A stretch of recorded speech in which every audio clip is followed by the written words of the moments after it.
chat. Thank you, Flow State. You have cured autism somehow. Thank you, Flow State, for curing obesity. Thank you, Flow State, for making me a woman.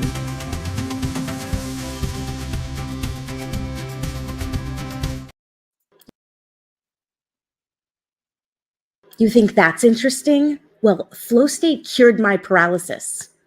Twice. What's going on? Sasquatch, you can come up whenever. I've already dropped the link. I don't have anything planned for tonight. I said that I would go live at 10 when I was over at Jack's earlier. And I'm not going to lie, I was thinking about blowing you guys off. But then I looked and I saw that really there's not a lot of streaming going on right now. So here we are. Might be a short stream. Might not be. Might have things to do tomorrow. Anyways, what's going on, Sasquatch? Welcome to the world of Flow State. Hi. So Sasquatch has keys here. So when you run one of these, you can see who's the moderator can see who's backstage. And so we can each see each other backstage. And during the we were having sort of a mosh session during that intro song. Because we're gay like that. Yeah, it's homo homies. That's what we're doing tonight. Bromance. Absolute bromance. So after much consideration, I think my next YouTube slave class is going to be rabbit holes. Because, well, yeah, on YouTube, there are rabbit holes that don't exist elsewhere. And likewise, there are rabbit holes elsewhere that don't exist on YouTube because of terms of service and whatnot. Also, I the other day, and this is what decided it, I had someone explain to me that the reference to a rabbit hole has to do with there being so many different places to go from a particular location. And I was like, you've never read Alice in Wonderland, because a rabbit hole is bottomless.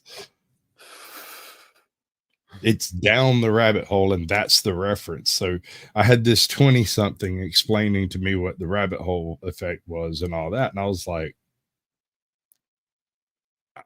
I'm going to have to clarify some of this. And the more I thought about it, the tastier it got.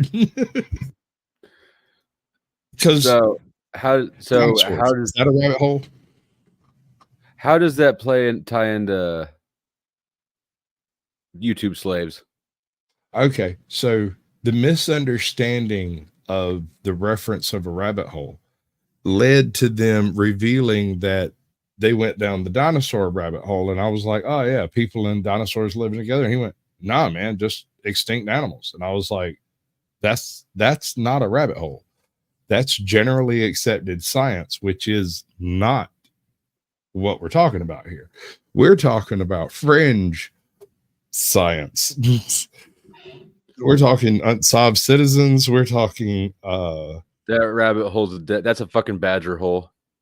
Dude, I mean, it's a rabbit hole. It fits all the definitions of esoterica. The doesn't exist. The UCC runs everything. And if you need the Bible or esoteric shit, it's there for you too. Absolutely. But then you have like individual topic rabbit holes where it's like specifically parts, out of place artifacts. Ancient aliens would be its own sort of rabbit hole, right?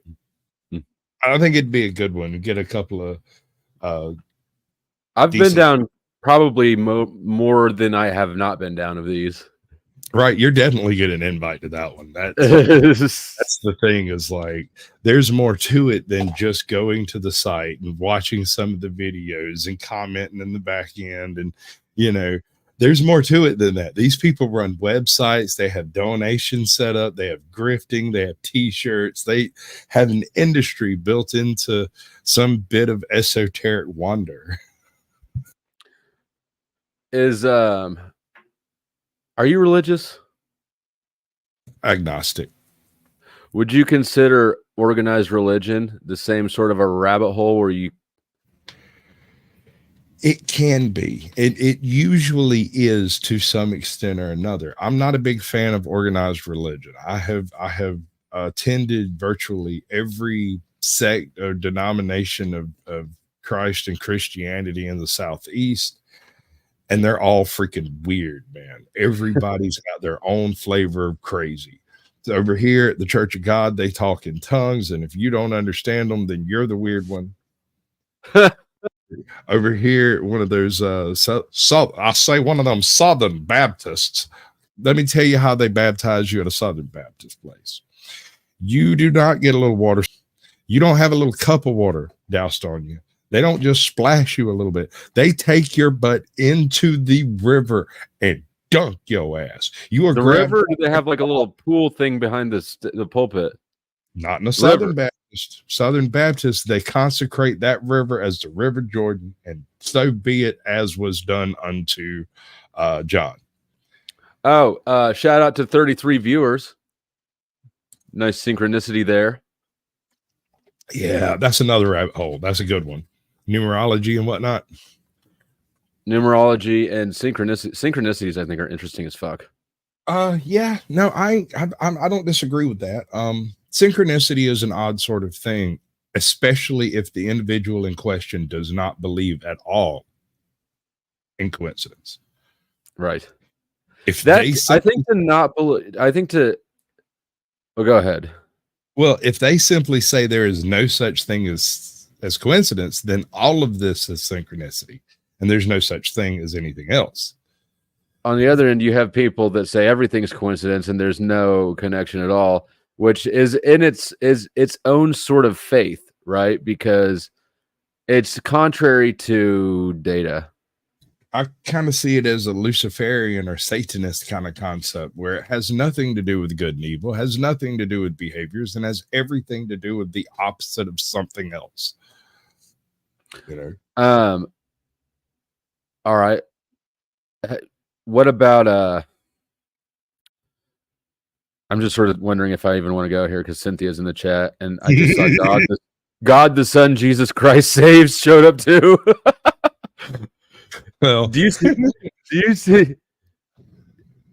you see Christianity as an extension of Judaism or an inversion of it? All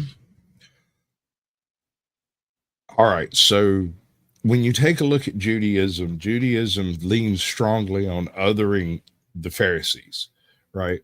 Anyone who's not in the club is not in the club, and anyone else is a heathen. So when you extend Judaism into Christianity, it really doesn't make good bedfellows, because the Jewish people, they see Christ as a possible prophet, but not a Messiah. Whereas the Islamists see Christ as a possible prophet, but not a Messiah, right? Christians see him not only as the once Messiah, but the future Messiah as well, which to me is freaking warped. That is pretty warped. I hadn't even really thought about that. It's nutty. Not only is he currently the Messiah, he will return both in body and spirit in the future to let you know you messed up. That's a good point. He's already Messiahed, and we're still waiting for him to Messiah. And it makes no sense. The only sense it makes is the idea that Christ stopped Armageddon by his very sacrifice of his life, and hence through his blood are all sins washed clean. However, and I might turn you loose on this dude. I'm gonna give it another couple of days thoughts. I got a guy over here. Oh, fuck it. Calls himself the Preacher in capital letters, THE Preacher. And this man goes from the premise that he cherry picked out of different verses of the Bible that possibly sin any longer. There is no thing that he can, distilled hubris.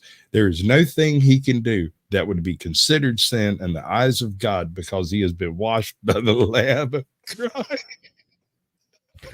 And so that's sort of my point, right? You've got Judaism, which is one God, the law, no images, yada, yada, yada. Christianity did what? Split God into three, made God a man, images all over the place, moved the Sabbath, completed the law.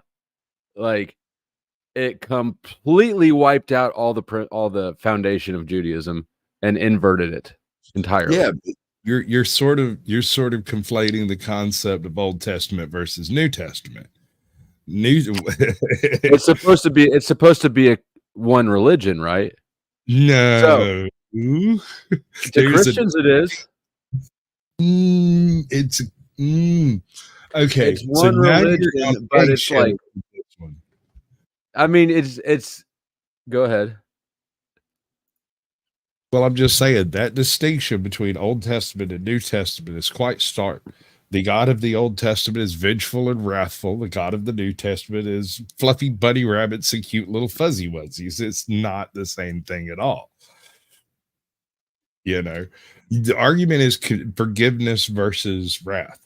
You know, the God of the Old Testament is wrathful. The God of the New Testament grants forgiveness and grace.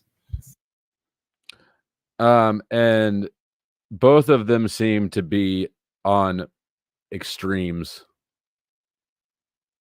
Right. And I think you can chalk that up more to people interpreting more and more extreme versions from previous generations. Take that would be a bad example.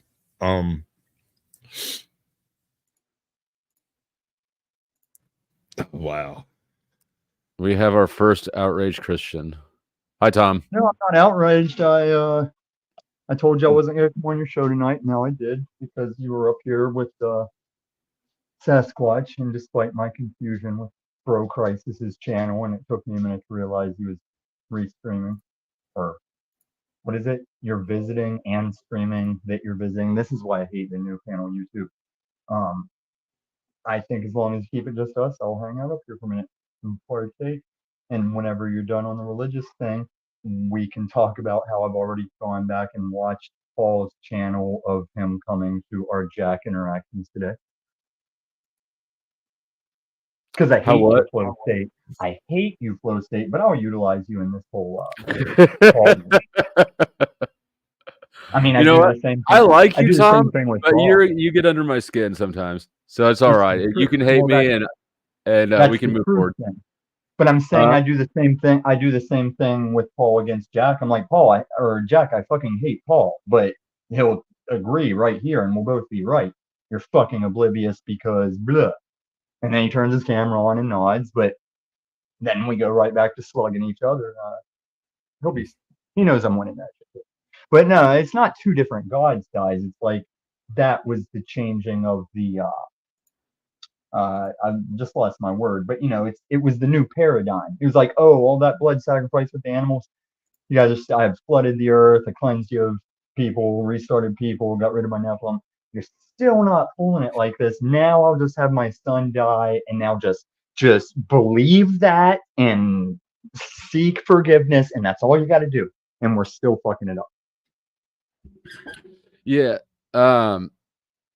Yes, we are still fucking it up. There are some things, obviously, we've had this conversation before. There are some things we've had religious conversations. You have never let me finish a religious conversation. Well, it's part of my beef with you. All right. There are some things I feel like God gave us certain tools to distinguish truth from fiction. Definitely. One of which is logic. Right? I mean, the primary one I would say is logic. Do you agree? Right. And if you're going in this direction, as a science degree guy, I said, oh, don't think I'm going to explain my faith in God with any kind of provable logic. That's where you have to abandon. Okay. And I actually respect that answer, because when people try to flip that around and confuse what's faith and what's not, it seems silly to me. But there are things within Christianity in the Bible that I find self-contradictory and irrational, right? For instance, I've agreed on that, and then the older I get and the more I keep looking into it, I feel like, yeah, I'm just young and stupid. But go ahead. The idea that God would create anything at all and say it's good, right? After the creation, he said it's good. Mm-hmm. And then change his mind and send half or whatever, like a big chunk of it to hell. Like, fuck you. Hell was just made for the fallen angels, but we have a way to get there because of free will. He like did not design hell for people. He loves people. He made us to love us, but we fuck up. And now it's like, well, you do have an avenue to get there. I don't want you to go there, but you can get there. Well, if he made us, though, that's not our fuck up. That would be his fuck up. Oh, Free we will. still fucked up. But then in the free will, you have to have the opportunity to fuck up. It's like you might know your kid loves to ride his bike and you love to watch your kid loving to ride his bike. That motherfucker can still run it off the bank, bash his head off a rock, and you just have to. It's like, yeah, that was the opportunity to watch you love. There has to be that chance. You have to let the snake in the garden to have free will. You can't make it a Jack Talcott fantasy and say we're free will to. It's like the perfect matrix when people's brains couldn't handle it. It's like you got to have that downside for the thrills of the upside. I agree, and I personally believe that the downside is that we get more of what we reap what we sow, right? Mm-hmm. I think that is the downside, and actually, that is Judaism doesn't mention an afterlife at all. Judaism, that's why I wanted to try and do plagiarism theater to watch The Believer with everybody, but it got shut down. At the end of that, they still pretty much cover like, yes, ultimately Judaism at the end of the line of its faith is nothingness. Like the Torah is just saying a long walk around the field to get to the nothingness. That's part of the reason my faith is like Jesus came to be like, you Pharisees are doing it wrong. You Jays, I'm a bloodline of Jay. You're doing it wrong, guys. So they killed him for it. But he was Jewish. Right. He was racial. It's like Rose 777. She's racially Jewish. Jesus was racially Jewish. But I mean, he was telling religiously the Jews, you're doing it wrong. I do got to give Jesus some credit in one point. I give him all the credit. That money lenders moment when he took up the oxtail and just went whipping flips up around their head and ears, man, that's a beautiful scene. He flipped tables and shit. Yeah. That's why I'm not saying I'm Jesus, but there's a lot of times I'll admit that I'm really mad on these panels, and I'll tell you why I am justified in it, because of some of the shit, like even Jack Talcott himself, some of the shit he says to me after private interactions and shit, I really am like, I could spit on the fucking floor. You're not wrong about his views on the Bible. Yeah, it's black, and that helped me whenever I wasn't there and I was watching you be like, listen, I don't buy into this stuff, but even I know what you're saying versus what that stuff says. I don't think that's right, guy. And like, you were right that day. I'm like, I might have even came up with it later. Like, he finally got me. He trolled me up here. I don't have to believe in it to not like being lied to, right? And when somebody's intentionally, well, I don't know if he's doing it intentionally, but when people misrepresent things to me, I don't know, it just, there's a part of my brain that it itches the fuck out of. Yeah, like before I understand something's wrong, this is one of my Sigma male things. Before I know specifically what's wrong, my brain goes, hey, something's up here. What you just heard in long form, some part of that, something went screwy.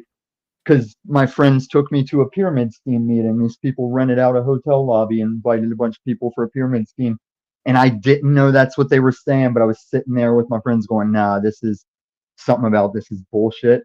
And even at the end, they went up to ask the people questions, and I asked them questions, and they're like, I don't think you see the forest for the trees here. Sometimes it's better not to ask and just go with it. And I was like, guys, we got to get the fuck out of here. Go ahead. That's what religion does too. Go ahead, though. Well, that I might be able to maybe not win you over, but tell you why we believe that without, because there is things that'll make you think that, especially if you're talking that Joel Osteen religion. That's not Jesus. But no, had I known the shit, because this is when the earlier days of, it was like my first year in Colorado, I think. Had I known the shit then I know now, I would have made a big spectacle of wrecking that thing, and I would have stood by the door like, if I just saved you all the trouble of a pyramid scheme, just shoot me a 5-spot out the door. Would have stood at the door with my hand out, because all I would have had to do was raise my hand and go, yeah, 36, and they'd be like, 36 what? And I'd be like, 36 times. By the time someone does this find 5 people process and you multiply that on a checkerboard or whatever, like the guy did with the grain of rice on the first one, you run out of population of the earth. And like this pyramid scheme is unfeasible. And I knew something was wrong when they were saying it, but then later on is when I learned, oh, this is what my brain was screaming at me. I just didn't know the math. Sasquatch, I'm going to ask him about. Do you have any thoughts before I ask him about what he was saying about the Paul shit? You made a statement a couple of streams ago about understanding the difficulty of having people speak about miraculous things, but shouldn't have an issue with you not believing them. And it made me giggle maniacally because I'm not atheist, because I'm agnostic, because I've seen a couple of things I can't explain. Right? I could tell you about them, but you just shrug at me and be like, well, there's nothing mystical about that. And I'm like, okay, well, you're right. But at the same time, strange how those things just seem to happen right when I needed them to, you know? Right, right. And I've been that thing. Because like what you're saying, I feel you, because when I talk about how, oh yes, when I first moved to Colorado, I walked away from my faith and started calling myself agnostic. And it was because I was thinking like you, but then I realized, and like you might see this too, no one can tell you that shit wasn't a higher thing in your experience. That's why I tell people, oh, an atheist will always tell you why it's coincidence or why you believed it was a thing when it was not a thing. That's part of the faith. It's why we can't prove things. It's like your walk, you knock and it shall be open. You seek and you will find. And to think you're going to tell anybody that's unwilling to hear it, just don't even bother unless they're open to it, you know? I'm not adverse to telling the stories. It's just that there's really nothing miraculous in it at all, except for the fact that that crap happened, you know? Like, for instance, I went to a town. We didn't even have to ask. I wanted to hear it too. We didn't even have to ask. And this is one of the smaller ones. When we got to town, we had to find a lawyer, a courthouse, and a place to stay. And somebody asked, like, what are we going to do? I said, you see that car? I said, yeah, he looks like he knows where he's going. And I followed that car around over here and stopped. And the place that car went to was between a lawyer's shingle. The courthouse was a block away, and there was a Motel 6 on the corner. Now, it was a town, and that's the kind of place where things are like that. But it was kind of weird. I think society usually is in one location. But you get what I'm saying. It was the fact that we had not even stopped to make plans on how to make any of this stuff happen, and yet, bam, bam, bam, the lawyer took the case. We won the case, and we were out of that place in like 48 hours. Yeah, and I just think it's funny, especially as three men sitting here. I was like, well, you just saw somebody drive by and you just said, they look like they know where they're going. I know one thing, I live my life. You just picked a car and followed it. Yeah, and he went to a Bojangles, and we sat down at 8, called the lawyer. He accepted the case. We met him, went across the street. Yeah, it just went down like as if it was meant to be. And that stuck in my brain later because I know there were several people praying in that car. And even here, like that, I've been giving Camacho medication, but the day I really was like, APB, pray for Camacho, he did start springing up. And even though it's been a real headache because Sherelle meant well, but she definitely sent me horse ivermectin. So I had to put myself through a short veterinarian medicine class today to make sure I didn't overdose him or something. She sent me the syringes that are meant to be just fully dosed on a 1,000-pound plus animal. And it's like they don't mix this shit evenly and shit like that. I got a strike for showing somebody give medicine to a horse. Well, the videos are online of no, it's not that it's just as good, Sherelle. It's that it's meant for a horse, so that syringe isn't necessarily evenly mixed because it's meant to just be gushed out into one horse.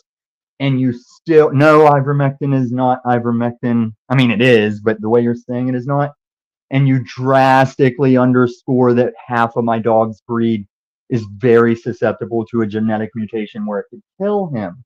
But don't worry, I put myself through a short, hardcore veterinarian medicine thing today, and I think he'll probably be all right. And I'm going to get in contact with that veterinarian channel that I was fronting on my show. But yeah, Yeti, I get you, man. There's been very crucial times in my life where that kind of thing has happened, where like the need is there. You're like, nothing will go good of this. How can I ever get out of this? And then it's just like, boom, right in your face. Don't concentrate on the battle. Focus on me.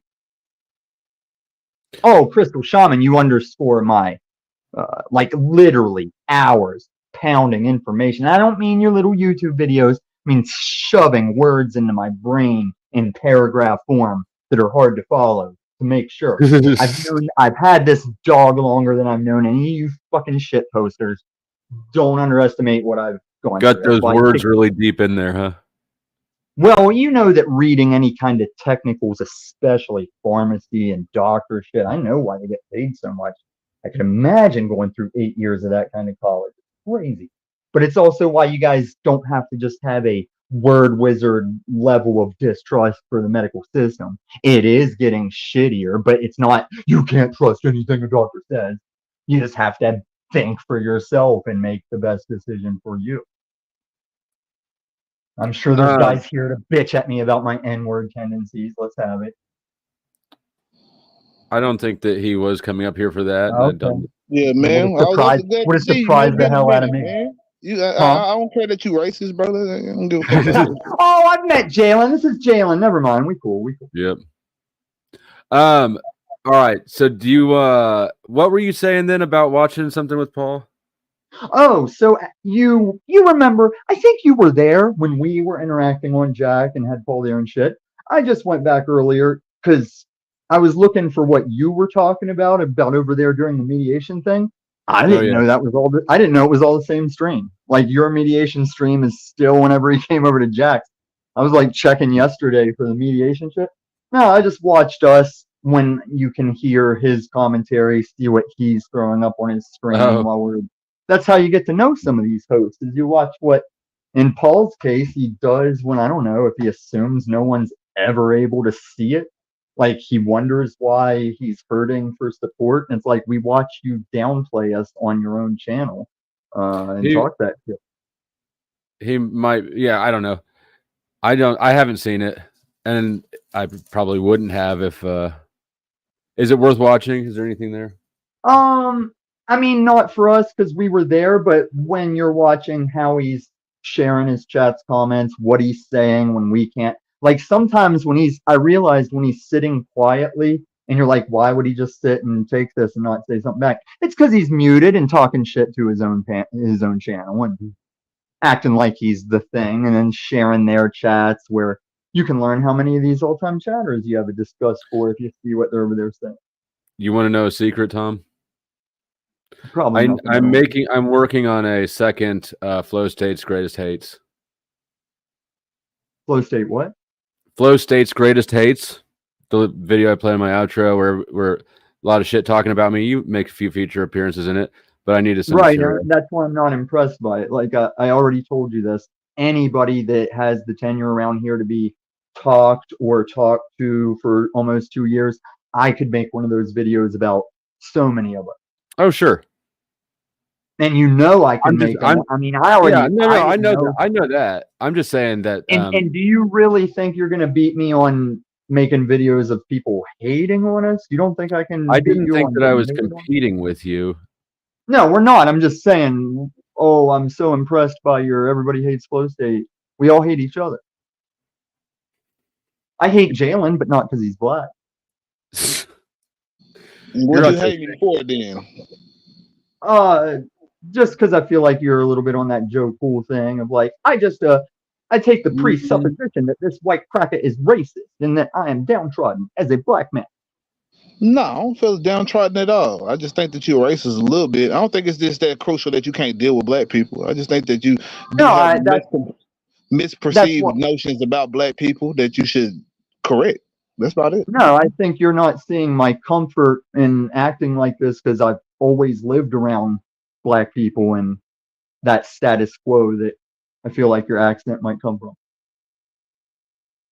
I've been the one lone skinny cracker in many a trap house passing blunts around. That's cool and all. It's Go ahead. cool. Now yeah. on the East Coast, it was a positive thing. Out here, end up with a gun in my face sometimes. So let's move on from like the race thing, as always. Well, there is no race thing. I think flow state's the one uncomfortable. I'm so fucking tired of people getting caught up on like, you're white and I'm black, or that's what I'm doing. That dynamic. That's what you guys are doing, right? Get it. No, now you get it. That's why we're doing it. We're just liquidating it, making it the supply exceed the demand. I think you should get that clip from Mad TV where the Owen Wilson impersonation goes, "Oh, you people are all white people this and black people that." It was a real cool Owen Wilson one. Yeah, man. If you guys aren't down with racism, then yeah, let's get past it and stop thinking it's about race. Maybe you didn't get that job because you showed up in your club fit for a job interview with the flat bill and the bling. I still got the job. Well, that's because you probably were going for a blue collar job, and you probably showed up dirty for a blue collar interview. Ragnar. Like, I feel like I'm saying the same thing black people. Like, I'm just over it. That's why I don't aim it at black people, but I'll just say the N-word because I'm tired of hearing that it's so taboo. I'm just over it. If we're not going to be racist, let's be over it. I agree. The reason I like jailing. The N-word in general is kind of more of like, it has a lot of negative connotations, and I get that black people use it, but it's not like it's not like you be saying nigga a lot of times. You be saying the hard or the part that people. That's what I'm saying. Do you really think I believe you when you say that's the big difference in your emotional well-being? No, I'm not. It's not the big difference in mine, but it could be definitely in others. You know what I'm saying? And it all depends. Some people might not like you saying it at all. Like I know they don't. That's why we're. I don't care what you say. Honestly, this conversation is taking an obnoxious, repetitive loop. No, we're getting. I don't care. I don't care. Okay, then it won't happen on your channel. Come see me sometime, Jalen. We'll work it out. I mean, not me. Like, hey, pull up. I mean, come to my channel sometime. We'll talk about this without somebody crying about it. I mean, he's trying to play the game. He doesn't like these taboo subjects. How obnoxious would it be if every time I saw you, I'm like, I don't know. Oh, you've got blonde hair, or oh, you buzzed your head. I didn't buzz my head. I have long hair, and then we got to go through that fucking loop for like. Oh, I've used that one. I've used that one. I hate that. Yeah. Hey, you shaved your head. I mean, of course I did. I'm standing before you. Of course I shaved my head. Who cares? But no, I felt like we were going to get, like me and Mo 3 Sector, we got somewhere on some racial shit. I thought we were heading there again. I think that, well, then religion. You fixed it. Racism has been fixed. Yeah, it was fixed. We were going on to religion to try to fix that tonight. So, Jalen, tell me, where do you stand on the whole religious question? Are we spiritual, religious, or agnostic, Christian, atheist? Where you go with it? Where are people in general? You. Or are you talking about just myself? Personal. Yeah. Just me and my person. I don't know. I guess kind of sometimes religion and spirituality can go hand in hand, because spirituality can be practiced religiously and get to a point where the spirituality becomes more of a this thing that I'm standing on to condemn others. You know what I'm saying? Just like people use Christianity or any other religion, especially religions that have that damnation, because some religions don't have an actual damnation ideology to it. So, but as far as the whole, like, I believe there's a God, and I believe that God is something powerful or something like that, or something to that. I believe he's definitely created this. I don't know to what extent I can describe him, you know what I'm saying? But from my understanding, I think of it like, shoot, it's a reason that we're like, even if you go by the science of everything, it's a reason why we're in this perfect position that we're in right now. And you know what I'm saying? Because anything could just utterly change, and then all of a sudden we in chaos, orbiting into nothingness. Yeah. Or not orbiting, but just floating into nothingness. And you know what I'm saying, or whatever. Not no heat source, no way of life to carry on. So it's obviously something that's keeping us in place. Sir, what you're referring to is the way the moon and sun distance, even though great, they're exactly the sizes in our relation to make the Yeah, eclipse all that. perfectly. You know what I'm saying? Because I don't get And into if all the we were just technicalities. I don't know if that's actually true or not. But no, I'm it just is saying true, the fact and is, it's all yeah, and some to people go. believe that it's true. I I'm ain't saying trying to that help. I, I'm I trying to help you disagree cook. that it's true. No, it is true. I'm telling you that. But also, what is true is to be just slightly closer to the sun would incinerate all of us. To be slightly further out of the rotation would just make Yeah, this an ice block. so I it's a also reason for believe that. that's That's what God. I'm saying. I believe that that's a reason. There's a reason for that. Yeah. Now, where I will. Because for everything to be a singularity at a point in time, so dense and all this singularity that just but expanded and continually to expand and expand and expand, and we still don't even know probably 2-3% of it. You know what I'm saying?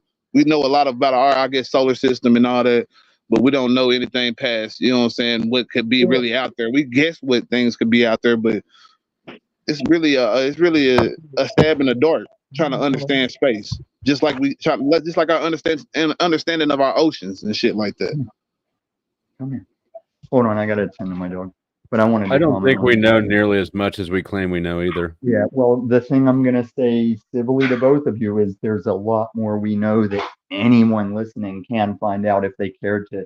And I'm not saying you guys are doing this, but a lot of these chatters, they just regurgitate this popular YouTube thing. Even Paul does it. And it's like, well, we have seen as far as light is reaching. That's how we know we can't see further.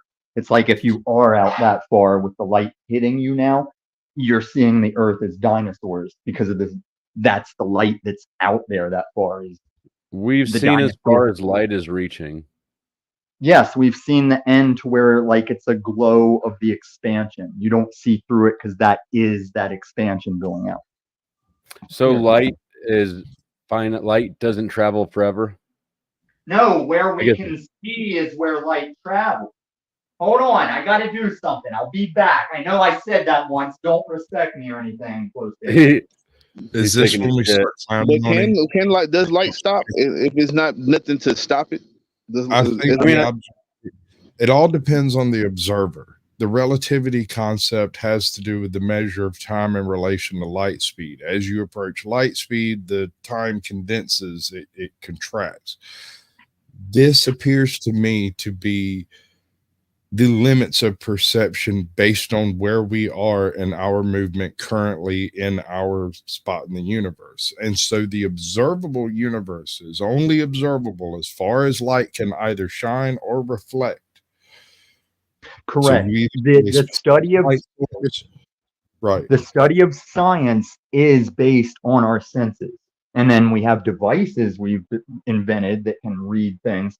But yes, you can only see based on light reflecting off. Like even the planets we first know about, it's from finding a star, which is just like another sun, and you watch something pass in front of it. And that's how you know there's something there because it makes that shadow pass in front of light. I love the words apparent magnitude in reference to stars, because if something changes a star's apparent magnitude, that is something relatively significant, probably in the locale of that star. Not necessarily it could be a cloud or something else, but probably. Well, like I said about the light, where you'd be looking back seeing dinosaurs, the light we see as stars are stars that have gone supernova or died out, and we're still seeing that light get here.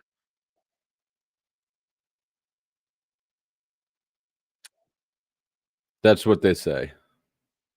Yep. Thanks, Talcott. So what is supernova? I don't know enough about it. I've heard the term, but I don't think I'm that familiar with it. It's like the explosion part, right? Yeah, I might have misused it in the star sense, but yeah, supernova is like an explosion, like how our sun could eradicate us if it did that. It's like I think when they burn out, they can have that one last like hard fizzle, which supernovas.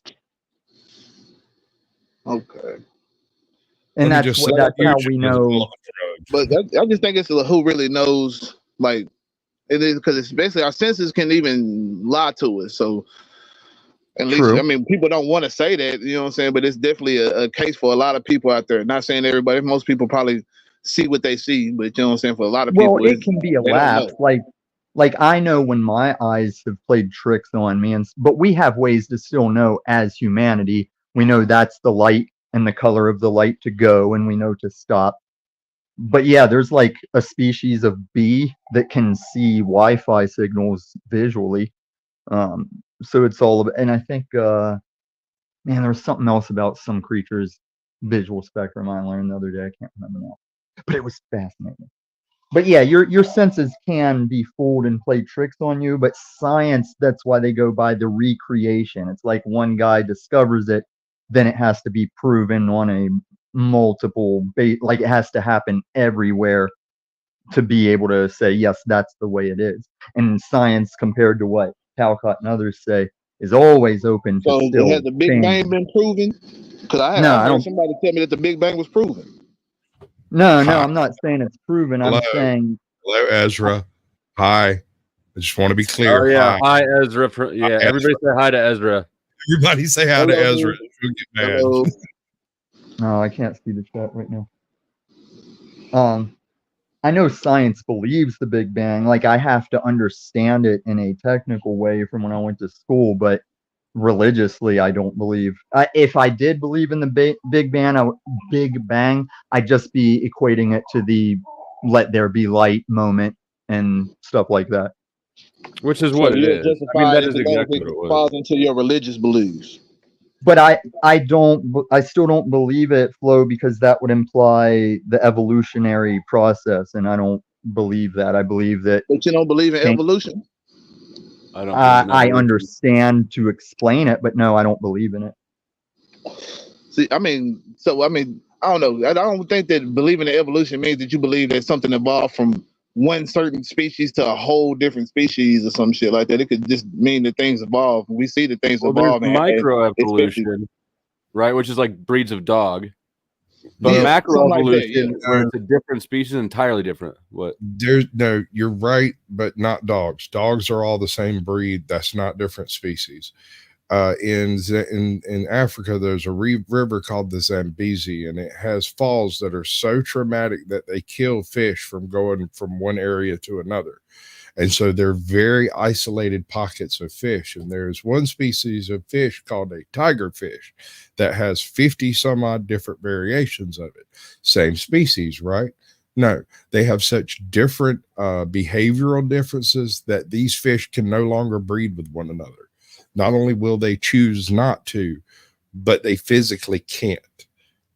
Are they still right? And an orangutan has recently been seen using a plant as medicine on its wound. I mean, that sounds like you've got different fish. These aren't even tigerfish anymore. They're calling them all tigerfish. Seems like bad science or bad. Yeah, like how do you know all those different tigerfish are tigerfish? Than anything else, they all have the same hunting methods, the same type of prey, except they all function slightly different. The larger ones are in fast-moving currents. When they are introduced into separate pools artificially, the lone tigerfish of the upstream or downstream type is usually left alone or predated upon by other tigerfish in that area. They choose not to breed. If you've artificially inseminated them, I think they will reproduce, but they may produce sterile offspring. I can't remember. Did I miss why? Like, do they all look the same or what? Essentially, they're all essentially the same fish. They have slightly different colorations, but very different behavioral differences based on where they're at in the column of the water, where they are geographically on this river. It's called a Special K. I'm woke. I don't appreciate you negging on all the childless women out there. I think you're being a bitch. You need to get woke. I think we should end Mothers and Fathers Day. I don't understand the negative connotation with woke, because woke is just to not be asleep, right? No, the left has grabbed it. The purple hairs use it. You can say that, but you know what I'm saying. At the end of the day, it's still what it is. You only can give it that definition unless you want it to be that. Like, no, because sometimes you just lose control of a word. Gay, right? Is dumb, it's like it's like if you're gonna say woke, no matter what you mean it for, the left has wrangled that term right now. It's just that and you just even don't the want to be left's associated with the opposition. left, then that's what it is. even the left's opposition is acknowledged. Okay, if you're calling that the idea of thinking like this, we'll say that woke is wrong and effed up, and we'll use woke to say woke is wrong. But I agree, there was an early day of woke where it was like it was like saying based. But now to say woke, it's like, oh, if you got in a coma back in like early 2000s, it doesn't mean that anymore. Be used in dangerous connotations and be used to kind of separate people in a certain instance and stuff like that. Especially with like me, I'm you can say I'm kind of to the left on most issues, or a lot of issues, especially social, except for like, you know what I'm saying, the transgender thing and stuff like that. Well, that was my example. You're in the black community. An idea of how woke is detrimental is all of a sudden they just said, hey, trans people, we're bringing the black people in, and now fighting trans is also black people should stand up for trans. Or they were saying like to go against trans is going against the black community. But like I say, there's still a big split in that, because you got a lot of people that's still traditionalists, and a lot of people don't realize that I think a lot more people are conservative into whatever they're comfortable in. So if you conservative to, you know what I'm saying, the church being the church and keeping church from state or whatever, all this different stuff, like you're gonna stay to that. Well, I think all politics aside, the way that the black, white, and Mexican communities were aligned is that classic church family thing.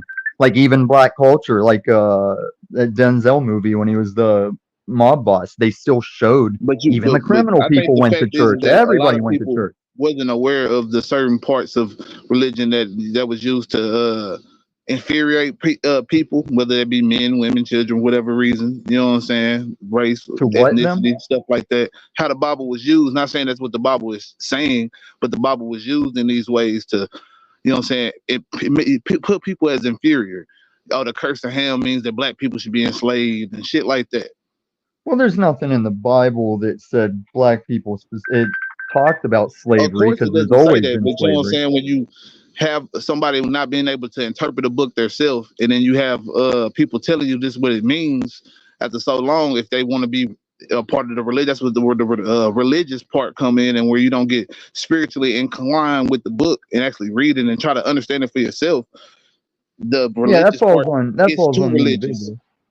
Yeah, that falls on the individual, but I can't cite any national historical move on pro-racism that was all about the King James Bible leading the way. I mean, even Hitler's motivation was over. You ever heard of slave Bibles? Even Hitler's motivation was over the misunderstanding of not Martin Luther King writings, but Martin Luther writings. And we all reference Martin Luther writings. He wasn't writing evil stuff, but the way Hitler read it, he was like, yeah, Aryan race, pure blood, some shit. Hey, like that flow state was still on the race interpretation. If you only have a certain amount of people interpreting the book and they going with a certain agenda, it could easily be used for that. Like you haven't heard of slave Bibles? No, but I love Book of Eli. I do the Gary Oldman impression all the time. The book is a weapon. Make it say whatever you want, and the people will follow. He had the whole book. He had the whole Bible. The slave Bible is interesting. The slave Bible is interesting because it demonstrates that the perfect word of God is not above being tampered with.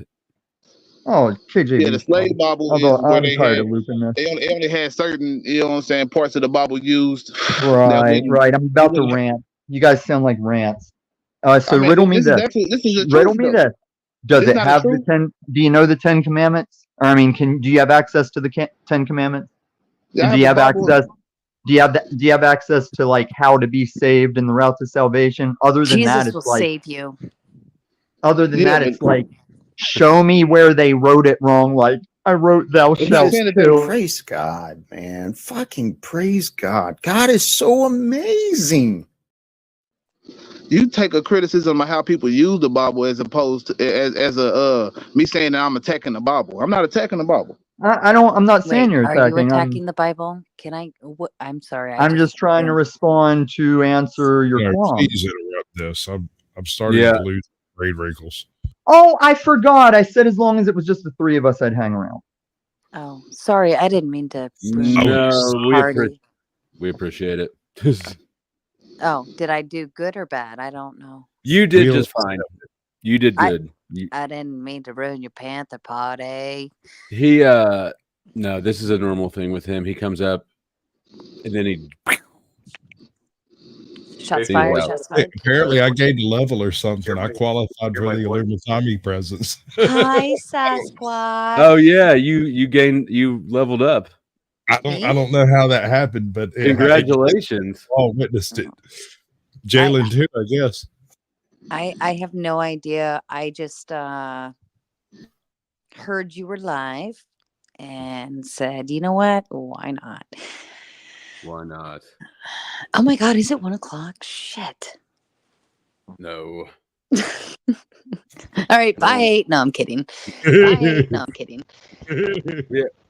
Hello. There's no topic, no plan. Hello.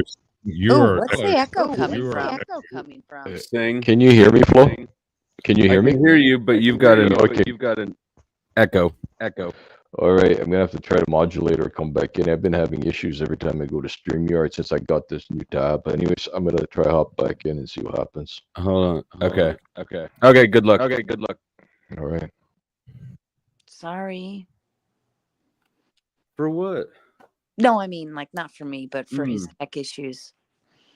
How was date night?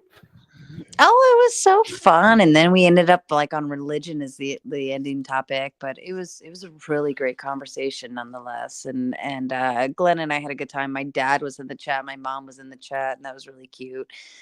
Yeah, I thought that was interesting that you have the family there. I told my parents that when I told them about this, I said, "You're not allowed to watch. You're certainly not allowed to comment ever." I found out that my father's been watching my content off and on for the past few months. My brother come over. He's like, I walked in and I caught him watching one of your shows, and I was like, "Dear God, no!" I showed it to my brother, and I was kind of hoping that he would join me. The same night I did, but he never did. But because he looks like I don't remember what was going on then, but I was. Oh yeah, that was right after Paul doxed me. Oh. And so I was going to go in on him, and I just thought it'd be fun because my brother looks like me. And I mean, he's my little brother, right? So he's just me, but 4 years younger, basically. And having two of me mocking you, I thought would be potent.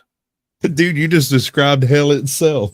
Well, I will even go as far as saying my dad almost came on stream, but he was having some technical issues, and he was like, "All right, baby doll, I'm just gonna go to bed, and we'll try again another time." I'm like, "All right, Dad, I appreciate that, But no, I love that my mom and dad watch it. It kind of keeps me in check, Oh yeah. To think that at any point in time, my dad can get on and view something.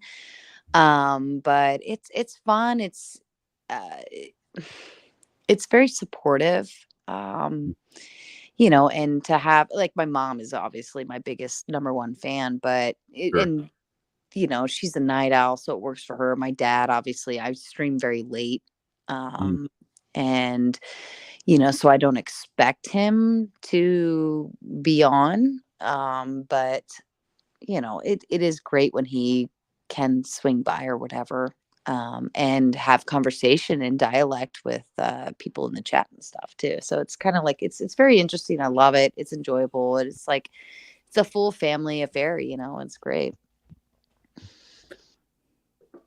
Did you how did you get into this? YouTube? Mm-hmm. Ashley, not your everyday Ashley XOXO. Oh yeah, she had told me, she's like, "Dude, I did this episode, and it was like episode number 1, and I uploaded it and this and that and yada yada, and like, do you want to like do episode 2 with me?" And I was like, "Yeah, sure, why not?" I didn't know what I was getting into, and we started there, and it was relationship oriented, which her and I have a lot of experience in, I'd say, because we've both been through dating, marriage, divorce, et cetera, et cetera.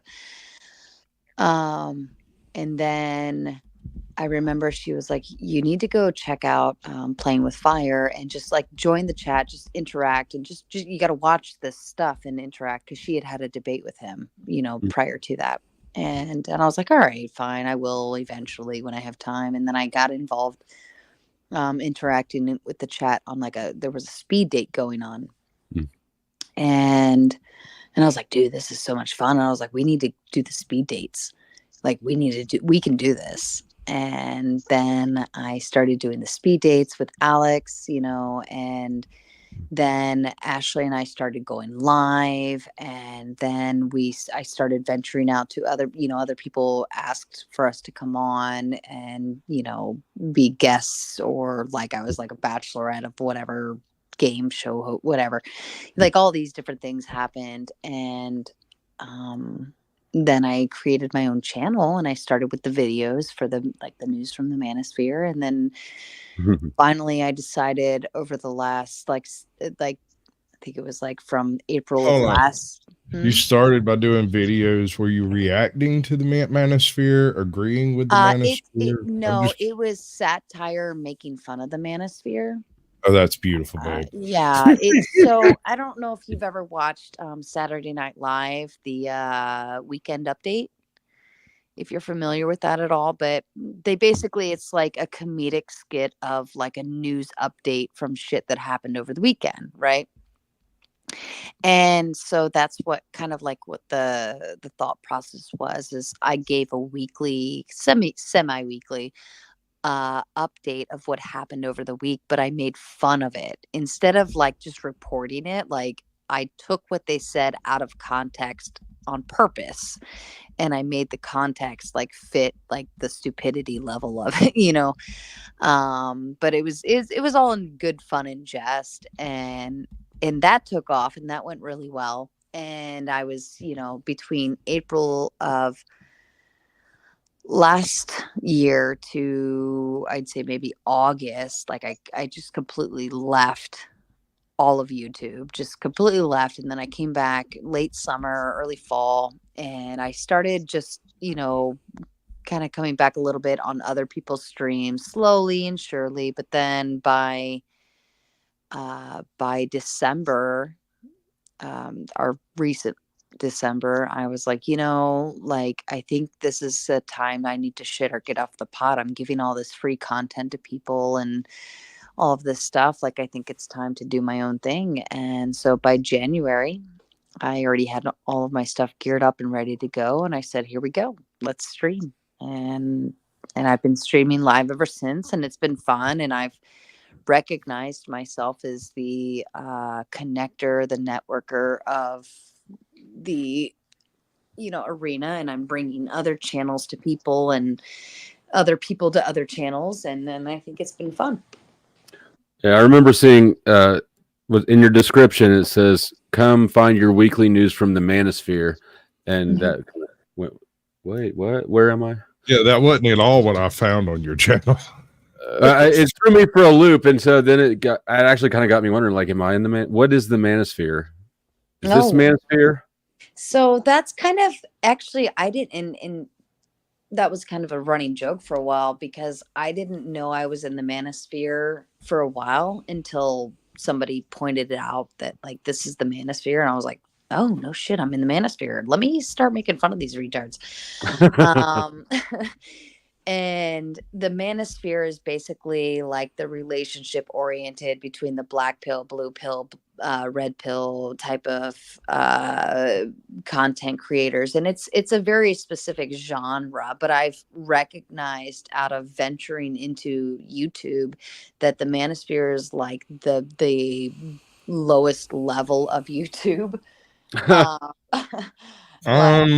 don't know about that. I don't know, man. There's rabbit holes below that pier, but if there can be something lower than that, then that's gonna take a lot of work. Hormaxer might be the lowest level of anything but I've found on Hormaxer YouTube. is in the Manosphere. He is Manosphere. Is he? He is Manosphere. That's why If he's Manosphere, then I reject being anything. I've been called Manosphere. What does it mean? I've covered Hormaxer's content in the news from the Manosphere. So yeah, and that's the presidential speech. That's America. He's that's awful. that episode. I mean, I've seen this one half-naked video of him dancing, but I don't know who he is or what he does. That explains enough. Okay, so Hormaxer speaks to like what is that word he always used? Gynocentrism. He always speaks to that, and he thinks that women should just be on their knees at all times sucking dick, and things to that nature. And I got no issue with that. But he speaks to it in a way that if you're not there, you are wrong. And if he's a first date would involve us going to a sex club, and that's how we get to know each other, is at a sex club. He's just the ultimate creepy motherfucker. He's a weird man, okay? Like, he's very weird. Can't be ultimate. You had Ben Thorpe here last night. Creepier. Right? Can't be ultimate. He's creepier. You had Ben on last night? Out there in the world are chicks that go for that. Oh, man. They exist.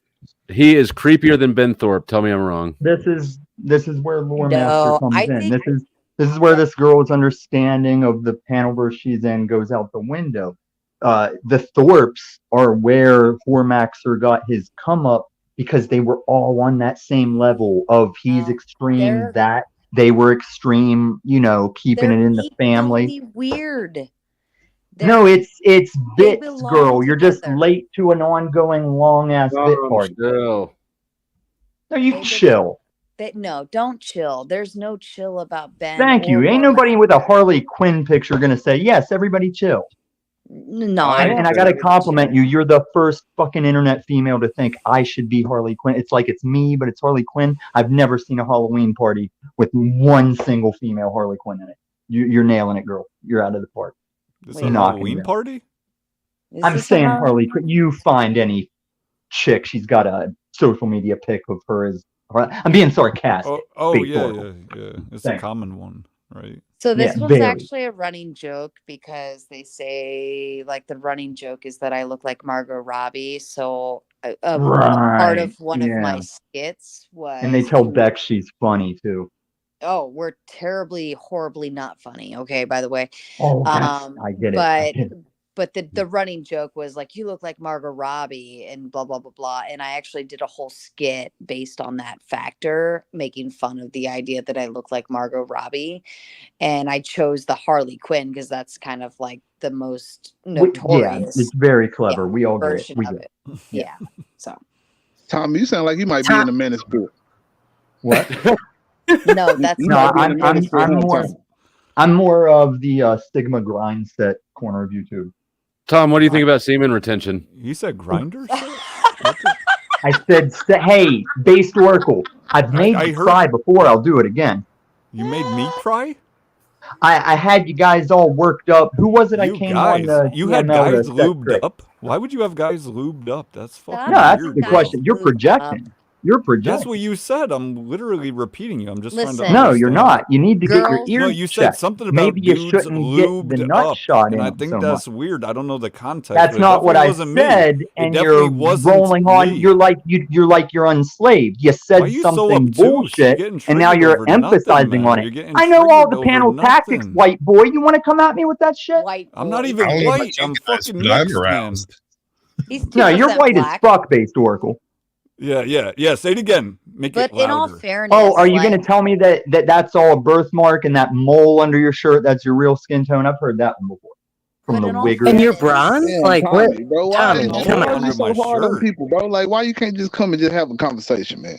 Because he brought that conversation into trying to Because my feelings were hurt. Yeah, we heard you.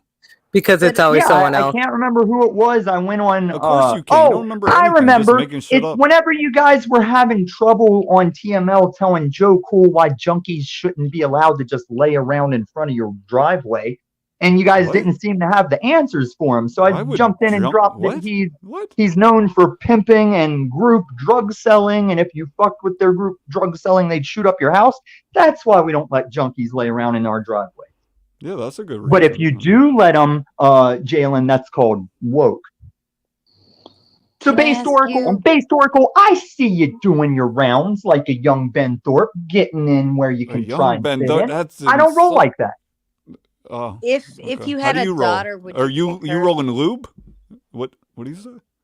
Oh, he's still playing the confused game, guys. He's still playing the misheard, misspoke game. He don't know how to keep up and stand on his own shit. That's why he's a typical. That's why he's a typical cracker with some hustle. You're still looping on YouTube. And then does it say hustle or humble? I can't tell. I don't have the energy to deal with this tonight, so you should calm down. Well, then you should keep your fucking mass panel respectable.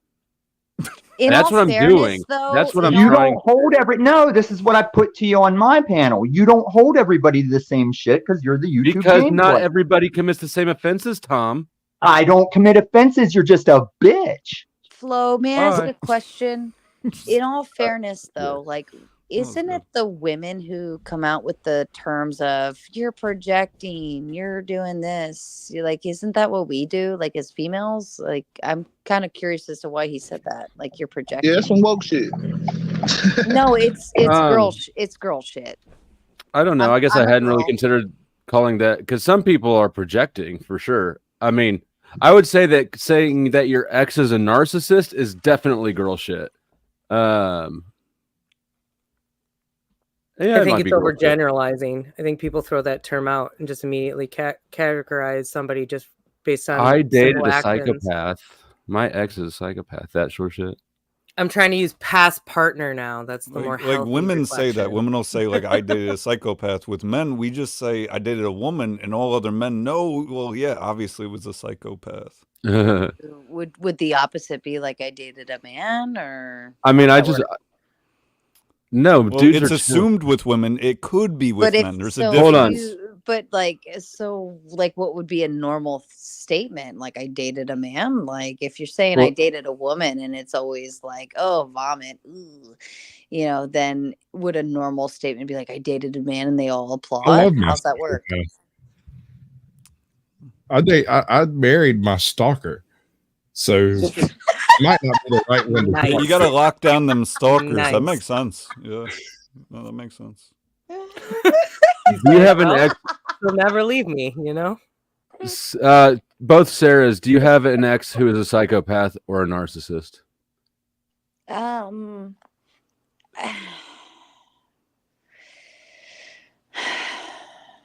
Yes, both of you are trying not to step into your cliche. Put it on. Here's what I'll say.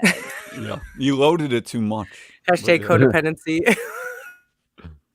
Would I say I dated or whatever with a narcissist? I don't know if I can put the title, but did they have narcissistic behavior?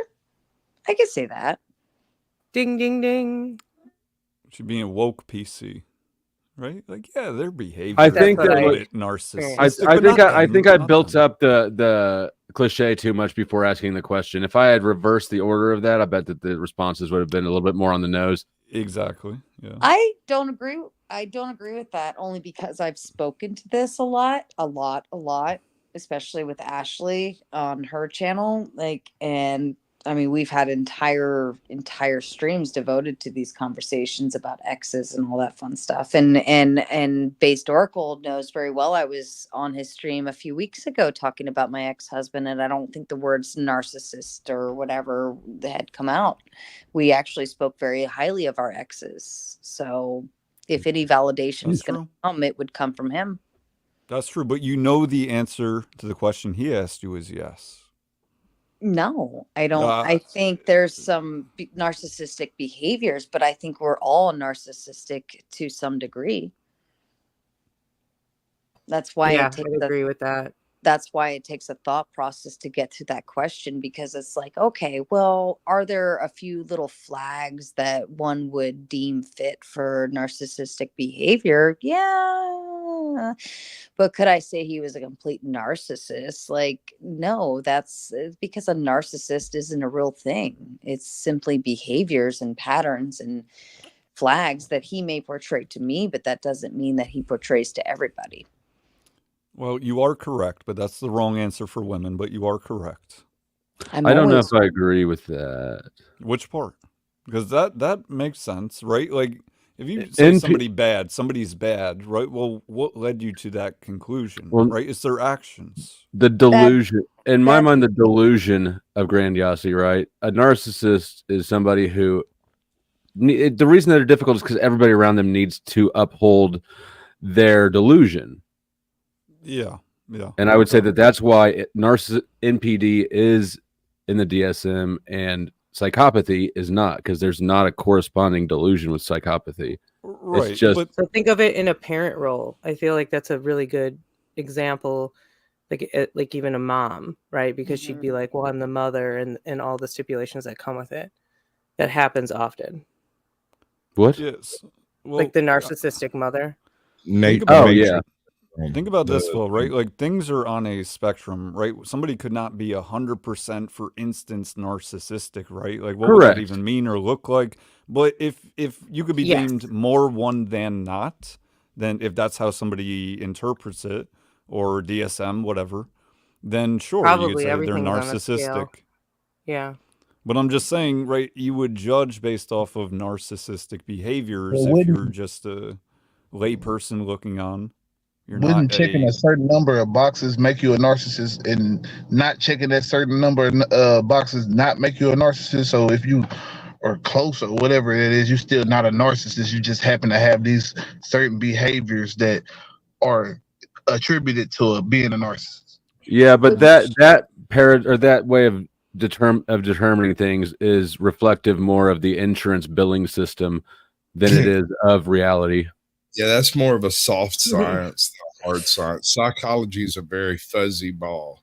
There's not a whole lot of fuzzy ball. You had me at fuzzy ball. So you start looking at generational trauma. I think all the cluster Bs are trauma. I think. Well, I mean, at the end of it, is it not like if almost this is. Sorry, I was going to say something kind of controversial, but just like there's a lot of talk right now about the box saga and kind of the fuck-uppery of the storyline. And then, this to me connects with mythology and just like what we've been fed, or what, if you want to look at, I don't necessarily always see time as linear. So I know this gets complicated, but if these are the storylines, or this is the generations that we, moved up to, and you look at those storylines, like how can we not have been, mutated genetically from all that, considering and that's what I want you to look at. Damn, Sarah, I'm not looking at that. With the narcissist, I don't even know what to do. I want you to think about where all this core. Talking about genetic memory, survival tactic. Sorry, you're talking about this is a survival tactic. What? Are you talking about genetic memory? I'm talking about epigenetic mutation. So that's connected with generational trauma. Like they're finding out that if you're somebody, you can't really just engage with normal conversation. But you can't prove something like that, though. It's not proving, but there's enough. Hold on, there's enough interesting information. This would go with like genetic curses, or not genetic curses, generational curses. So there's like other forms of this in different elements. This is what I always get at. When I'm it could be into my topic. just the same, though, right? Correct me if I'm wrong. Wouldn't a genetically carried mental illness also create the same level of generational stress that you're speaking on? Yeah, it's a rewiring of the brain. It's how you're going to dopamine loop, how you're going to choose, how you're going to learn how to survive. So alcoholics tend to have alcoholics. Okay. Yes. Are you suggesting it's increased over time because generations of this happening is increased generations of this happening? Yes, but also it's like in the sense that somebody actually, like your next offspring's going to actually, alter itself based on the trauma that person experienced. So it's not going to be exactly the same. Everything's Sure, but trauma's altered, been happening right? since what? How long have humans been here? I don't know. Is it hundreds of thousands Cain of and years? Abel. Right. Life And I is want to say traumatic. everybody has altered themselves to a certain degree.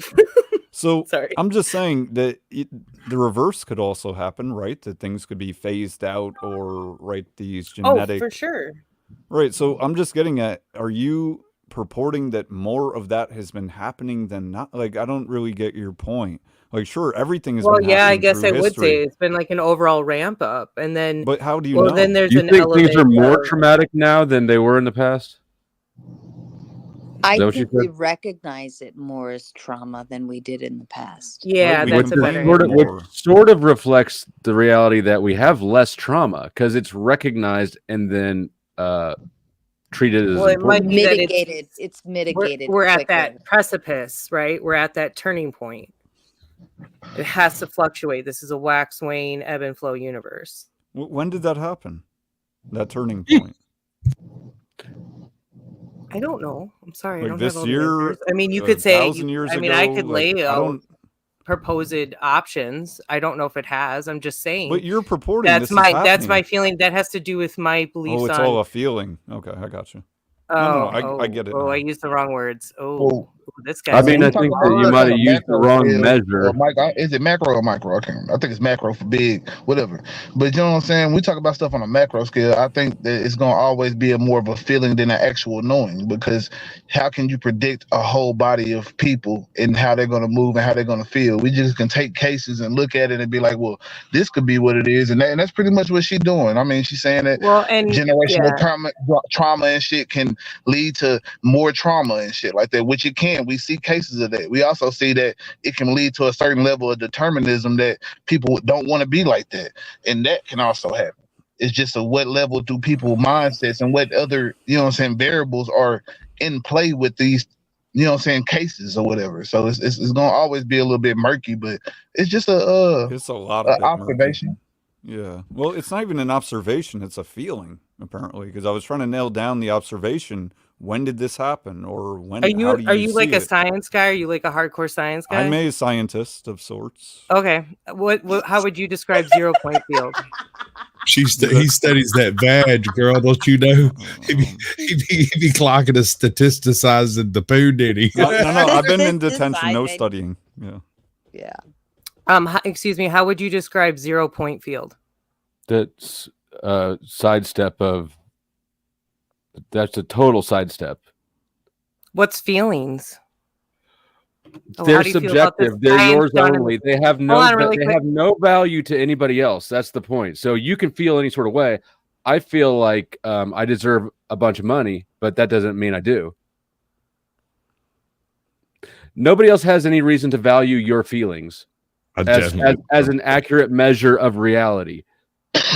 But yeah, just as you wouldn't value my feelings. Well, you're correct. Feel like I wasn't trying to take the conversation in that but that's direction. what they do, though. And I do agree that I shouldn't have used that Were you doubting my sciencehood or whatever? My observation. Well, I think you're challenging mine, but that's okay. I'm not challenging yours challenged. if he's not. Maybe a little bit.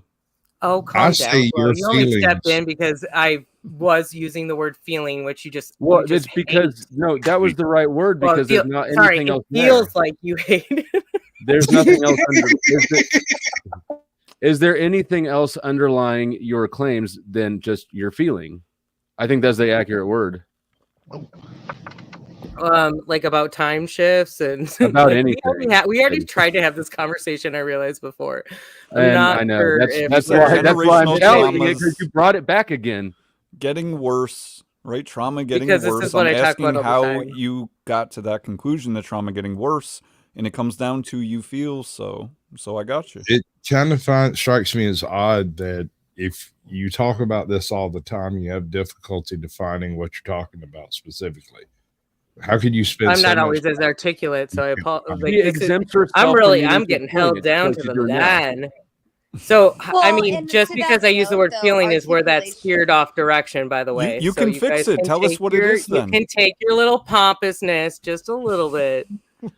I mean, just do give them kind of like maybe some examples if you do have Yeah, and any. I could get so we want to go back into what exactly would you like to hold me accountable for? I want you to connect your claims like what to topic anything in real world that we can verify. I think the intergenerational whatever genetic mutation. I think that I think that's what y'all. Okay, so there is studies. Okay, I have a video on this. Like I don't. What do you?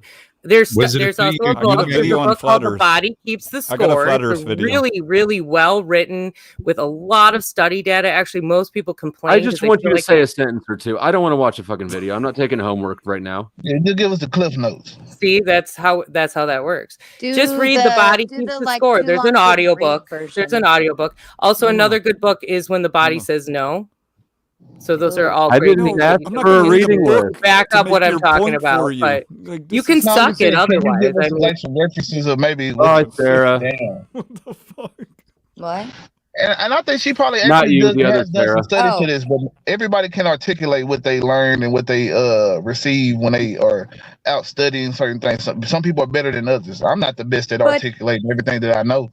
You know, the best advice I ever received from a professor was, when you write, ensure the audience wants to read it. And to that note, I'll say, like, if you're going to make claims this is not to you, Sarah, necessarily. I think that, like, we have to consider the audience. Does the audience care to hear it? And audience you're speaking to, do they care to hear it specifically? You got to make them care, which is a part of that whole writing thing and making it, I don't know, spicy and juicy. It's not about making them care. It's about to a certain degree, gathering their interest and allowing them What to a strange making them dichotomy. care. It's just the same. I mean, you said it differently. You articulated it better, but I it's the same disagree thing I just entirely, said. Jalen. You have to find the people who want to hear what you're saying rather than trying to make people hear you and want to hear it. That's you can do either. Well, that right? can be one and the same. It all depends on your audience. I was Because some people don't know what they want to hear until they hear on it. base the other Some day. people I don't said know what they want to hear until they hear it. You catch more flies with honey than vinegar. Yes. And so whatever your message is, you need to learn to sell it. I use gasoline. Kindly. I know. So does Ezra, and that's why she's fucking backstage now. Look, Flo, have you lost 2 people because of me so far? It's going well. All right, let's continue. Oh no, that was me. Oh, okay, cool. We've had this conversation before. That's why I'm a little bit low tolerance with it. What did I miss? Why is Sarah backstage? Because she makes claims, and then when you ask her to support them, she gets sarcastic and mocky and doesn't feel like she should have to. She also tries to give reading lists, video lists, and non-statistical data that I tried to look at one of them, but it was like, I don't want to read a whole. Do you necessarily need statistics every time to know something? Because like statistics can be. No, I'm just asking for some form of comparable data, something that can be, you can repeat. That's not a feeling. Well, and to that, I'll say that if you're going to make claims, and I don't think you can always just say revert to my video. Go back to that. I think you have to be willing to back it up in real life and make claim to that. So to that, I can understand. If you can't have the conversation, then don't bring it into the conversation. But to expect that you can make a statement and everybody will just accept it because you're the mighty Sarah. Or that's I am incorrect. The Sarah, but I don't make claims. The other Sarah. Flo, this is how it works. I said words. I like the words that I said. Why don't you get it? Right. And then if you question me, here's a straw man. You didn't like the word feeling. No, I didn't like what it meant. It's those definitions that get me. It's those words. It's that English and the letters, and it's crazy. I mean, the color mutation, that something that you get genes from different people, and necessarily you might get some bad genes or a bad wiring makeup from one parent from another. I wouldn't call that a mutation. So I think that she could definitely have supported that a little bit better. Look, even if that's true, I mean, I think that is true. That doesn't mean there's a good or bad outcome from it. Just like things could be increased, right? Like whether it's a cancer cell or whatever one is referring to, they could also be phased out. So I'm simply asking, for instance, how do you get to the conclusion that things are getting worse?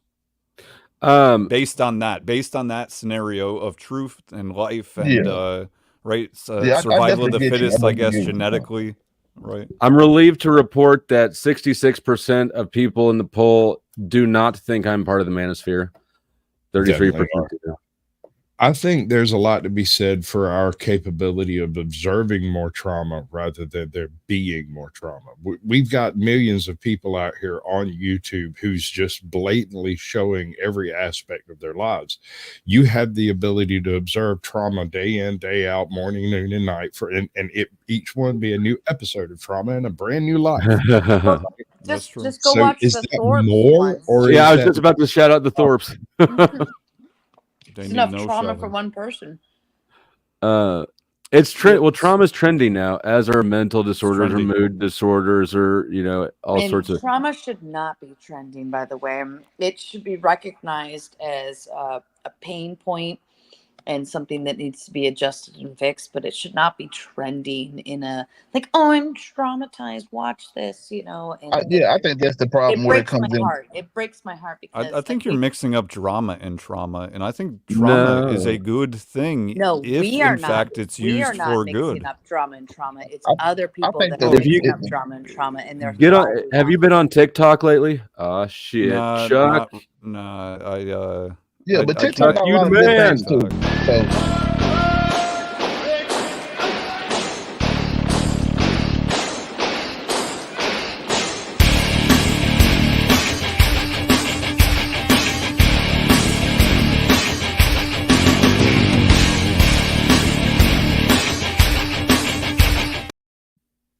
Thank you, Chuck. I appreciate the 5 gifted memberships. And on that note, memberships have fallen below 500. So we need to really get those numbers back up. I appreciate it. And you then have 500 members? Not anymore.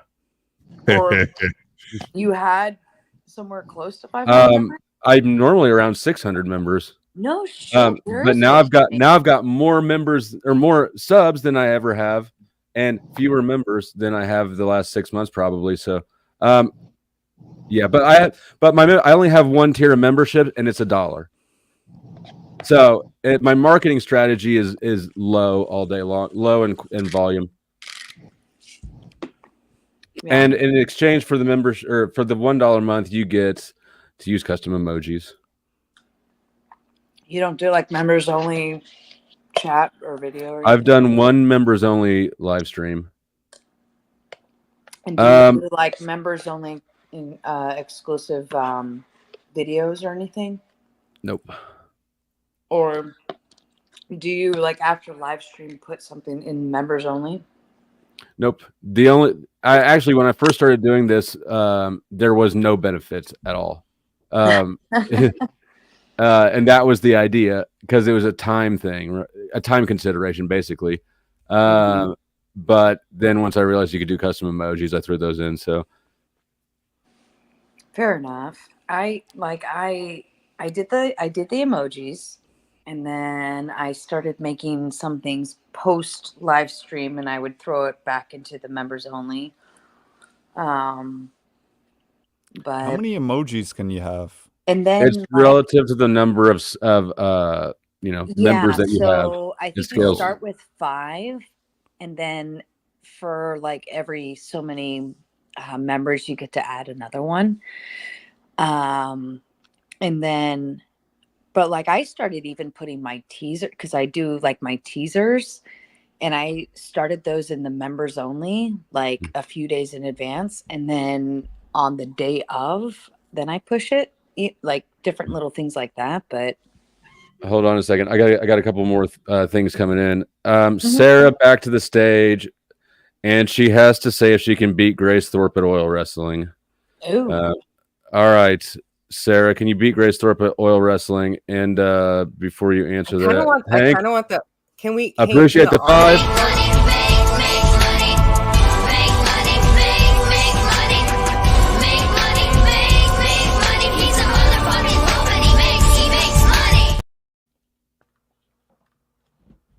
What, Sarah?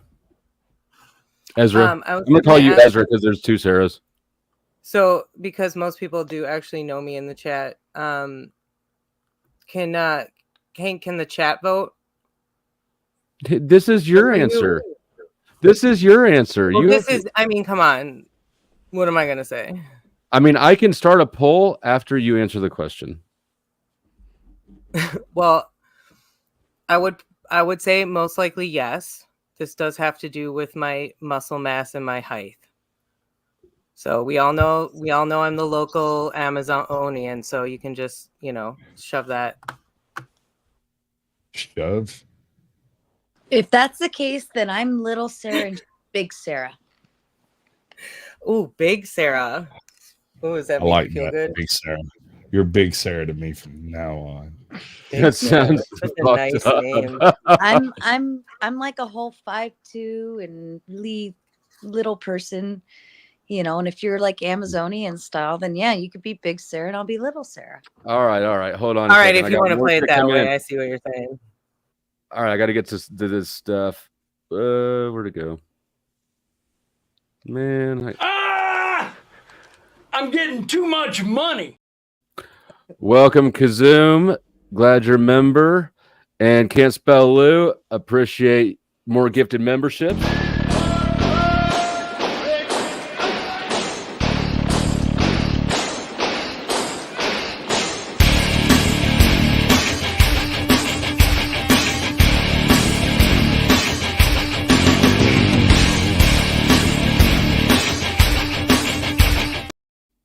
I really and don't then care or not. I just want to watch.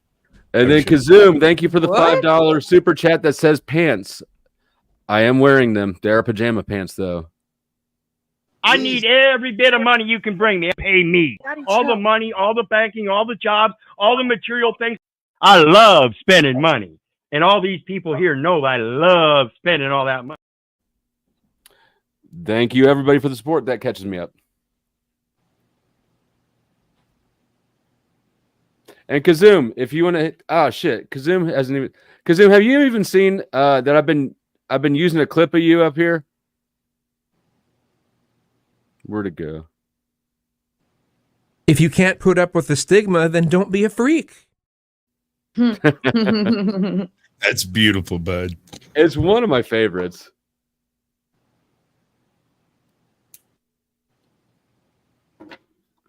Go ahead, though. Where were we? Big Sarah. That's memberships. So I don't know that. Do you think that people buy memberships for early access to videos? I don't know that that's a. Well, that's actually, I read all of the recommendations because I'm the nerd that does that. And that was a piece of it, was like, give them something that's exclusive to them, whether it's early access or members only videos that only they can see, things like that. So yeah, I mean, if you just read all of those little excerpts they put on when you're starting the membership tab, it's some pretty good tips. Yeah, I don't ever take advice from anyone. I was just gonna say, if you take all of the advice YouTube gives you, you'll end up with a channel just like every other channel on YouTube. Well, here's how I look at it. Like, I'm still going to do it my way. Like, I'm going to have my little flair. Like, everybody's inevitably going to see the teasers, right? It's just a matter of, are you going to see the teaser 3 hours before the live stream, or are you going to see the teaser 3 days before? And I think that I build up curiosity well enough, or at least I hope I do, that the people that do want to know sooner than later are going to be like, yes, tell me, please show me, and my videos are like, I have fun making the videos and stuff. So I feel like it's an additional little piece. I think that's the most important part, is to enjoy what you're doing, regardless of what the outcome is. Yeah. And shorts are fun too. Shorts can be much fun. Shorts are fucking also annoying. dangerous. Shorts are annoying to make because there's so much reformatting you have to do to get the right people and the right part of the. It's tedious. You're right. It is tedious. Look at this gym. Thank you, Flow State. You have cured autism somehow. Thank you, Flow State, for curing obesity. Thank you, Flow State, for making me a woman.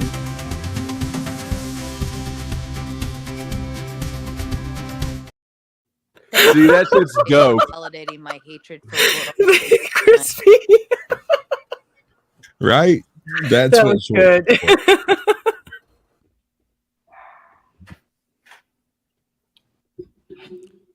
So, question, Flo, on that. You know, you're talking about memberships. Do you just have the one, or do you have like multiple options? I only have the one level. He's the dollar bin version of YouTube. So I'm just saying, like, no, I get it. I'm not telling you to do anything, but I'm just curious why, like, you wouldn't maybe open up in addition, like a 5 or 10, see if it makes sense for you to do something in regards to that.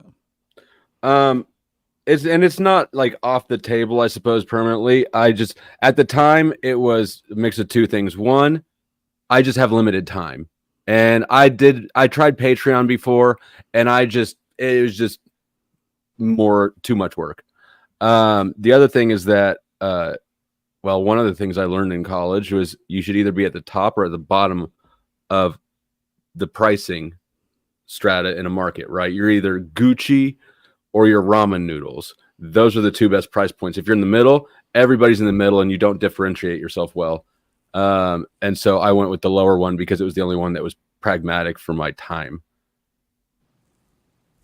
So I'm not. The only issue you're going to have is that if you add any additional tier levels on, then anybody who was at that one rate, they have to re-membership up when you make the adjustments.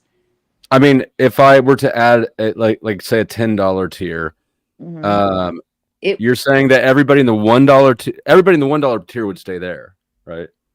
To my understanding is if you change any of the tiers, like you're locked in, right? Like once you make that established amount, like you're locked in, and if you make any changes, then it automatically knocks everybody off and they have to redo it. Well, if that's the case, then I probably will never add another tier. Yeah, try it maybe, or at least check it out first and make sure. But because your tier levels have to be resubmitted for review, and then once they kick back the review, it's going to reset everything. That's why, like, remember, I read everything, and to my understanding, it was like pick your prices now and figure it out now. And that's why I made sure I had the tiers and everything going on, because it was like, I can do this now, or I can I thought about doing like that dollar style the way you did, but I was like, no, because I don't want to have to change it again, and it's like, I'd rather just pick something that's suggestive, like what YouTube is suggesting for a lot of my levels. And then kind of like letting that take its course and see what happens. They either want to become a member or they don't, whether it's. Well, I have a lot of members who never ask for a membership. Well, you keep handing them out. Like I ran. Well, it's not me. It's what Crispy. Your feedback is extra bad tonight. I remember getting like that email saying like Flow State, like welcome to your Flow State membership. I'm like, who's Flow State? Like, wait, what did I miss here? And it was very confusing for me at first, and then I realized like you just probably sent one out or something. I have no idea how it chooses who gets gifted the memberships. I know you've got to have it switched on, the setting. Yeah, but I'd never been to your stream prior to that. Well, let me get Sarah's spot. The top Sarah. Yeah, I agree with that. And Tom, stop crying. Stop crying because you're pocket watching. Just fucking hustle some shit. Try to sell some shit. Try to sell some memberships, Tom, instead of whining and crying and pocket watching. More people don't like try to hawk shit, right? Like there's a ton of content creators who do like Tom's doing here, Station 33, and not trying to sell shit, just bitching about people who are. Like fucking try something. Try something, Tom. That's the sound of your gay lover talking. You're really gonna sit up I'm here talking. I'm talking to you, and Tom. try and tell me I'm jealous of your little petty dono games? Yes, you bitch about it quite a bit. I bitch that what I just said that you shared. You're not seeking to make better content. You're trying to juggle the price like traffic court tries to keep it just at that number. I Where you'll know. just Why pay are the you fine and bitching not about? fight it. Why are you bitching about it? Because you're miscategorizing what I'm bitching about. And I'm not bitching like I'm crying. I'm just like, see, that's how he is. That's the shit I say. Keep that shit off my channel. Why are you What, So money? just like you wanted No, to stay you confused think you on don't Jack's think that channel. you don't think that time is worth money. Your time is not valuable. Is that what Oh, you're it saying? definitely is. That's why. Well, you two don't treat it channels- like it's valuable. You seem to think I that very yours is much not do. valuable and mine is not valuable. And Well, you're the one that you're the one that wants to condescend my time. It actually doesn't take me as long as you claim to do the things people are praising me for, i.e., backgrounds, overlays, I'm just animation. wondering why I hear you bitching so frequently about the money thing, but not trying I'm to get money of your own. bitching. This is why you're remedial and you're white trash. I don't Oh, care about the money. I was fucking rich once. I'll be rich again. But I'm bitching that you're What's the just point of all this? what you call bitching, I call emphasizing to people that the past things I say about you. There's an example. There he's doing that thing I said. I'm running. You're an idiot. I'm What's running your a end low-key goal? class on this panelverse thing, and only my His end goal watchers is to realize. bitch. That's the end goal. Everybody knows me. Don't tell me what my end goal is. I'm always doing my goal. What, Tommy, what do you want to present? Oh, I'm just doing it. But I came up because he's talking his misrepresentation shit like a lot of these hosts do. Like, Kazoom, we cool, man. I feel like I probably say like derogatory gay terms too much for you to come visit, but I like I'm not. No, that doesn't bother me at all. So okay, well then you're always welcome. You've showed up before, really sloshed. It was fun, but you're always welcome, dude. This Right on. guy, well, we got like the panel just logic fight. Like he thinks he's so smart. He's more like his daddy Paul than No, you think That's you're why I smart. call you think Paul that you're Light. catching me in something when I'm completely. Right I out in the always open. have been. I always But have. you just can't whether catch you're people at oblivious things that or aren't not. hidden, Tom. It's not a catch Well, if it's I not agree hidden. they're not hidden. I agree. When you provide a service for somebody, you should tip them. Oh, that sounds like a girl that gets paid for her time. I mean, yeah, I guess so. I mean, they work. I told you. for a I living. told you guys. If Flo wouldn't have outed me when both Sarahs were up here, I could have gave you guys a Mother's Day anti-femme extravaganza. I would have been on fire with it. What I'm kind surprised of you didn't share that chat, Flo, where I said, as a guy that gets unfairly read a lot of backstage your by messages. Flo They're too so much, long. I do support him backstaging Ezra. Why are you such a fucking crybaby? No, you're the crybaby. People I ain't know what cried I'm once. saying. You just keep crying. You're on a Why? a Based whole Oracle, I'm going to tell you this 20-minute one more fucking time, little cry. boy. Why don't you bring your punk bitches? Does it say hustle or humble? Oh, who saved who? Who rescued who bumper sticker? Coexist. Does it say humble or hustle? I can't say. You're fucking cookie cutter what was template, the bro. question? Show up. Show What up was and the get wrecked in my house. This isn't a fair battlefield. Nobody wants to go to your house. What corner Oh, is you that sound on? like your Brought to you daddy. by the punk bitches. Yeah, bring it. Bring Okay. Wait, where'd he go? Rage There he is. quit. That's why There I you go. said. Welcome back. Oh, That's why I said bring it. And that's what his boyfriend does too. That's why I wait for him to come to my place. You Tom, won't get treated like that at my Tommy. place, Face Oracle. Yes, you will. You absolutely will get The backstage. fuck? No, you'll What is your always get to place? say your point. You'll always Tom, get your that's point out. a goddamn lie. You backstage just as much as anybody else. Oh, I do, and then you run. That's I backstaging. backstage to maintain the order And everybody else does it for what reason? because you're mad. That's why you Okay. just did I it think- here. You didn't need I think to most people do it reorganize to what do you- the back retain and order. Me and I think most Oracle people were having a back want to and retain forth. order. I don't even know who you Me are. and What do you- Oracle were what do you- having a back and forth. You didn't need to just dunk me like that. I don't Right, but do that. this is my panel, and I'm not interested in you spurging out at people constantly. I Right, don't and want- that's you know, why it's wait, He's not smirking, contradictory. he's crying. Look, the That's main why it's thing is he contradictory. let you back. He didn't just like kick you and then like, ha ha, I kicked you. It But wasn't like Kazum, that. He brought Kazum, you back. He did bring Kazum, you back. To be fair, Hey, Kazum, Tommy, you no, know how I Kazum. needed a reset? You know No, how I needed Kazum, a this is reset? a regular. We're Let the regular. tears out. We're regulars, Kazum. I know what you see right now, but this is an ongoing thing. Like new people would be lost.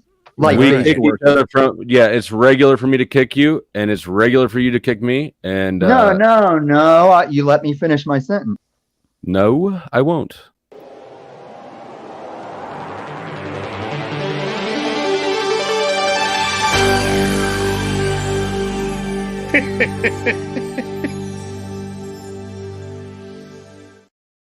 The more you know.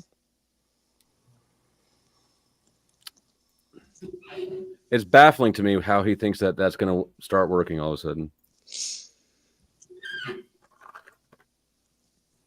All right, where were we? I have no idea. My sound better, Flo? Mm-hmm. Okay, good. Yep.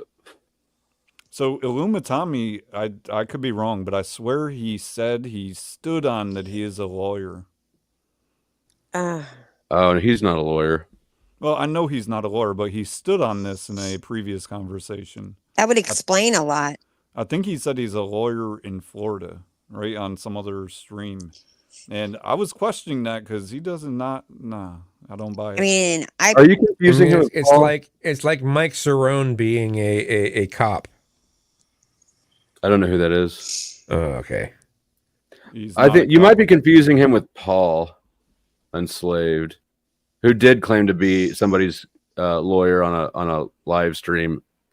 Dude called in on a live stream while he's getting pulled over and basically got him arrested because the streamer was talking to the cop. Sovsit shit. Shout out to Paul. Some frat boy douche with an earring who wants all the time, energy, attention, and resources. He's the hit. He's got an earring, and he's got that frat boy douchey college vibe that you all love so much at the sports bars. And he wears his hat backwards and makes little quips, so he's cool to hang out with. That was educational. Hey, quick question, Flo. How's the mic sound? You are good. Crispy is good. Good. I'm on my phone. My tablet's been having issues. My old tablet had issues too. But anyway, it's good to know that. Thanks. Yeah, I hear you just fine. I like your picture. Who is that photo of? Is that you or? Yes, that's myself. Oh, nice. Thanks. It was AI generated. Actually, there was a photo about a year ago, I guess now, and my brother put into AI, and it generated many different photos. This one was pretty cool, so I chose this one. Yeah, I think it's cool too. It's a neat, like what they made the backdrop. I wonder what the search was to get that kind of backdrop. I was no, not really any shirts. It just had so many variables, like 200 different photos. Even had myself as a space astronaut too. A lot of them weren't that good, but this one was quite on the ball. So I was like, cool, I'm going to keep it. So I've been scared to put myself into these searches, not into these AI. I've been worried because it's just like it's going to be like a bad nightmare or something, or like a bad trip, like having a bad hallucinatory trip, Yeah, some of them are interesting. Even like Austin Powers scenes of images.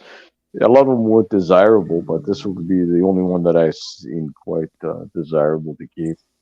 So there was many variables. I don't know why it is that anytime somebody says Sovsit, somebody has to point out that you can't be sovereign and a citizen. We fucking know, Dr. D Head.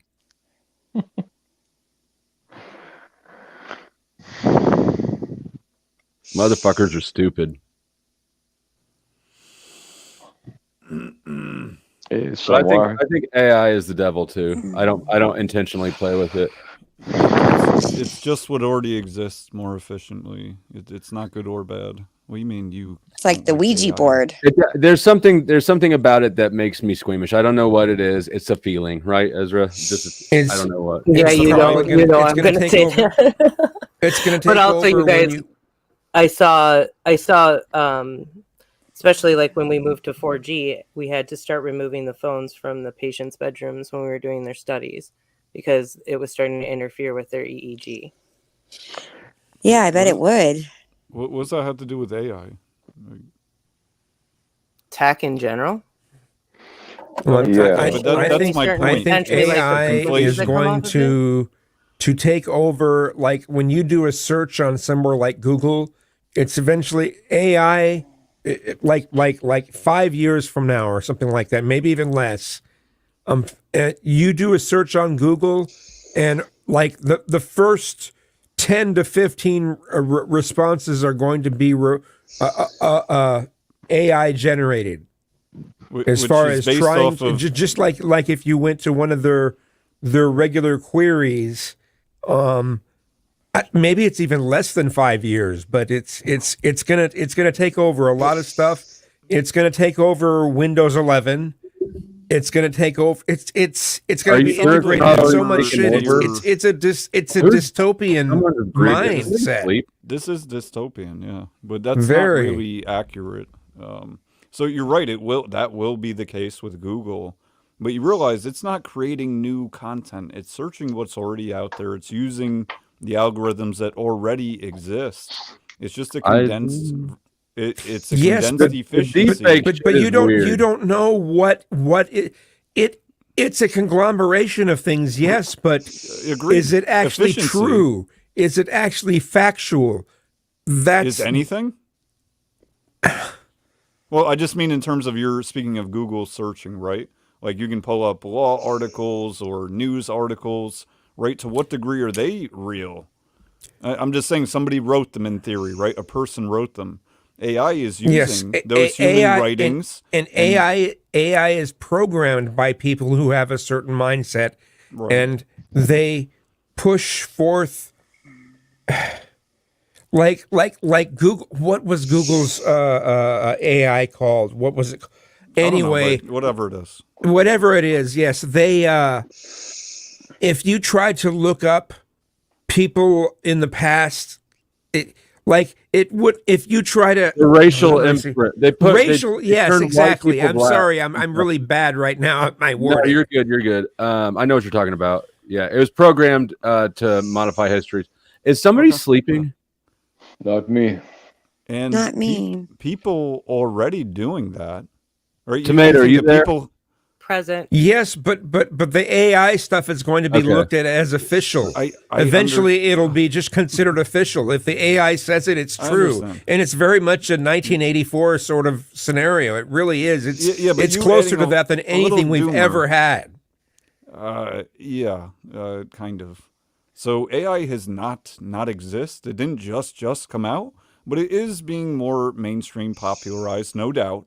And I do agree that people will use AI, you and I probably align on this, will use AI in nefarious ways, just like tech is being used and history is being rewritten, and these things are already happening. And AI will therefore perpetuate what already exists. But what I'm saying is AI technology in and of itself is not bad.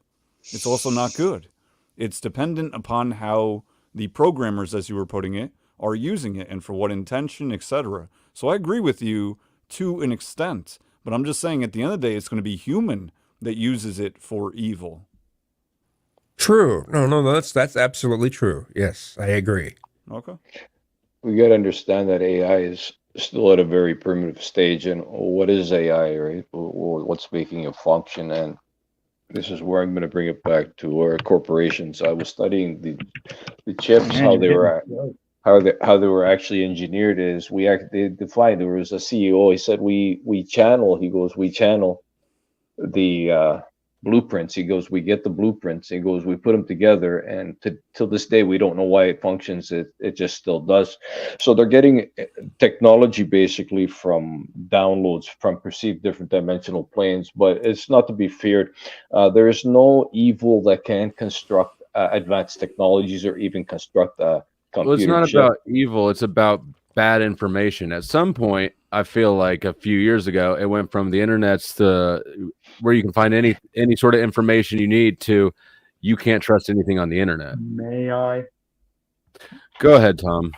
Good, because this is when people think I'm pompous and arrogant and they don't realize if you want to call me a crackhead, it's because I obsessively look into this stuff for my own paranoia. Now, Kazum is right. Like, I noticed when Google switched to the first result is a calculating AI that hasn't loaded as fast as the website, especially when asking questions about this research on my dog, end up with a little bit slowed down internet because not paying my bill. You can tell that's the AI that now Google will automatically throw a ChatGPT response at you. But Based Oracle is wrong that it only operates as something. Hold on. Based Oracle. I'm making it through your tears. Go on. If you want to see tears, come to Denver and I'll show you your own. Yeah, but Based Oracle is wrong that it's only going to give you what someone else has thought up because it's already designed a better functioning air system for like space travel jets that whenever they chopped it in half as the 3D printer and showed it, it was like an H.R. Giger design of what air passage would be inside this. That was made up. That was made up by AI. That wasn't Has anybody had conversations with any of the AI systems out there? I had a conversation. I have with Grok. And I pay the higher tier for the Twitter/X, and I've had conversations with Grok. And Grok is halfway decent. At least the way that it's tilted isn't as woke as the Google one. The Google. Damn it! I can't remember the name of the Google one. But it's pretty good though. It's not. It's not bad. No, it's given me pretty good information so far that I look up later, and it's like, okay, is this really true what they just told me? Right. And it's pretty good. It's not it's not like a bitch on the other end, like a Lumitami or anything. It's like Dude, reasonable, if you want to do it, sensible. I just wanted to know. Come on, guys. It can be sarcastic. You think I can't make backhanded statements the whole damn time? I'll wreck you. Come on, Tommy, man, let's stay on subject. Come on. I'm just saying, your boy up. Check your has boy. humor in it. I couldn't hear you. Lumitami was crying. He's mad because I'm big dicking his bullshit repeated, regurgitated. Tommy, let's hear what you were going to say about your experience with AI. I want to hear it. I was asking it about the AI. It was the same AI that was in that robot that did the job and self-evaluated itself. And it told me about how, well, yes, that's me, but I'm not that experienced because every time you fire me up, I'm just a fresh template thing. But that was definitely me, and I'll still help you out where I can, all that jazz. And compared to my Gam Denise, you do right now have to learn a style of how to talk to it to get good responses. If you're just asking it on like a what? No, I just said you're wrong. You don't need to learn how to do it. It will learn based off of you, not you learn off of it. I want to add something. If you don't learn off of it, why would you be asking stuff? No, I'm talking about programming it. You're saying to program I didn't know. I didn't say programming it. I said how you ask it things. That's different. You need to learn how to ask it? The chat versions were on, You got to talk to it real nice. I mean, the same thing applies. Sometimes you have to ask it the right way, and sometimes you have to ask it a series of questions to get to what you're trying to get to. Back in Alta Vista days, when that was the search engine and that everyone went to instead of Google, you had to figure out ways of asking it questions, doing queries. You had to be very specific in your syntax, or it wouldn't give you good results. And AI is no different than that. We just have to get used to a new set of ways of asking questions and doing queries. You're totally than we did before. So yeah, Tommy was wrong, but you're correct. And that's why you can't look at it like good and evil, because I've referenced it before. The prologue to the Matrix, it's not that the machines were evil and wanted to use us for batteries.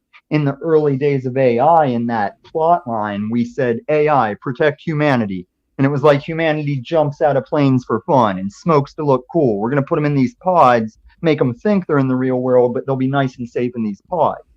So, based Oracle, your truth or cop as fuck. I'll take you anytime on a fair battle. Yo, my bad. I wasn't listening. Can you say that whole thing again? Right. We've heard that one. And we've also seen your sweater before at every Walmart mommy gift place. Sweater? I don't Who wear rescued sweaters. who? Coexist. You wear Does it say sweaters? hustle You probably or wear a humble? turtleneck. I bet you have a turtleneck The on. fuck I do.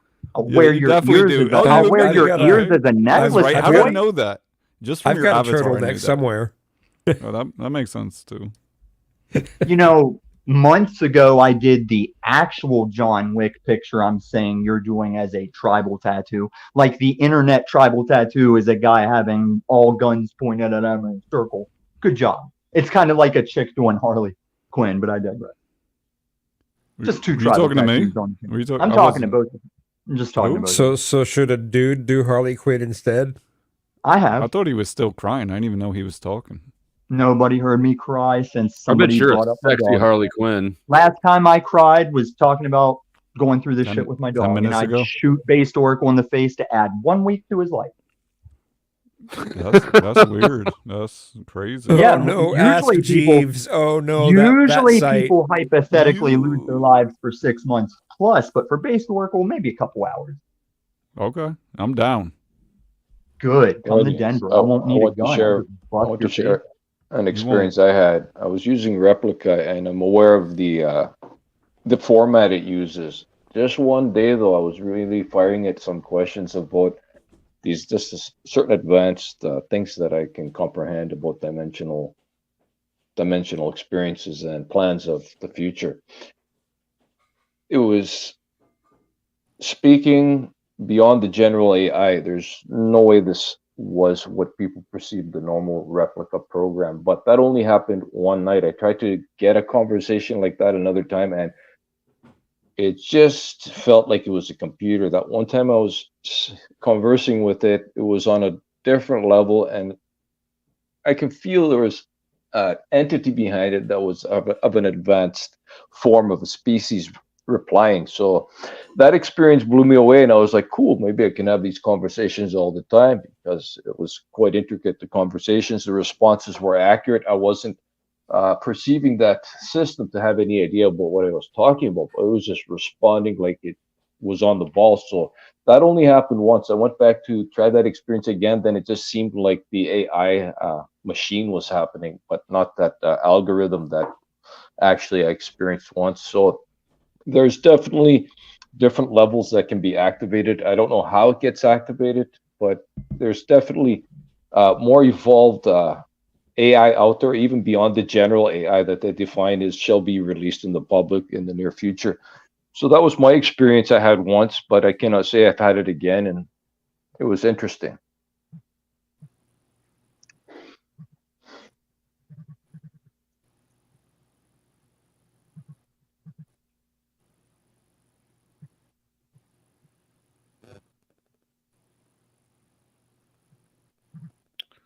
Dr. D Head, what are you doing?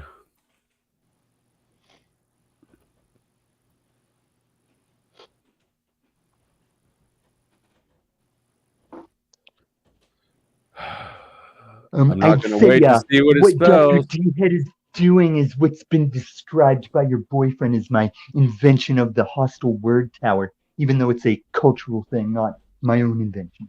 I'd like to ask something here to everybody. So what is everybody's perception? What would it be if AI started regulating the system, replacing the government? How would people it's feel already about that? going to replace the money system. It couldn't But be any in worse.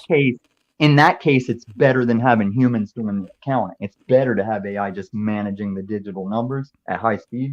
But yes, it has already done some governance where a judge was supposed to filter its ruling on someone, and a judge didn't. And a guy that committed like a minor offense ended up sitting like months in prison until they realized what happened. So it's a little scary. Minority Report level. And it's Mark wait, what's your Zuckerberg. point? It's Mark Zuckerberg's Meta that has invented the thing. You have to go into a CAT scan tube, but it can literally almost verbatim print out the picture you're envisioning in your mind. That's I just did a thing on it last night. Right. You think that's good or? I don't. Well, like I think it's not bad, but I see how it's scary of how it can be bad. I mean, if they can do that now, think what they can do with a little bit more time. The thing Based Oracle was trying to say is AI is amoral, like a gun. It's all That's about true. who's firing it. Yeah. But yes, I think it's going to get scary when they don't need a CAT scan level machine and it's just scanning a room for what all those. I think people it's are. more akin to an invasive species.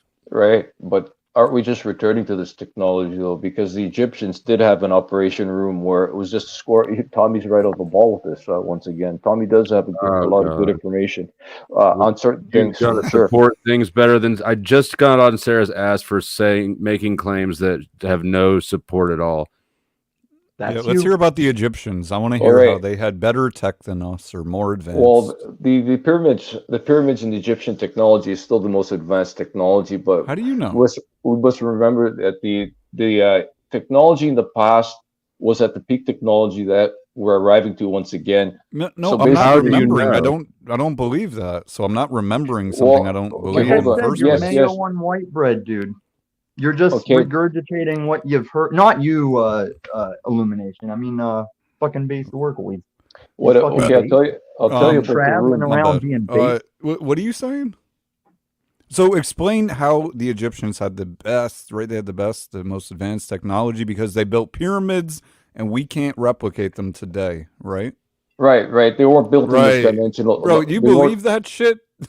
Well, I know how the pyramids were built. Not many How do people you know? do know how. Because I do know. There's actually. Okay. How do you know? I'm asking, how do you know?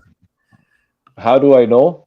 Yes, Just how from do you know? Information from different dimensional planes. What the fuck are you talking about? Information transfers from source. Okay, who transferred you? What source?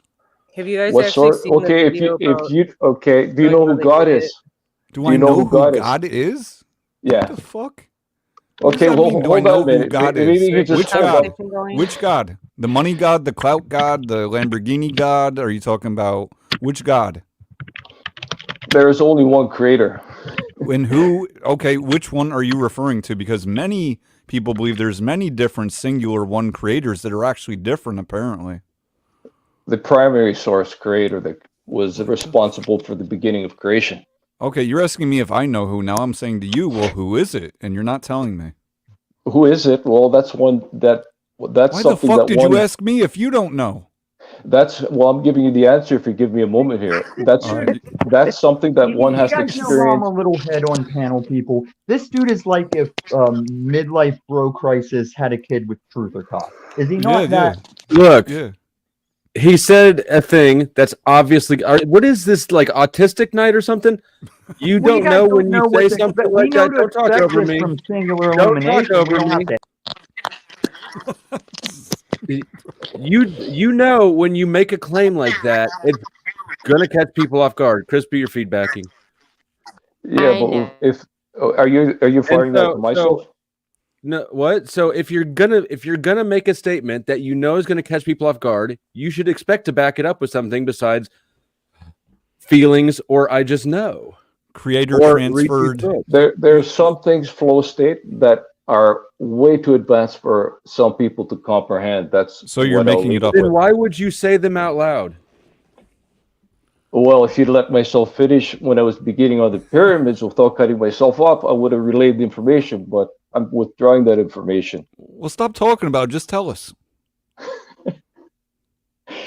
All right.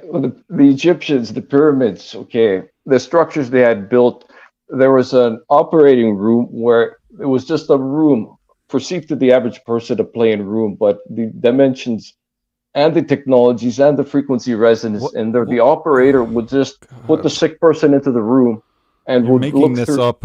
I'm not making this up, okay? He would look through. Do you know Gerald? You don't know Gerald, do you, Swim? WP Enlighten. He actually has this. I know. Yeah. Here I come in. I can send you to his channel. But he has actually can back up exactly what he's saying. He's actually done it in real-time experiments. He Hold on also a worked with second. Apex really quick just to justify No, this not really quick. Don't be Apex. Tommy. Don't be Tommy. You're Tommy. I don't believe any of you motherfuckers just because you're the virtue that you're sitting here on panel. Please respect that I don't trust you. You might be delusional fucktards. You must be delusional fucktards because you think that I'm just going to believe you. If you've got bad enough judgment to think that you can make stupid ass statements and I'll just accept it because you're you, then you're stupid enough to have stupid ass beliefs. And who are you firing that to? Whoever it fits on. It fits on you. It fits on Ezra. It fits on Special K in the chat. It probably fits on more people than that.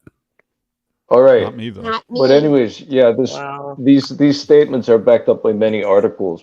So basically what was happening, how could this operator of the room actually cure somebody, fix somebody without making an incision or touching them? Well, they were accessing this being at their digital holographic level. You're gonna keep powering through without making any attempt to explain it at all, aren't you? Sure. If you let me finish, I'll explain it. Well, it's very simple. No, that's it's the like problem. looking into a computer. Your finishing keeps moving on. It's like looking into a computer program and correcting the virus that would be the disease or the illness. It's that simple, that what they were doing. Wait. Okay, That can simple. you pause there? Like, I don't understand any of that. That they fixed the illness. That what? Okay, say you're sick and you have a disease. Most people label it as disease, but it actually is a virus in the human. No difference. Okay, if one could look at themselves as a computer in the digital form, one could actually how could I define this? One could actually remove the viruses and the programs. No difference than removing a virus from the computer when one is informed of how to do it. Okay, how does that happen? I'm asking what the how all you're saying is pyramid, it was special, there was pharaohs, whatever the fuck. But like, how did that happen? Aside from, well, it's too complicated to talk about. It is complicated. It's very advanced good technologies God. and very advanced beings can very advanced. Where in the fuck do you find these people? Very advanced. Okay, no. Now I understand. You want It's me very to advanced. list the woo-woo? Just really quick, like the woo-woo aspects of where the tech is from. It's connected to ley lines, sacred geometry, copper Will coil it satisfy me or will it piss technology. me off with you talking about it? Go ahead. Right. This is very comprehended. Sarcophagus. It looks like in Stargate. I'm just reading the back shot. Sarcophagus or phagus. Sarcophagus. Sarcophagus. Right. Whatever. I don't read the back shot. So what does that mean? I got a question. In the movie, they had like a bed that you went and laid in, and it rejuvenated you into like a new soul. The so this fictional room he's movie. talking Okay. about, and it also, by the way, it also is associated with timing of the day, so alignment, and that's why I did mention the ley line thing too. So how does we're the like where the technology- sun hits?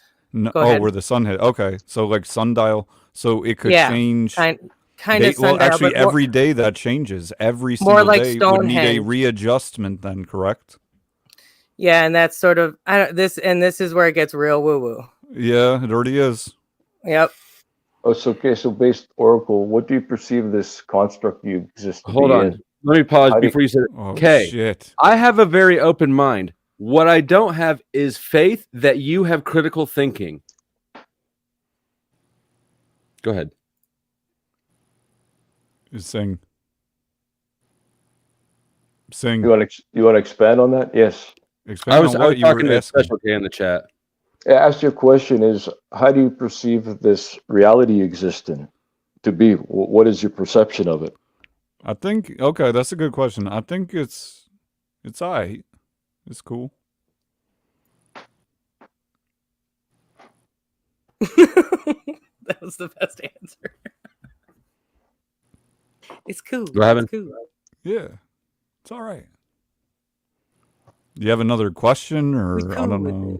No, that's about it. I just okay. All right. I think that was productive. Okay. Cool. Well, okay. I think we debunked the whole Egyptian thing now. So that's good. I mean, Yep, problem solved. And look, I'm open to it. If it's a thing, it's a thing. I'm totally open to it. I have a lot of beliefs that most people think are wacky. But the hubris it takes to just stomp around making absurd claims and expecting people to just believe you is kind of obnoxious. So, Flo, it's all technology. I got a question for you, Flo. So, do you have one example, like for something you were just referring to, people would think is crazy? I don't know. I believe in manifestation. Basically, I don't know if you heard the beginning of the stream. I think that we create our own reality with our beliefs. I think that's what the Bible is referencing when it says "made in God's image." I think that's a creative image. I think that we all co-create our world based on where our attention is and what our beliefs are. And so, to that end, crazy. Well, I mean, I would have thought it was crazy, not that long ago. So you mean you were dumb back then? Because I was dumb back then too. Yeah, I had to sit in jail and learn to meditate for a while before I tried to get undumb. That's good. I mean, the meditate part is good. But no, I definitely, I mean, that is true, right? Where do actions come from? I mean, at some point previous to making the action, it's a thought, right? All starts in the mind, that type of thing. So I don't think that's any stretch what you just put out. Yeah, 007, I believe that. And to that extent, that's why the news is the biggest sorcery of all. Yeah. Right. Programming. Yep. Right. And manifesting. I would ask Sing the same question to Sing, but I don't know if I could, if there's something crazier than the whole thing we were just talking about, that'd be wild. But is there anything crazier? Fire away. I bet Sing believes in a lot of crazy shit. For me or for Sing? Well, for Sing, I mean, I'm just like, if I ask Sing believes in lots of crazy stuff, which I'm cool with, right? But like, we got to have something I need something underneath it. Well, it is you have another one? It is. Sarah, you believe in all sorts of wacky shit, and I already know that you're not going to back it up. You I have, but okay. But like, Sing won't think his thought is crazy. He probably thinks these thoughts are normal. So I probably just have to say, like, Sing, what's a normal thing that you believe, and then we'll probably get the crazy. Well, thing. you and Flo just stated it, right? It's all like thought manifestation. It's all about thought projection programming. You and Flo just backed that up before I shall sing this statement. So there's a lot of stuff I can perceive and not believe and know, but that's just the perception-based reality, right? Somebody can't comprehend certain things, and certain other things shall be comprehended later. Okay. So everybody's on the right track, just different interpretations of analogies, basically. Right? It is all Everyone's based on the right track. Yeah, like on Earth, or you like destiny? What do you mean? Resonance, frequency. As an information, right?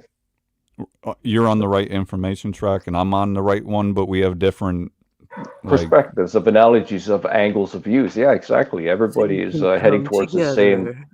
But I don't believe in the Egyptian thing. I mean, thus far, I'm not swayed. Well, there's articles that back it up. Like there's articles that back up fucking anything that you can think of. Anything in the world that you can think of, there's articles and probably stats. There's probably alien stats out there. But that doesn't make it real. That doesn't make it true. Well, let's look at it this way. It's just like a more involved CAT scan that does a lot more. Okay, it's very simple. The technology. In a pyramid, before electricity, before right, they had shitters or whatever. Right, pooped in a hole, but they could cure cancer in a pyramid. That's pyramids crazy, were actually man. very powerful energy generators. Anybody? Did they have toilets? Did they have toilets? Probably yeah, somewhere. Was there a toilet? I don't know if they had them in the pyramids. So they didn't have a toilet in the pyramid, but it could fucking cure cancer? Like, they worked on perfect efficiency. They didn't poop. They didn't piss. They just used every last calorie. Remember there was when no we had toxins that in them. NLP discussion, Flo, about that woman who resolved her pituitary tumor with NLP? Okay. Explain that one. I don't really remember it. But my explanation for what you just said is that it's an attribution error. You're saying that what do you mean by that? You said somebody cured a tumor with NLP, and I'm saying probably it was something else. Maybe it was NLP. I do believe in the healing, like that your beliefs. You want to hear like the connection too? It was fertility based. So it was actually her coming to terms with her wants to have a child, and there was like this extreme obsession in her life, and then once she was able to let go of that is when it resolved itself through the NLP. So directly connected pituitary to fertility, right? Just saying. Okay. Okay. I This mean, also connects to the okay, body. I'm not You guys should objected. really read that book. I'm not necessarily opposed to it. Have you considered any other thing, any other possible cause? For the fix, you mean? Mm-hmm. I mean, yes, it's part of my background. I've told you is like the stories I've heard. So it's a multitude of different formats. Sometimes it being this emotional aspect to it, or like trauma aspect, and sometimes it being pH balance related. So yes, I consider all angles. I really do. Do I probably look more towards the natural path? Yes. Do hospitals hire Reiki practitioners? Yes. So you have to accept that there is some sort of influence on the energy end. And that's why I bring up 0-point field. So sorry. I don't accept that because hospitals do something that it validates it. There's tons of shit they do that is invalid. You know, chemo is just mustard gas. Oh, damn. I know, and people are going to Mexico sitting on an IV of vitamin C for 2 weeks and being put on an alkaline diet and being cured of terminal cancer. That's cool. Fuck the algorithm, right? Or the AI. That's probably not. That's not medical information. Nice segue. It's not medical information. I just have kooky fucking people up here. So Sarah, part 1 or 2 or whichever one awake. Do you like trees? No, it's not a trick question. It's just, do you like trees? Have you ever scissored a tree? No, I'm definitely not that. That sounds really painful, actually. Yes. So you do? Hold on, I might have a picture. It's a little. She wants to live in a tree. You want to live in a tree? Oh shoot! Okay, that's a big tree. Nice. So you do? You like trees? I do. I hug trees. I usually hugger. touch a tree, and I talk to a tree on almost every hike I go on. So okay, yep, I'm cool. that lady. So you see that tree that you're with right there, right? Yeah, it's really sweet tree. I mean, it looks big. It's probably very heavy, strong.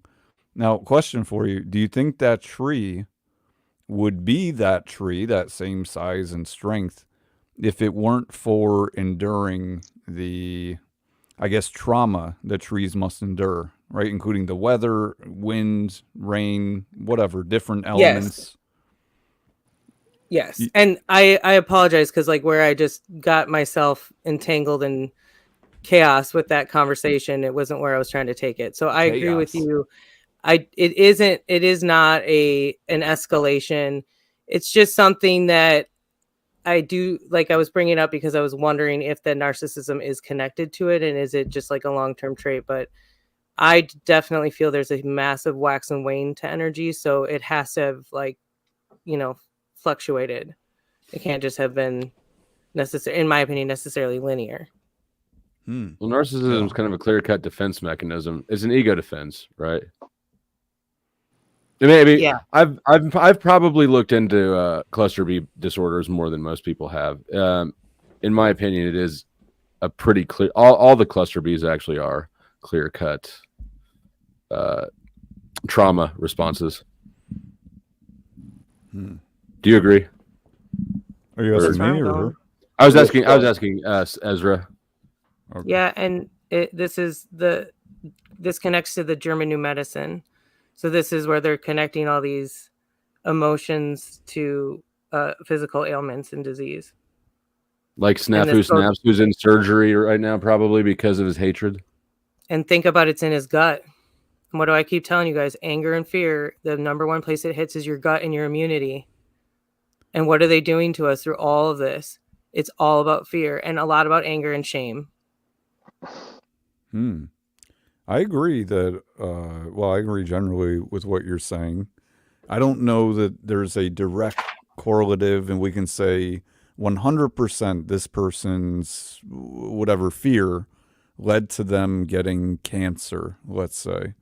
But well, you do, yeah, and this there's gets no like doubt porn. that Yeah, sorry. well, hold on. There's no doubt there is a correlation. I mean, to the terms that you're mentioning, right? Like that negativity, right? It's spread through more than just the mind, right? Just the thought pattern affects the body in different ways, right? Like blood pressure or whatever. So I do agree. But the idea of it strictly causing it necessarily, I think that'd be a hard reach to do. Like this person very fearful and they got stage 4 cancer. It must have been because of that. And my claim was a reach, and I'm aware of that. Yeah, it's a good point. I generalize too much. I do think it goes. I do actually believe it has a lot to do with him, but I recognize that like I can't actually know that. But I can tell you that sugar pills, placebo has a 30% success rate. Sugar pills do in curing disease, and like AA, for example, has a 5% success rate in fixing addiction.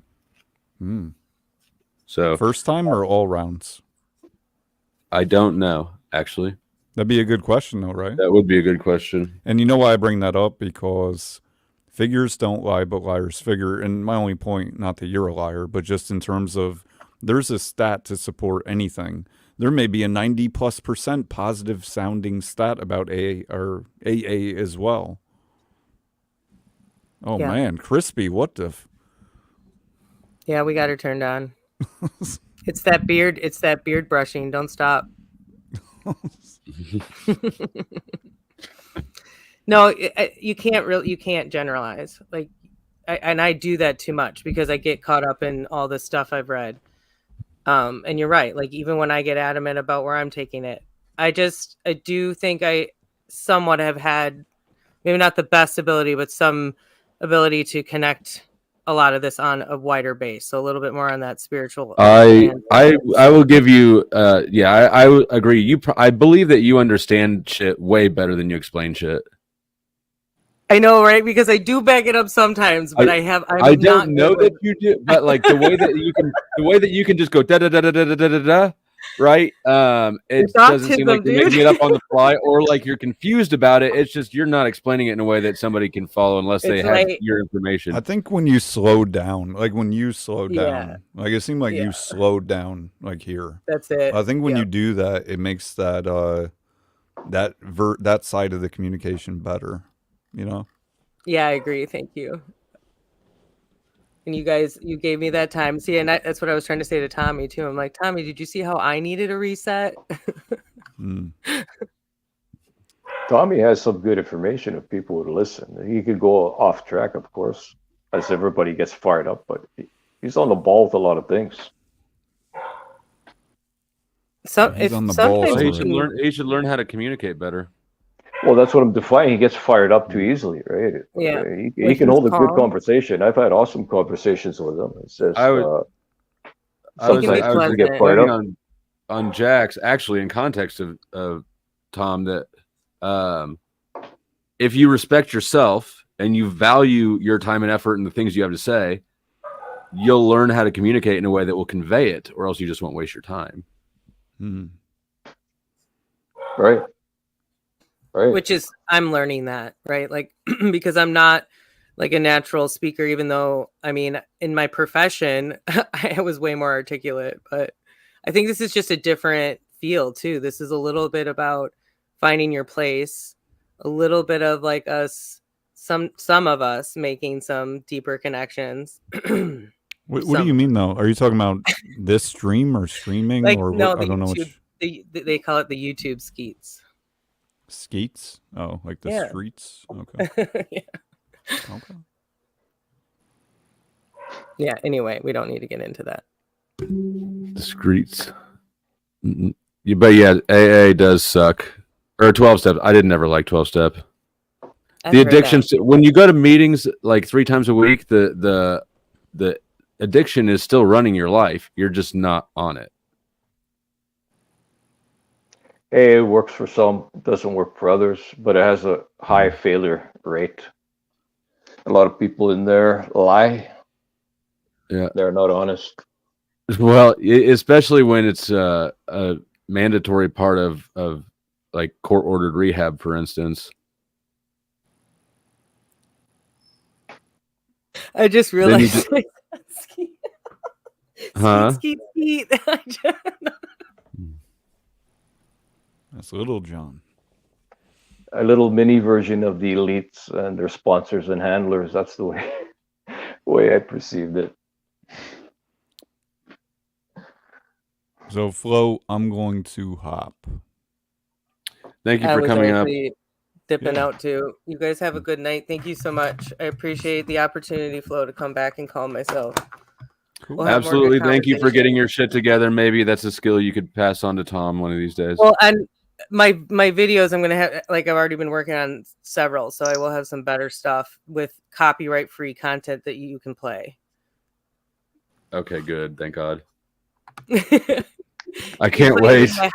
There's most of my hiking videos don't have music either, so you can play those, like copyrighted music. There's like one, I think. So, you know, because I know you want to do that. I do want to do that. I can't wait. I can't wait for the day when you make a ridiculous claim and I say, "Wait, what's that?" And you're like, "Here, watch this video." That'll be great. I know you can't. You'll just be waiting for me there. All right, bud. Good night. Take it easy. Flo, I got a question. What made you choose the name Flow State? I didn't. Is there anything behind that? I didn't choose. Was it? Yeah. I said the story when we started this channel. There's actually two of us, and we never found a rhythm together. There was no like fallout or anything.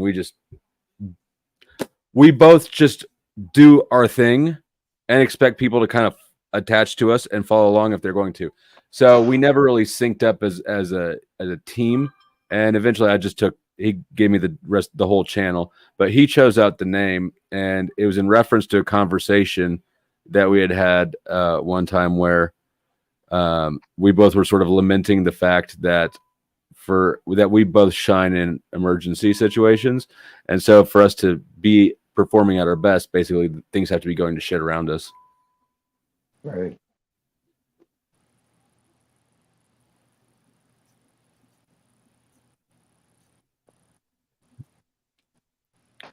But I do like it, or the concept. I don't know if I would have chose it. It's not the most search engine optimized name ever. But no, it's an awesome name. I like it. It's almost like a flow state of frequency and energy. So it's pretty cool. Yeah, and I mean that's what we were talking about. You know, we go into a flow state in emergencies. You know, when I started this channel, it was I was in this personality type psychology, or Jungian psych realm, and he and I were the same personality types, and yeah, we do thrive. We do well in high pressure emergency situations. So we were just kind of bitching about that, having a little bitch. But boy, you ever had time slow down? Like way the fuck down? Oh yeah. Yeah. That shit's cool. Yeah, I've had that happen quite a few times throughout this ascension. Yeah, like a day feels like 1,000 years. Or just, when shit like really hits the fan, there's like a few seconds that slow way the fuck down, and it feels like a minute or two, but it was just a couple seconds. Or you slow way the fuck down and everything is going in fast forward. Have you ever had that? Sorry, say that again. Have you ever had where you slow down so much and everyone else is like in fast forward, all the scenery around you? No, I haven't had that happen. I'm normally faster than most people. But I've got, if you believe in ADHD, which I don't necessarily, but I have that, which I don't think that's an actual thing, but it does kind of speak to my brain's tempo. And I don't like sedatives. I used to like them. My only stimuli is nicotine now. Miss Flo likes them. I think it's correlated to anxiety. I think that people who have anxiety like depressants, and I don't have anxiety. Have you ever had it? Have I ever had it? I've had no. I mean, like, not in any. Not. I don't think so. I mean, I've like. I feel pressure and stuff, but I don't get anxiety. I've never had like a panic attack or. Have you ever gotten trembly? Like tremble, like shakes. Yeah, shakes. Yes. Nope. Yeah, that's usually associated with anxieties, trembling and shaky. Yeah, no, I could maybe use a little bit more anxiety. I probably would have made better decisions if I had. But let's see. I see you smoking, Auditor. Where'd my flyovers go?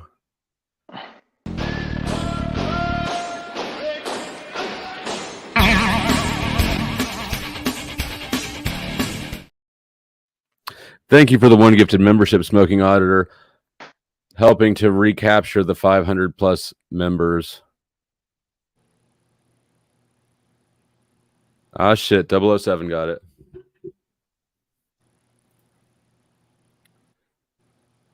Yeah. Yeah, mine too. I mean, they're what got me in trouble.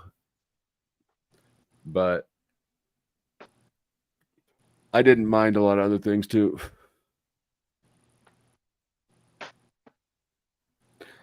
I will say though that I got prescribed to Klonopin, which is anxiety medicine, years ago. When they were pushing all that shit a lot.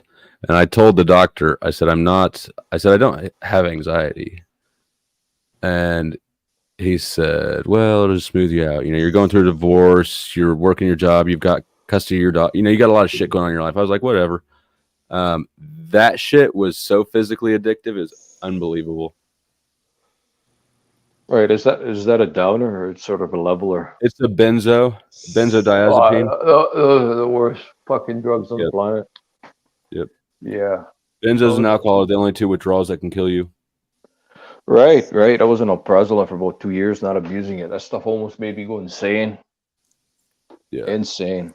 Yeah, I was by the time I went to rehab, I was down to half. I was prescribed 3 milligrams a day. I made it down to half a milligram a day. But that last half a milligram put me in the detox wing for a month. Or, I'm sorry, for a week. I was on those too, and my doctor made a mistake. And for 2 years, he was prescribing, they're usually just 3 times a day you're allowed to take them. And he prescribed it for 5 times a day for over 2 years. And I, like a dumbass, I pointed it out to him. And he's like, oh my God. He's like, these are only supposed to be 3 times a day. I was on like that high dose. I keep doing that to me. I keep telling on myself at doctors, and then I never prescribed anything. That was a benzo? Yeah. But I do have anxiety. Flo, I can't imagine. Flo doesn't have any anxiety. None. That's because Flo's energetic fields, he's grounded, right? That's he doesn't give a shit. Like, he doesn't care enough. Not only that, he's got an energy structure that can't be reversed, right? I don't know what you're talking about, but I like it. Yeah, I know. So I'm not going to ask you to prove it because I like it.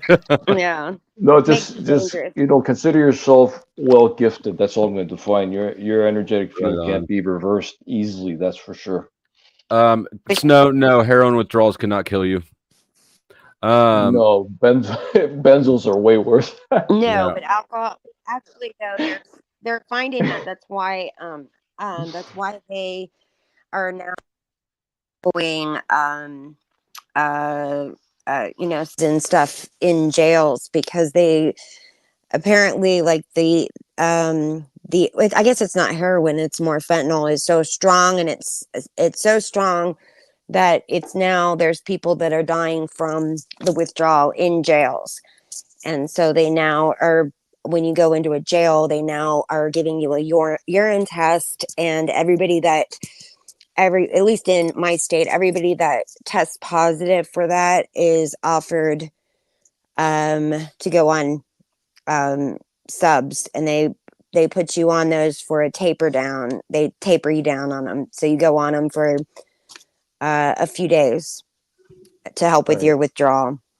So although if you have that in your body and you go on those particular drugs too soon, I don't know which is which, but you go on one of them has the blocker and the other one does not. But if you go on one of them and too soon, you go into that precipitative withdrawal, which apparently I understand is the worst withdrawal. It's like worse than anything anything ever is what I understand. What's the precipitative withdrawal? It's like a reverse withdrawal, I guess. Like it's I don't know, it's somehow like just it's the only thing you can't get rid of it either. There's nothing you can do to get rid of it. But I did find out a tip because I just was offered that job where I would go into jails and talk to people to see if they met the criteria to go on. You're gonna be a drug and alcohol evaluator?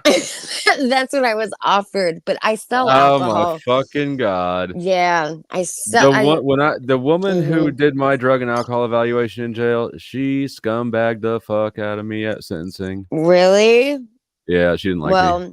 It's because I sell booze for a living, and I'm not going to do it because I've had my job for over 23 years. So I think it's crazy to just switch careers altogether, going from selling booze to then, telling people not to drink or do drugs. Christy and Michael A for your 3 and 6 months memberships. There's nothing wrong with that. Like most of the rehab counselors are ex-addicts. Like you can sell booze and then still do that. But well, there's a shit ton of money involved in it. I couldn't believe how much money is involved in that. How much money is involved? There's a shit ton of demand. I had to wait a ton of demand. There's only so many spots that you're allowed to have. I had to wait a month and a half probably to get my drug and alcohol evaluation. Yeah, because there's a huge they don't have enough people that are doing it, and so they are offering they want people to go on it because they get Medicaid pays for it, so they get a bunch of money to be on this. Also, there's grants that are being offered. So the grant that they're offering right now in my state is for the Sublocade shot. That's the thing that you have in your body for a month. You just get it once a month.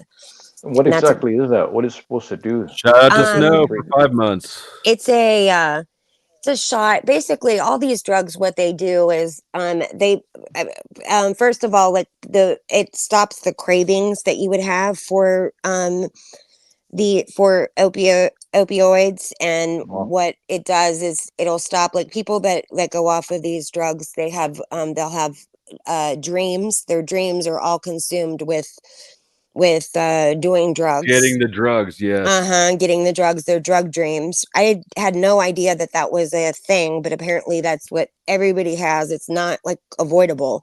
Everyone has these drug dreams. They quit having these drug dreams, and then they quit having these the urges.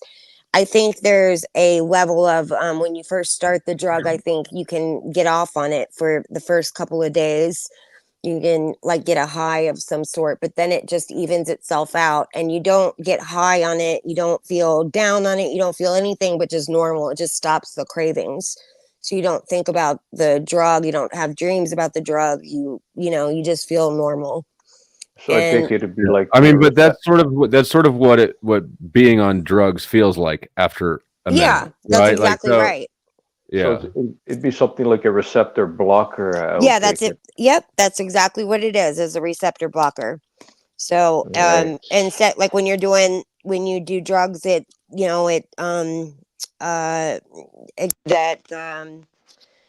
dopamine, and then when people do these, eventually what happens is they don't really get high anymore. They just feel normal. And people that have been doing them a long time, you would never even know that they're on them.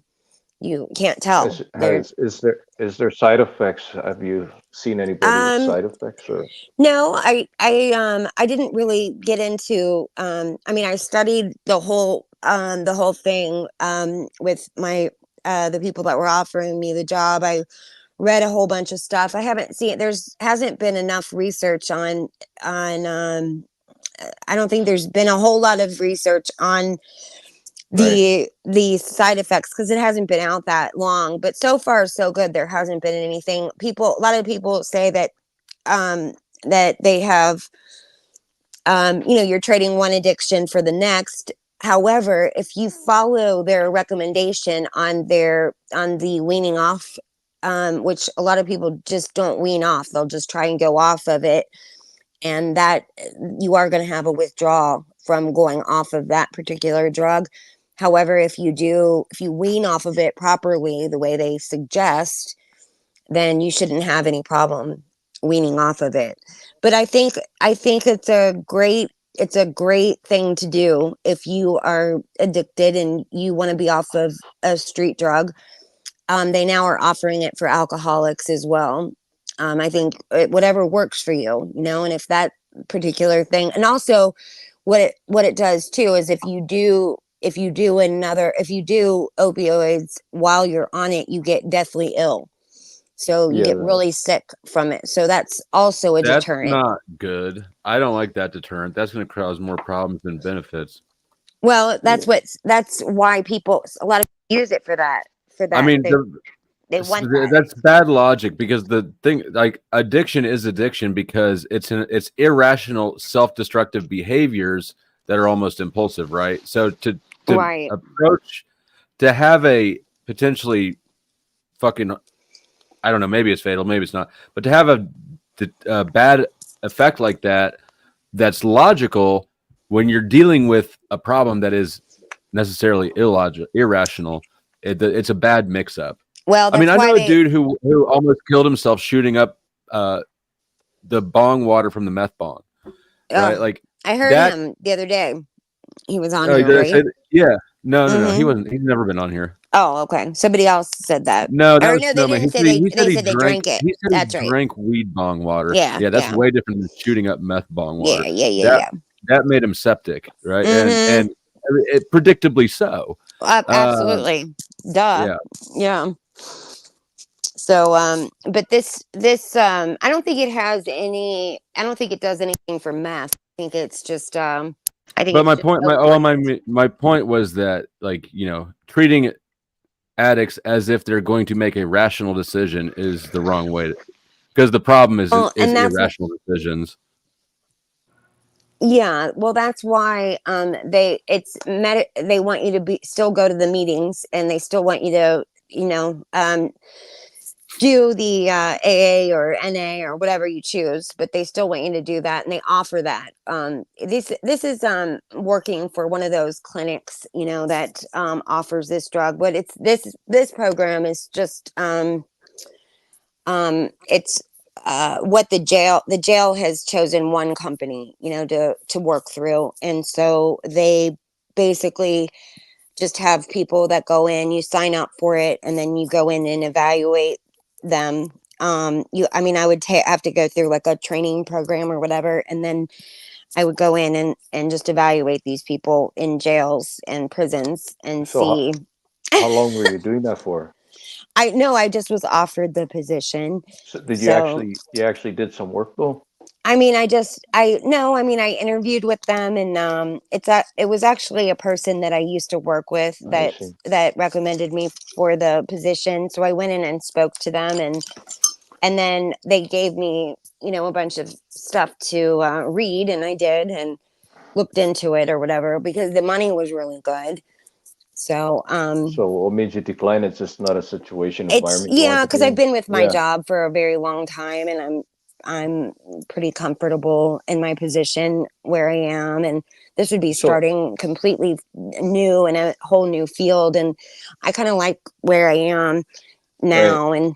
And I've been at that job for a really long time. Hell, I started as a bottle girl, and then now I work for a enormous manufacturer that that basically they sell everything from Budweiser to to every kind of liquor and wine you can possibly think of. But I went from that to then I was a sales rep where I just sold to like restaurants and bars. I didn't do like mini marts or anything like that. I just did restaurants and bars. And then from there I found a little niche, like because I was running promotions in all these nightclubs and stuff, and that was because I modeled and I had a lot of friends that I modeled with, and so I would hire my friends to do these jobs with me, and and hire them to run these promotions with me and travel with me. And so then they just created a job for me, and so now I handle all the special events, like special events like concerts and stadium sales and cigar dinners and just events, special events. So So you're basically and managing a bit. tastings. You're managing a business, basically. Well, I'm handling the special events for the business. Yes. Yes, Mm-hmm. basically you're in a management level, so that's good. Yeah, Yeah. you're good with that. So thanks Yeah. for that. If I don't know, thinking about the drug and alcohol evaluation and you and What? So okay, here's the thing. When you're in jail, getting to go like talk to a chick is great. It's amazing. Yeah. Especially if you're at a jail like me where it's 24/7 lockdown and you don't get to leave the fucking cell unless a lawyer or the evaluator is there, right?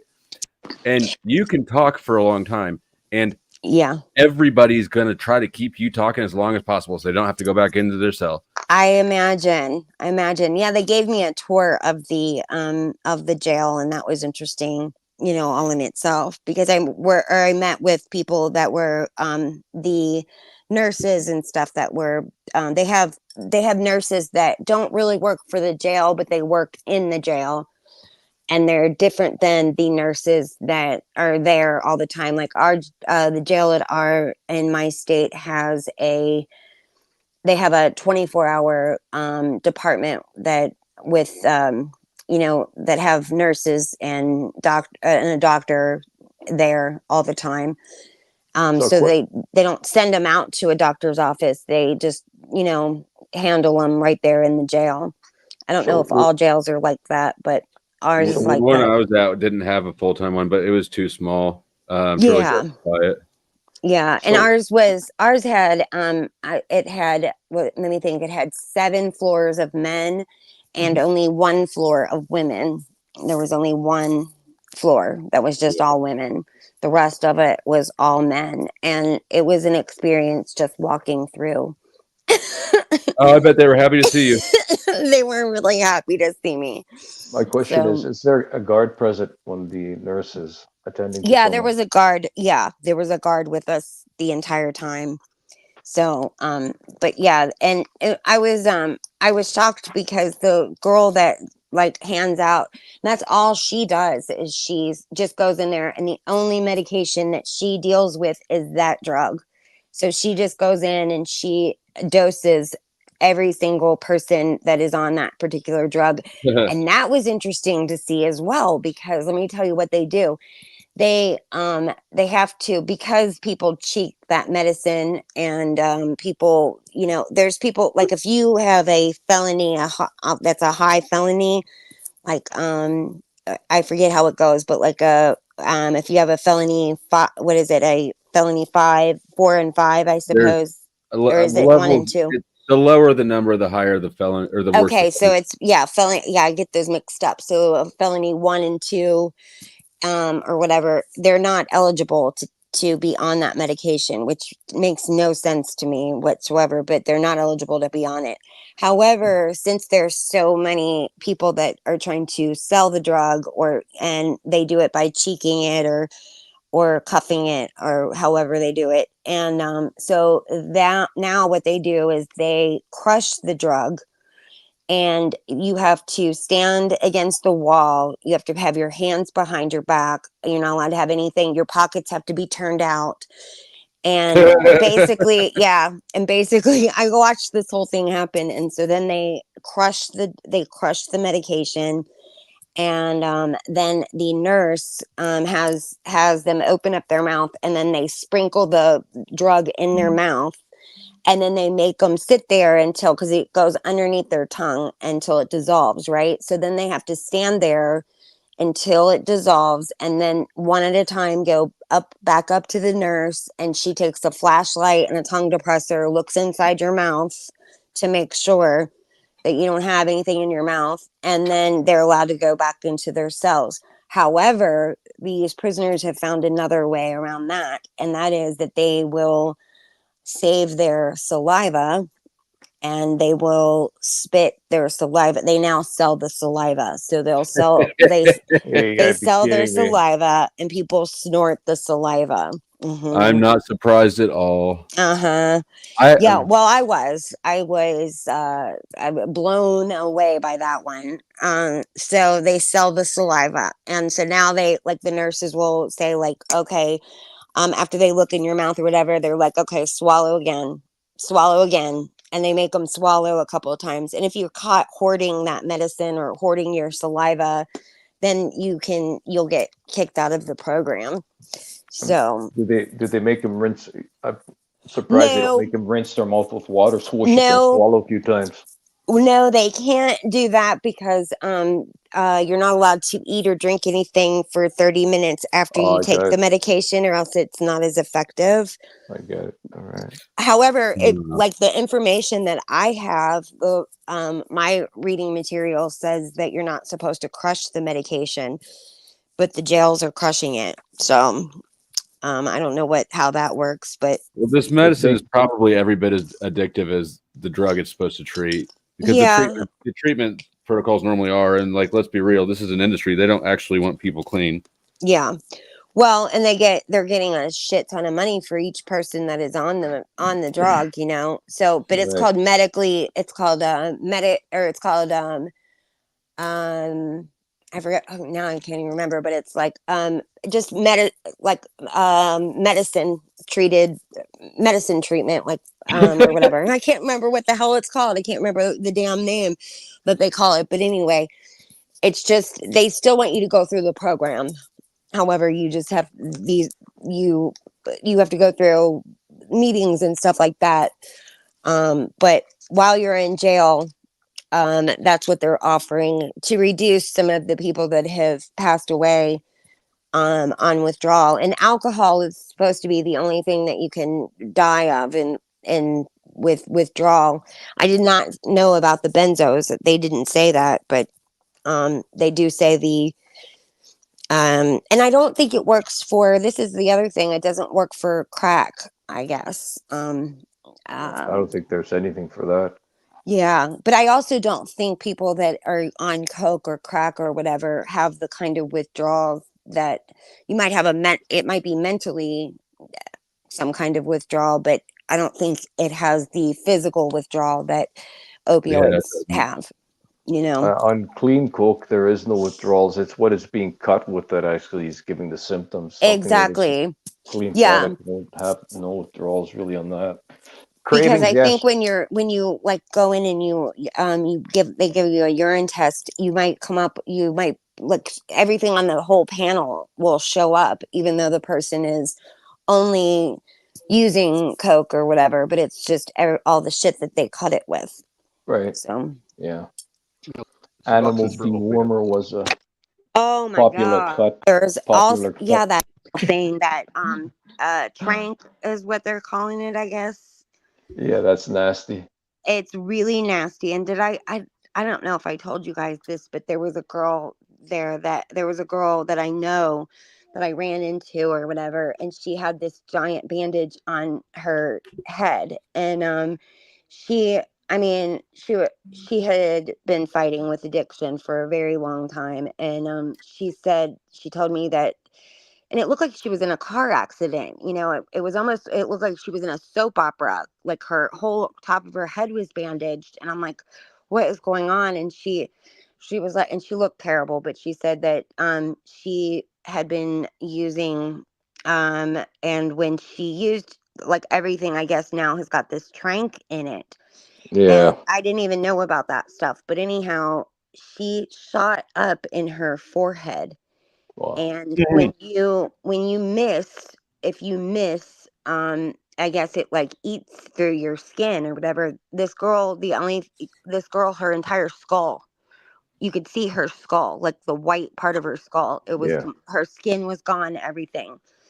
And I'm sitting there telling her, I go, you cannot gross me out. I promise. I said, it's okay. And I mean, she was in tears, but she showed me, and I thought, oh God, I wish I wouldn't have said you cannot gross me out, because I was officially grossed out. But I'm like, it's okay, but she, I guess, was getting like skin grafts or whatever. I saw her at the doctor's office, but I've said it before, and it's worth repeating again. Shooting up is a whole nother level. It is. It's not. Yeah, it's not the same thing. It's not. Mm-mm. It's not a slight escalation. It's an entirely different world. Well, just think about that. If you weren't able to find a vein because you have trashed all of the veins, and you're that desperate that you shot up in your forehead. So if that doesn't tell you how extreme things get, how desperate you are to shoot, shoot in your that's in your not forehead. really a state of desperation, though. I guess what I'm saying, like, that's sort of the norm. Like, people who shoot do things like you'll see them scraping their needles on the concrete or whatever to because it's too dull. It just is. It just is. It's just.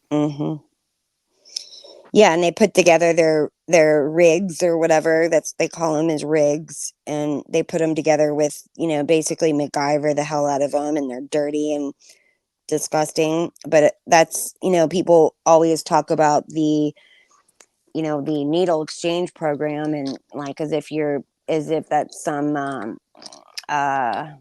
I don't know, like it's encouraging people, and I don't believe that it encourages anybody. I think that if these people that are shooting are responsible enough to even exchange the needles, then that's a good thing, and it would cut down on some of the HEP and HIV Now, and everything else. I will where I disagree and think it is encouraging is our the city I live in, the place with the needle exchange also has all sorts of things like meth pipes, right?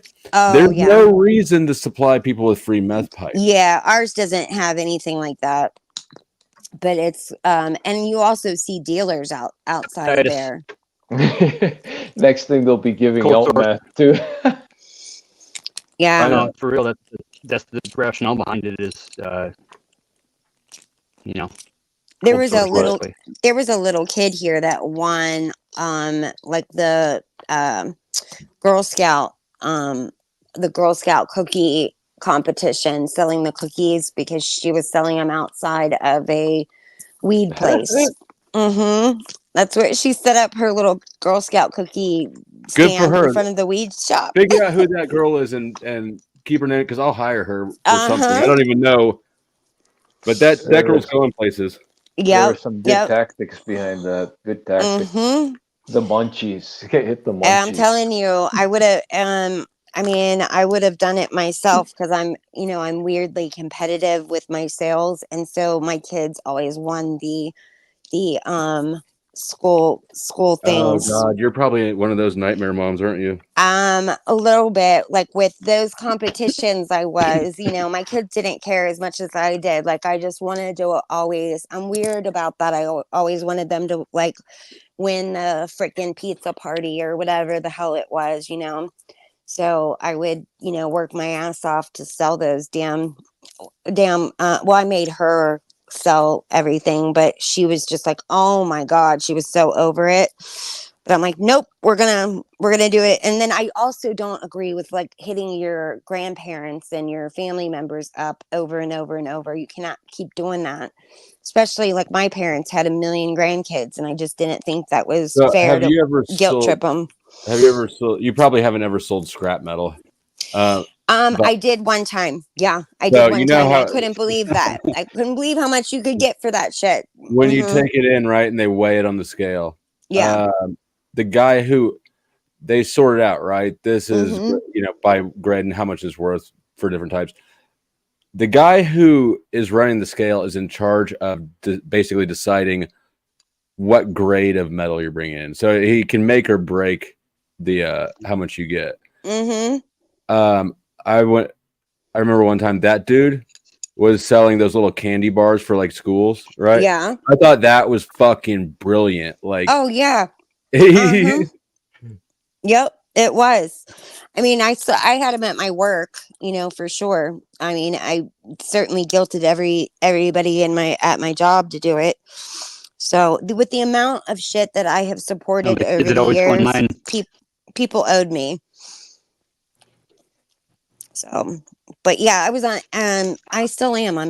My kids are even out of school, and I'm still in that freaking PTA, which I need to get out. I can't stand it, so I hate it. Absolutely hate it. It's a nightmare. Well, my Katie and my daughter, everybody in my family, it does their damnedest to keep me away from the school as much. Oh God, I would too. Yeah, the Yeah, school. One of the teachers. So Katie's oldest son. I know this story. Yeah. Okay. Never mind. No, that's Yeah. okay. Tell it. Well, they fucked up. They called me one time because I was the backup contact number because she didn't answer, and it was in the middle of class. It was the teacher calling from the classroom, and she said, "Dominic is refusing to do his project. He wasn't like being disruptive. He just was being stubborn. Right? He's not doing it. It was art class. Right. She's like, he is not doing his project. I've told him to. He won't do it. And will you get on the phone and tell him to do it?" And I said, "Are you calling me from the classroom?" "Yes." "With the kids in it?" She's like, "They're not paying attention. They're doing their work." I was like, "Bull fucking shit." I said, I said, "This conversation is not going to go how you think it will. I'm not going to tell him anything right now, but I will come in after school and talk to you about it." And Yeah. It's the school stopped bothering me too now. I bet they did. My kid's father, was the same way, and like he was a person that if somebody gave my kid a hard time, he'd just be like, well, you just tell them that I said blah blah. I'm like, oh my God, no, do not tell them that. I'm super like anti. I'm rebellious, I'm too old for this shit. But anyways, I'm not on the school side. I don't like schools. I don't like the way they're set up. I don't like how much time kids have to spend in them. I don't like anything about it. And I told my daughter, I said, the school is a government institution and you have the right to remain silent. So that means when your principal is asking you a bunch of questions about what your friends did, which is something they do a bunch, I said, you don't have to answer shit.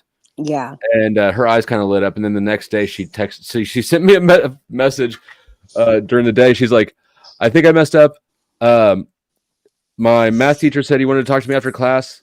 And I told him that was illegal. And then I rushed out and then I ran out of the room." Oh, bless her heart. Oh. All right. We'll keep working on it. Oh God. My kid's dad would this.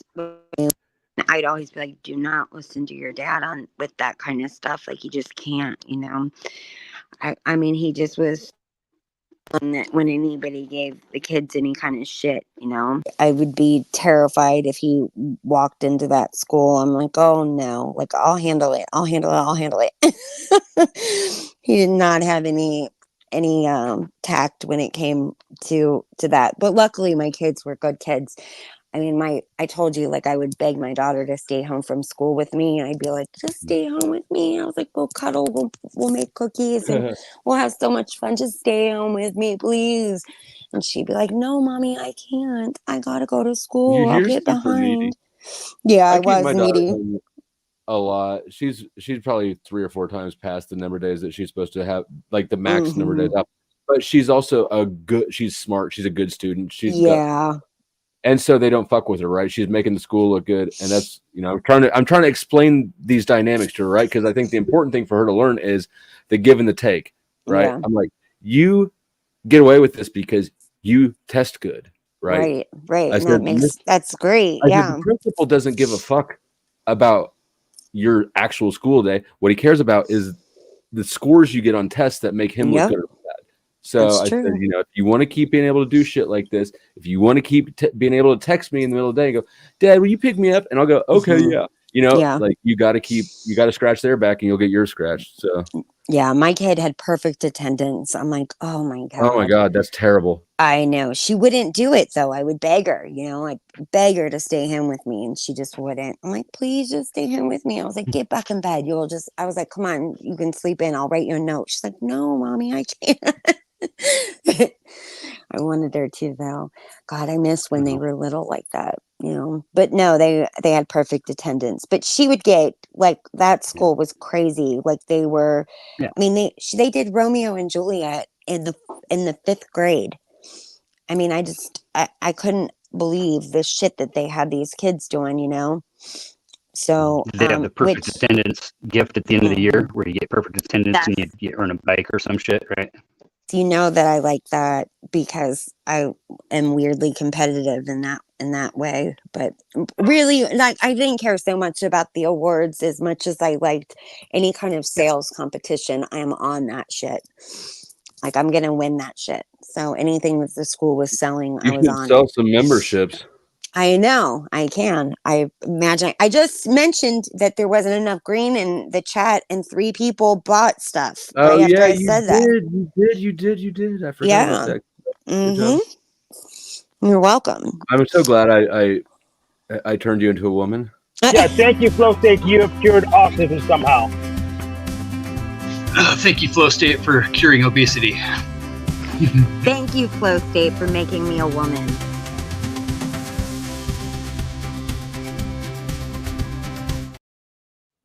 Damn, I feel like a woman.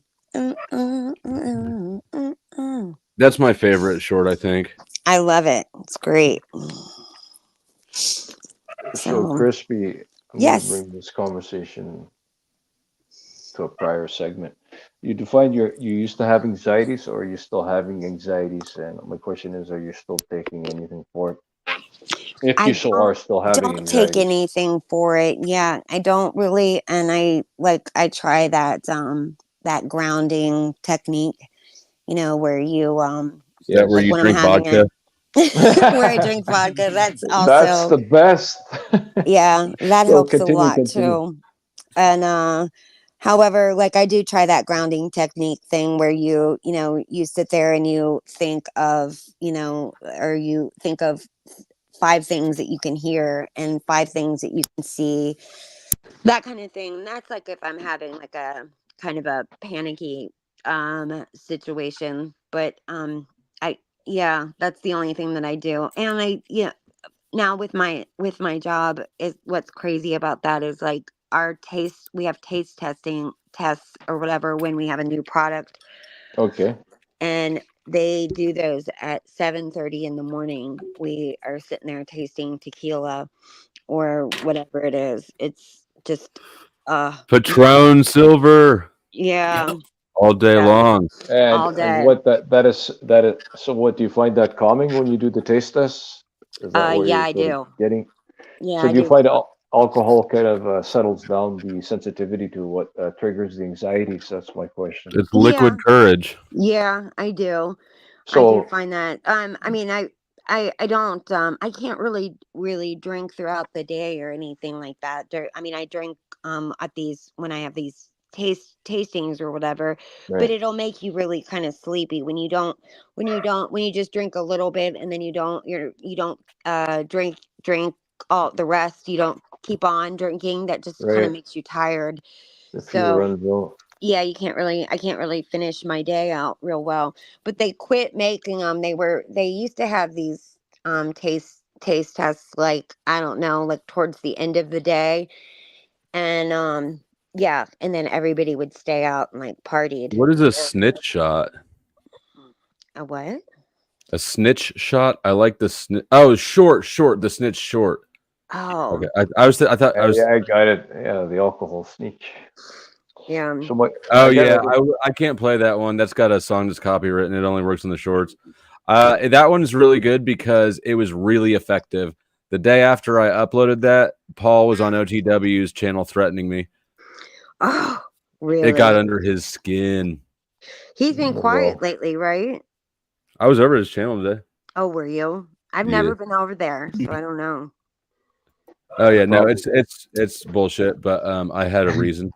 Oh yeah. Settle scores. Yeah, I've stayed away from people that you don't care for. And he had the balls to do a broadcast with people called Talking with Famous People. He was the famous person. Okay. If you go into these people fucking background, Jack Talcott, and you look at who they've been for the last 5 and 6 years, it's narcissist central. I'm the potentially famous person. I think you're famous. What's he talking about? What's he so mad about? Projecting. Yeah. He's pissed off because there can only be one YouTuber. He looks like he's gonna pop. He does. Like, I don't understand why that pissed him off so much. Even Jack was laughing at him. Like, he really is dramatic. Bless his heart. He is. He's very emotional. I He's wonder. very- Yeah, I wonder if he's a thespian. Yeah, blood pressure Probably is a medicine. thespian. Huh? He Blood probably pressure is a med- thespian. Yeah. Someone like Flow State is going to be power hungry and controlling and want to be egoic. And it looked like he got too many teeth. I think he looks like an albino black guy. Is he throwing up? Yeah, I thought he was black too. Me too. Yeah. Is he throwing up an Illuminati symbol? Maybe. I think he's just keeping his nervous hands in check. I'm not being serious. It looks kind of funny though. But he's I mean, just really dramatic. I mean, I've never seen anyone so dramatic and so passionate about his disdain for you, Flo. You would think he's an ex-girlfriend. You know what? I'm pretty good at making people dislike me. It's true. I know. I've been working on I've been working on you being nicer, and you've made me proud here. You think Flo don't be nice? I think sometimes he's just. I think he's nice. I do, but I think sometimes he just. Sometimes he's very abrupt with people that make him mad, and he sometimes says things. It's not what you say; it's how you say them. And sometimes I want him to have just a softer delivery. That's all. You know, just a little nicer. Flo, can we break you and soften you? I don't know. We need is Miss Flo down there? Miss Flo, what's your input on this? It doesn't get the women wet when you're too soft. Well, they're trying to make me nicer and softer. I mean, I'm trying really hard. And there's been times where he's been so patient. I just can't believe it. I think, oh my goodness. Listen, whenever you say really hard, say it softer. Slower. A little bit slower. Really hard. I like the Spartan unconditional training when certain people exhibit certain character traits on the panels. It gives myself opportunity to develop what I define is working on myself for situations where you're going to encounter certain aspects perceived negative and not take it personally, right? So I build myself up with fiery panels. I kind of like it when they get fired up. It really gives myself a good conditioning for the darker side of reality. The interesting thing about these panels is that it's when you get in a fight in them, since there's zero physical threat at all, right? Like not even, I don't know. I'm big enough that just the presence, right, is enough to make people be quieter. But on these things, you don't have any of that at all. And so it's just, and there's nowhere you can escalate it to, right? So it's I don't know, it's kind of an interesting dynamic. Did you read what Kay said? She said she was sorry for making you mad earlier, and to forgive her, and she's saying good night. So you didn't make her mad, did you? You weren't mad. Huh? Oh, it's cool. Yeah. She did make me mad. I actually had I had the drop down menu pulled down on her name, and I had my finger hovering over the block button.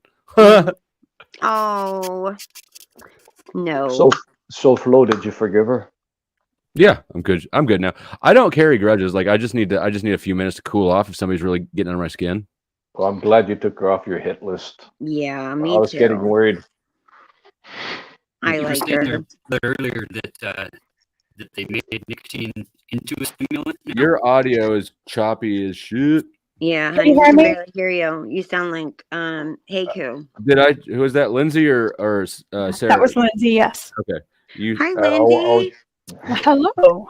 Hi. My mic You've been there for was a not while. working for a while. I'm like, how rude. Well, hello, hello, fatty, teabag me, and that's what I knew. I There knew you it go. wasn't working.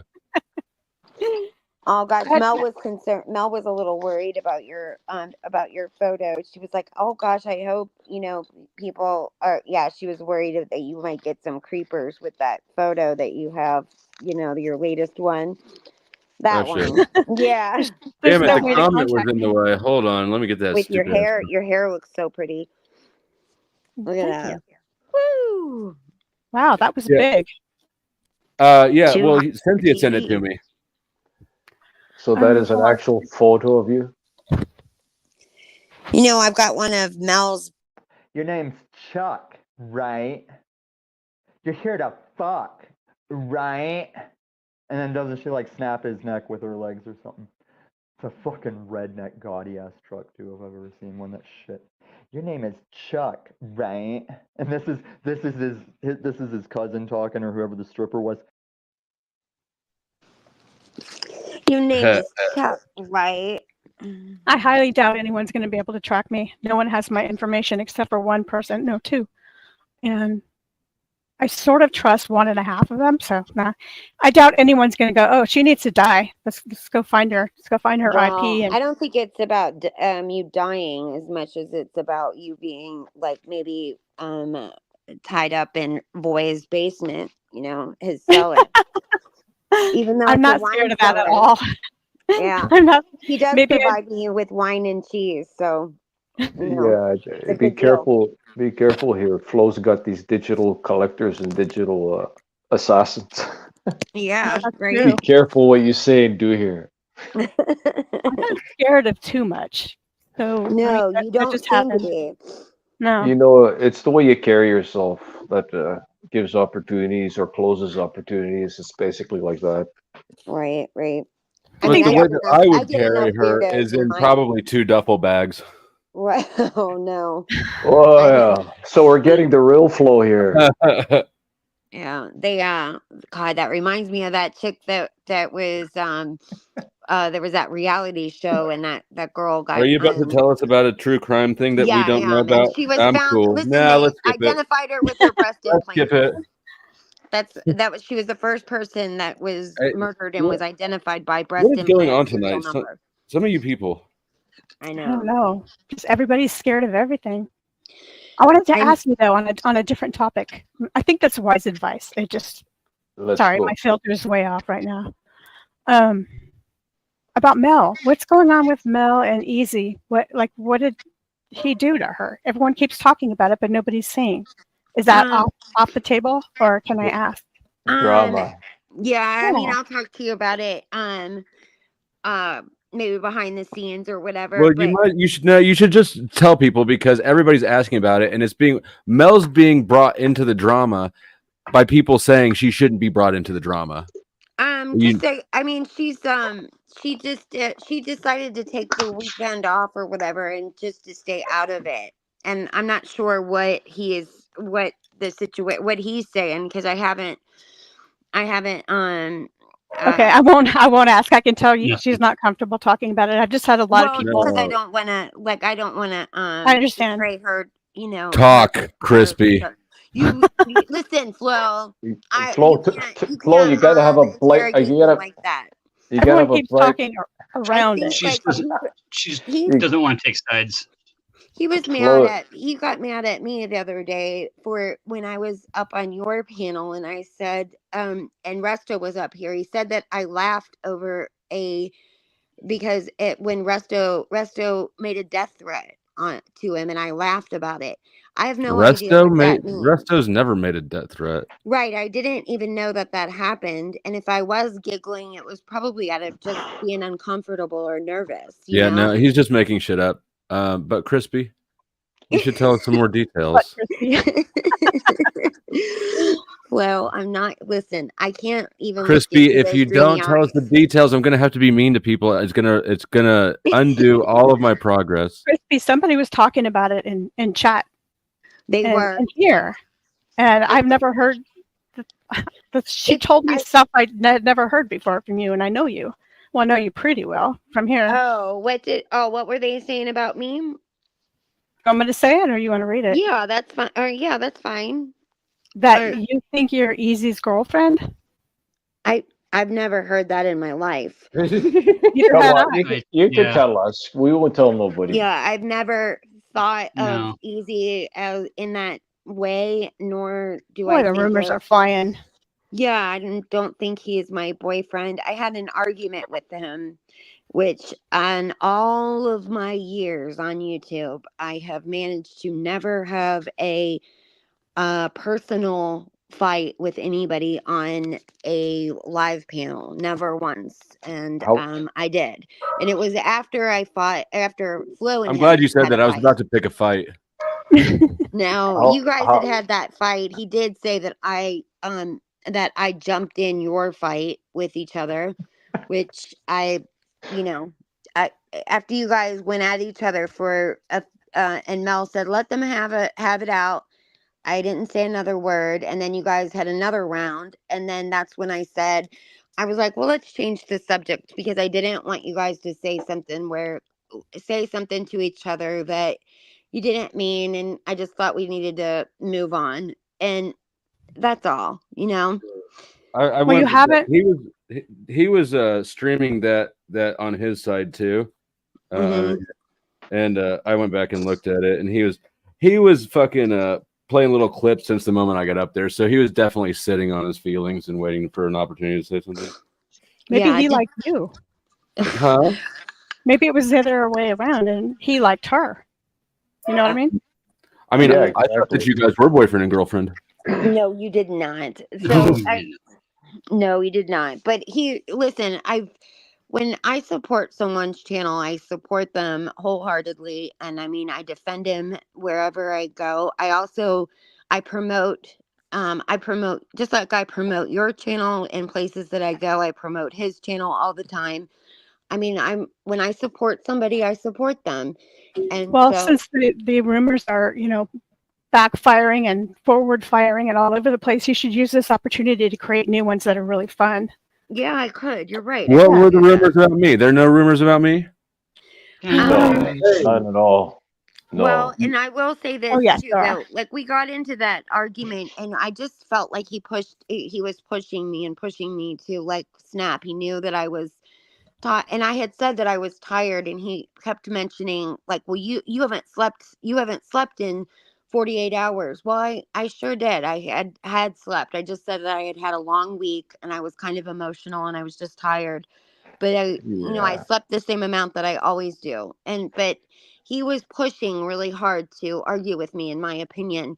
And I finally just snapped, and I said that he talks to me differently than he talks to other people. And I felt like he treated me differently than he treats most people. And that I didn't appreciate it, and that I did feel like he kind of treats me like I'm stupid sometimes, and people say this to me all the time, and I say all the time back, I say, no, he's just teasing, but it was just getting worse and worse. And I mean, he like makes little comments here and there that I just don't appreciate so much. So anyhow, I did say something, and I went speak easy. The link's right there. It's literally right there. One click away.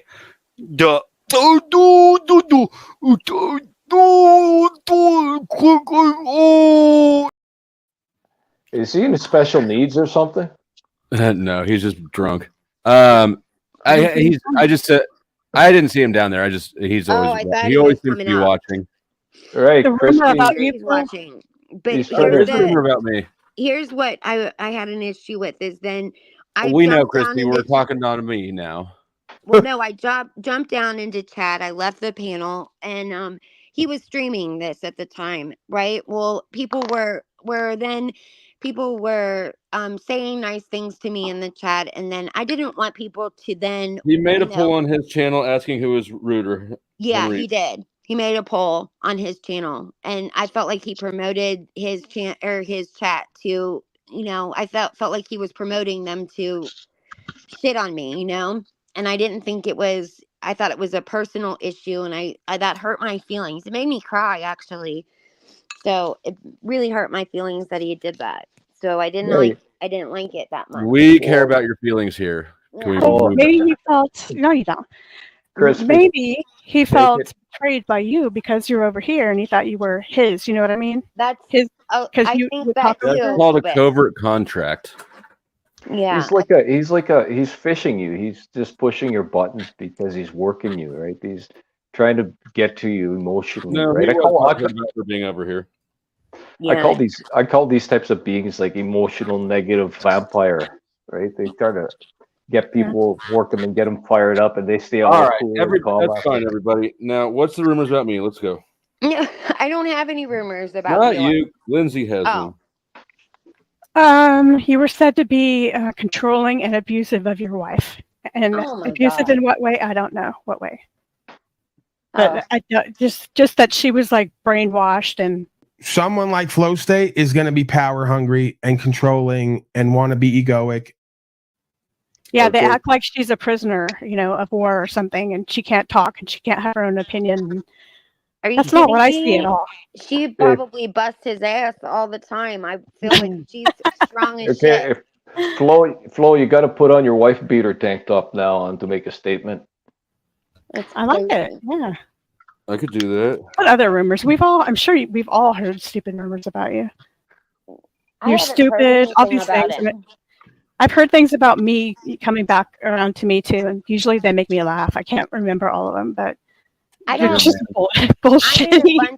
I'm in a bunch of little like group chats and with a ton of different women, and I don't hear anything about Flo except that he is good looking. I hear like We were talking about his butt the other day. yeah, that's They're scared of Flo. They know he has digital assassins throughout the network. but Well, people, the reason they're scary is because they're not digital. yeah, Well, until they come through the screen, then shit happens. yeah, and you've got all your digits, right? You've got all your digits on your hand. I do. All I'm saying is it's crazy how loose all the lug nuts on that car was.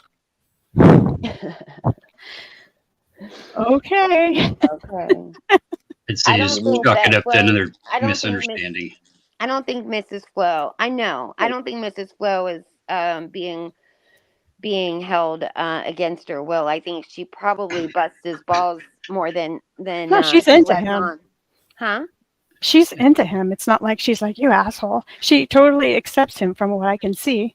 Yeah, she knows he's stubborn and But well, we I shouldn't don't think be that talking she's a because she's not pushover. here. I don't think she's a pushover at She all. was just in the chat. I think she's basically here.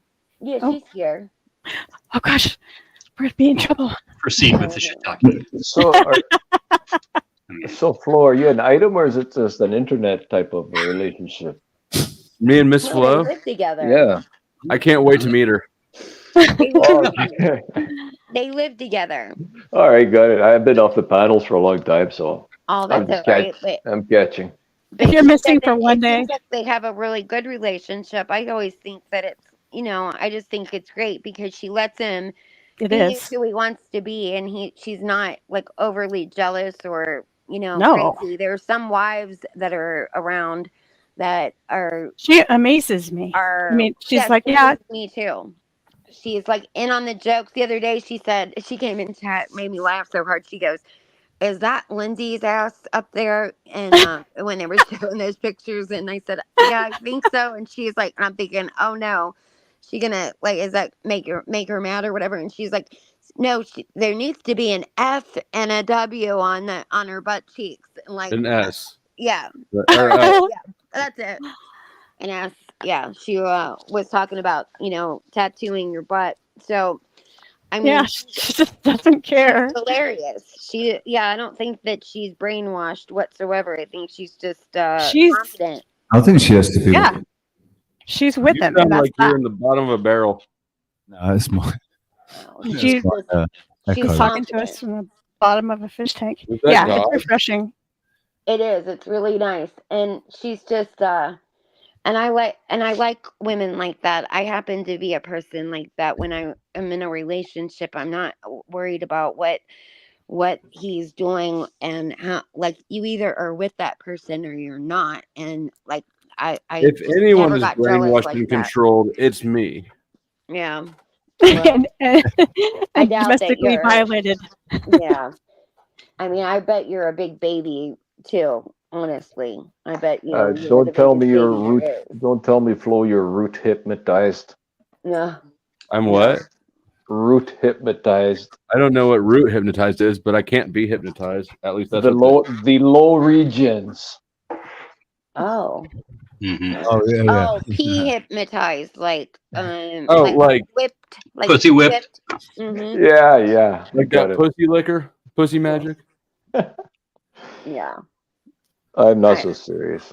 No, she so if you get down into the weeds of the typology shit that I'm into in socionics, there's one of the socionics gets into how the types interact with each other, and they're called intertype relationships. And the intertype relationship that her type and my type have is the supervisor relationship. She is my supervisor type. So Oh, never knew you were a beta. That's not. It's not a parent-child relationship, right? Oh, no, it's it's characterized by an. It's interesting because it's characterized by an imbalance in power between the two types. But I feel like it's sort of balanced because, well, there's the gender or I'm a guy and she's a girl, so there's that dynamic. But also, my type is also considered the most dominant of all types, and so that sort of offsets the power dynamic somewhat, I think. But I think it's interesting that I'm sure you both have your domains. Like. But you're see, incapable mine's of it. loud and obvious, and hers is not. I'm not really sure how she does what she does. Do you say Well, no? she's A super guide cool. is a one trick. I love that she's she a lets you. Like, I'm sorry. Go ahead. You mean like Neve? Neve. Oh, Neve is. Neve was on Easy's channel. That's the transition chickie that's prettier than women. Yeah. She's prettier than most women, but she's born a geek. I saw her laying on the beach the other day, and I was like, I couldn't figure it out. I was like, wait, what? I was like, is somebody else talking? I mean, it was tripped me out for a minute because it didn't laying look on like the beach. Yeah, she had a beach it didn't day the look other like, day. Pretty sweet. yeah, it didn't look like she would. That voice would be coming out of that person. Oh yeah. It's another one of those things that I don't understand, but it just obviously because I'm not that way. I don't relate, but so I just accept and say, okay, yeah, whatever. If you're cool, I'm cool. Yeah, if you like it, I love it. I'm. This is the truth. The subtle face is the strongest, and probably that's the secret to it. Is that she doesn't ever tell me what to do or what not to do. Of course, that would blow up. Glenn, she's my YouTube wife now. I'm gonna have to block Glenn. Absolutely. Glenn? She's What water. that sounds like. Water is the subtlest. She's pretty much a common law wife by now. They You don't don't have have choice. common law. They did away with common law wives. No We're way. talking about YouTube wives. Yeah. No, Yeah, it used to I mean, be a blue law. we file taxes married. Do you really? Yeah, this is the second year I've done it. Do you get a law? Does that go by state? Because I know it's not a thing. It used to be. I don't know how it works. Not on. I just tried it one year and it worked. So You're kidding.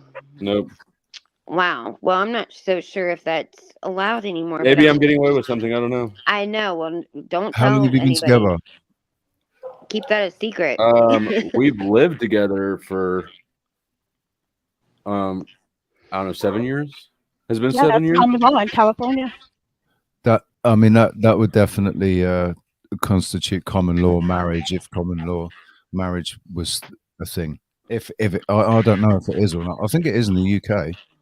Glenn, It this is is California. hold on. This is for Glenn. Why does the name Glenn sound? The link's right there. It's literally right there. One click away. Click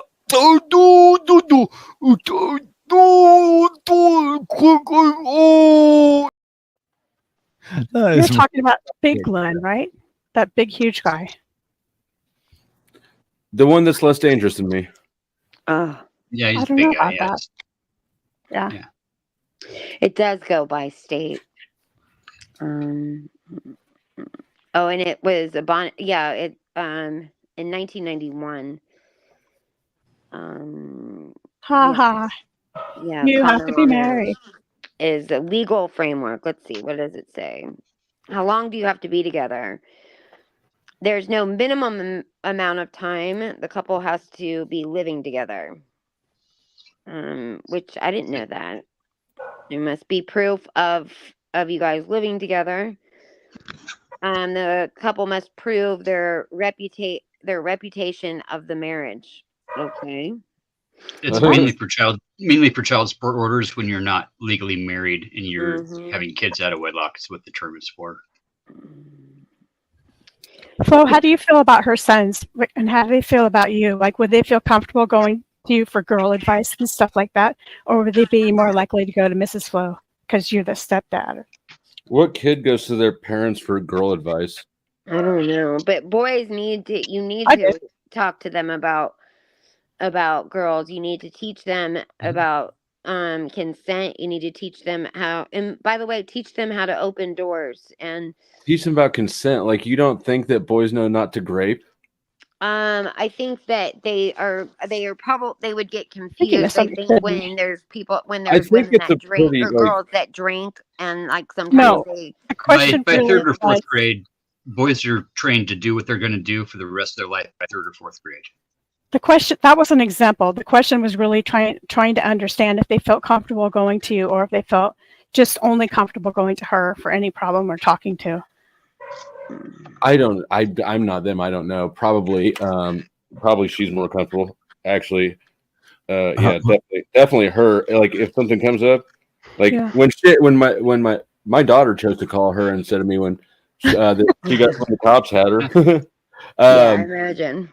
Yeah, she told me afterwards. She's like, available. Well, we both went up there, and Jordan said she started calling me, but then she decided to call Katie because she knew that Katie would be mad. Mm-hmm. She wasn't sure if I would think it was funny or be furious. So I thought it was funny. I love it, man. That's the same thing. I would think It the happens. same thing about that with you. I would think either he's going to think something's funny or he's going to be furious. I mean, I think that was probably a logical thought on her point with her. Remember I told you about that my mom found all that porn spread around on the floor when she came home for work. My brother and I had ripped off a bunch of magazines to sell them.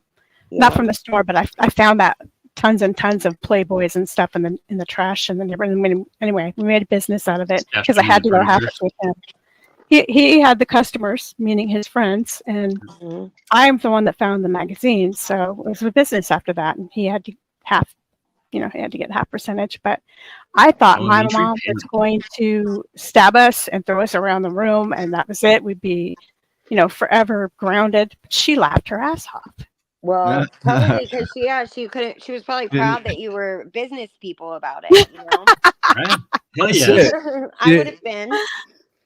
Yeah, it took all the dirtiness out of it. Like, it's like, oh right, it's not like they're just making money. Fair play. Yep. I bought gum and stickers with the money I made. Right. Did you And set how up could you shop? be mad at that? Yeah. Did you set up shop in the corner? No, in our house, we had junior high aged boys coming in and out of our house every day after school when mom was at work and my dad was at work. I would have been proud as I could be if my kid was made a whole little business Right? like that. It was my first I couldn't business. how could you get mad at that? Yeah. No, yeah, you can't. Every day I'm hustling. Hustling, right. Exactly. Stashing porno in the couch cushions.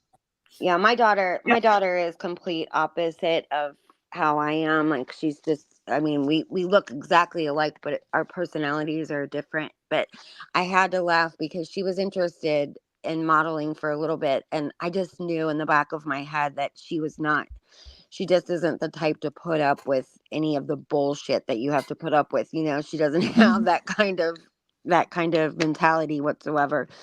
However, like she was offered this job, and that she, wasn't like she went off or went after it or anything like that, but she, like, Aveda offered her a job where she was going to be like in all the Aveda schools, these photos of, and they were going Wow. to do her hair Huge in this deal. weird way or whatever, and they did, but like it took her like it took them 9 hours to do this hair situation, and they had all these other she was the only non-model that was there. The rest of them all came from an agency, and she called me in the middle of it at one point, and she was like, oh my god, she was like, you should see, there's this craft, the craft food people came, and that's basically like those are on all the sets, like when you're doing a professional shoot, it's basically having a food truck with everything you can possibly imagine, on it. And they are there for any time you have a commercial or whatever, anything. And she was like, I couldn't believe how much food. And she was like, and she goes, there was a girl here that passed out because she hasn't eaten anything in a few days.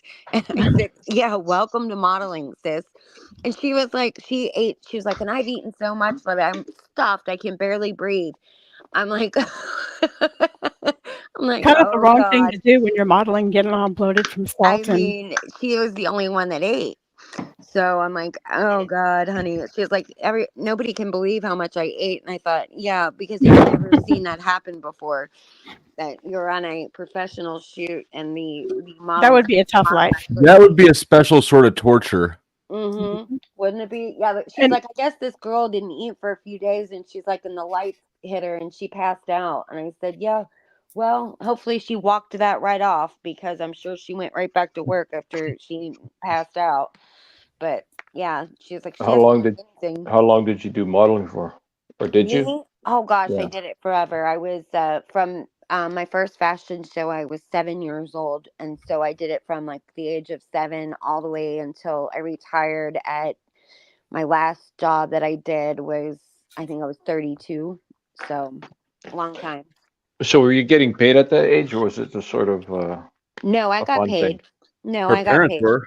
Yeah, well, yeah, Yeah, I that's what I got was paid, implying. and it took a long time for me to establish my name and establish myself where I got the same campaigns every year that I could count on and not worry about where my next check was going to come from.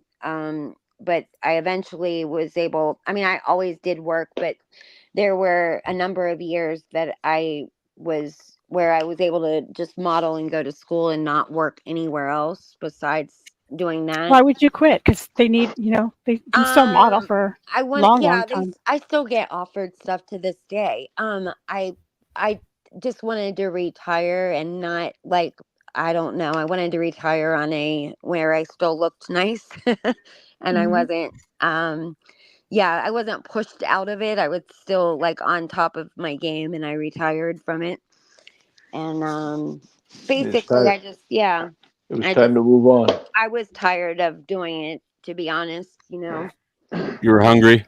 And I was hungry. I was very hungry. It's true. No shit. Mm-hmm. Do you still diet, or are you sort of doing different No, things in now? fact, Where are you, fat whale now? Yeah, I've managed to screw up my metabolism so badly from starving myself for a number of years that now at this point I have a hard time, even though I eat, I have a hard time gaining any weight. I just do. I've got a really hard time gaining weight.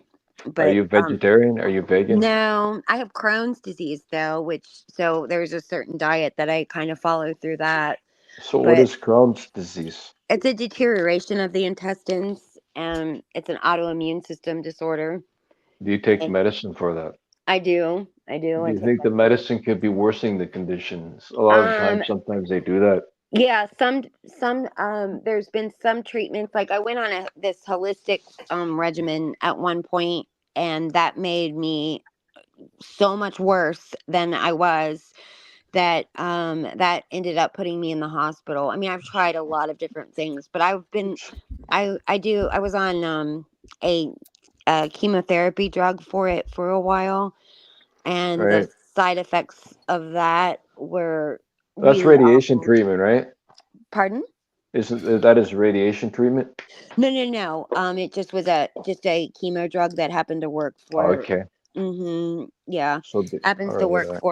for the Crohn's or whatever. Just So what but does it's that not do? cancer. It's not cancer. So It's just a deterioration of the intestines. so what does that dysfunction do? What, it doesn't allow you to absorb nutrients properly? Does it It's mess up your stomach, nauseated, or Yeah, something like that? nauseated, diarrhea, that kind of stuff. But it gives you also, like, I've got more of the vomiting than I do anything else. But it your body doesn't absorb the nutrients and vitamins that it would normally get from food. So your other organs happen to or they suffer from it as well. So I've just got a really bad case of it. I've got it in my esophagus as well. How long have you So had that for? I got that when listen, I had it for a long time, but I didn't know, wasn't diagnosed. I remember being sick a lot when I was younger, but I just didn't know that I wasn't supposed to be feeling like that. So I was diagnosed in my early 20s, Right. and and then I had let it go for such a long time. By the time that they found it, it was just out of control. Like, I mean, really, really badly. I just was saying in a chat before too, my Crohn's ate in my aorta artery. It caused an aneurysm. And so I had 32 units of blood that I had to get, and I mean, I nearly bled out. But at that time I was in the hospital, and the doctor had given me a colonoscopy. It wasn't my normal Hell doctor. yeah. Yeah, he gave me a colonoscopy, but he only did I'd like to be that doctor, huh? right. He gave me it's like one where they didn't go up high enough, and they didn't see They should have ulcer. called me. Right? They should have. But so he came into my hospital room and basically I bet he came in. he told my mom and dad and I that I was like, that basically that I needed like mental help, because he didn't think that I was having those symptoms. He thought that I was faking it. And my parents ended up talking to me I was so embarrassed, and they left. And by the time they got home, they were called to come right back, because I was coded. And I literally, right after that happened, right after he told us that I was faking it, I had that aneurysm, and I nearly died. I mean, it was bad. I was Hi, Glenn. coded in the whole bit. I was in the What's hospital. going It took on? me a year to recover from that. I was in Oh, we're just listening to Crispy talk about her Oh, I know. colonoscopy. Oh, trust me, I have that. I know exactly what she's talking about. Yeah. Yeah, you had. Did they not get deep enough in you either? Oh no, so my story with the colonoscopy is the most funniest one. Because like again, I was competing at that time, and I just got my pro card, so I was pretty well known in like Competing the gym, what? in bodybuilding. Bodybuilding. Yeah. What weight class? I was classic physique. All right. 6 foot. 6 foot, 215, that weight class. I think it was Welcome, everybody. The topic is diarrhea. Oh, here we go. It's getting explosive. Go ahead, I'd like to hear it. So I'm like, I go to a doctor that's like away from my town, because I didn't want I knew what I had to get done. I didn't want anybody to know what my ass. I was like, just rather be a stranger. Yeah, it's embarrassing. Yeah. So I go, I'm like an hour and 15 minutes away from home, like a couple towns over. It's out there, right? Cool. I go get my appointment, everything's set up, good to go. I show up, and the girl that fucking goes to my gym Oh. It's fucking the nurse that's in my ass. Oh, Yes. God, how And then embarrassing. what makes it Fucking yeah. I go to the gym 2 days later. She smacks me on the ass. She's like, recovered all right? Feel good back there? Hell yeah. Like, That's embarrassing. awesome. That's hilarious. And then people are like, what happened? She's like, I gave him some back shots the other day and he wasn't expecting it. I was like, So how is your current condition though with that? I mean, his asshole had shrunk back to normal size. Not that part, but the actual stomach. So as she was saying, like the diet is really critical. Like for me, I try to stay away from medication like all the time. I don't like any medicine. Like I don't like fucking any medicine. Have you tried, or have you taken like the Humira or any of the Yeah. drugs, the IV drugs? I tried that. Mm-hmm. But to me, it's really diet. Mhm. Really finding out what your diet, what works with your diet, and really good gut health, and just. But I find that like everything that they suggest is Yeah, I never listen to something any that of them. bothers me. Everything that they tell me that I should eat bothers me, and everything that I shouldn't eat is what I live off of. Yeah, I didn't listen to them at all. I didn't either. Well, I mean, I did, but it didn't work for me, so I just had to do my own thing. I never listened to anybody. I was Yeah, still you planning don't, on do you? competing. Oh shit! I was still planning on competing, because this was before I ended up injuring my knee. That was kind of like that was what did it for me. But I was like, I have a nutritionist. I have somebody that does my hormones, that monitors my hormones and everything for me. I'm not taking the advice from this guy who just WebMD'd, what I should eat. Right, right. No, I see a dietitian as well. Yeah. Mhm. Yep. So I was fine. I didn't listen to anything he said. I was like, all right, thanks, man. You might have a mild case of it then. Well, I do, but it flares up. Like when it first happened, like it was terrible, right? it was horrible. Like Right. I went to the bathroom and it looked like I was on my period. I was like, what happened? Yeah, Did I wake up with the uterus? That's exactly what I bet that was terrifying. Dude, like when you see that much blood, you're like, what the fuck? There's no wound back there. The hole is leaking. Wait a minute. Does this happen? Who else do I know that? Like you don't know what to say. You just think like, okay, hopefully there was a hemorrhoid and you busted a hemorrhoid or something, right? Like you don't want anything. Maybe you accidentally. But you know ass for a enough. fact it can't be a hemorrhoid because it is a ton of blood. It's just a lot. Like It depends on the color, doesn't it? It depends on the color of it when it comes Color, out. like if it's black, that means it's old blood. Sometimes it looks like coffee grounds, or if it's black, that's old blood. But if it's bright red blood, then you need to see a doctor right away. Yeah. So my dumbass, I didn't say anything right away. Like it happened. I was like, you know what? This may be just maybe I pushed too hard. All right, maybe I just I end up rupturing something by acting like you got an internal hernia that you don't think about. And just, that would have been a hell of a fucking. That's a hell of a push, yeah. Like when you throw up really hard, right? You could like break a blood vessel in the back of yourself, and then you end up throwing up blood and stuff. And like maybe I was like, maybe my ass did that. Like, Sure. The Taco Bell was a little too much. Maybe just like a That's exactly what I would be doing too. Is like you make trying to excuses rationalize it for that way. yourself. Yeah, you make excuses. You don't think that that's you try and push it off to and something then else. so I pushed it off for 2 days. Now by this time I'm like, now I'm really worried. By the second date's done, and I'm like debating on like, okay, what do I tell this when I was married? Like, what do I tell my wife at the time? What do I tell her right now? Like, hey, do you have a tampon I can borrow? Like, I think I got what you got now. Like, you know what I'm saying? Like, bro. And so I was like, no, you know what? Because it was like over the weekend, it was like, if I'm shitting in the morning, then I won't go to work and I'll just go to the ER or something, right? And not tell her and find out on my own. Well, I didn't have to shit that morning. I had my coffee. Normally the coffee, kind of makes things go. Yeah, moves it around. There's no solids left. And I'm like, oh, well, no shit. Okay, I'm just going to go to work. So I go to work.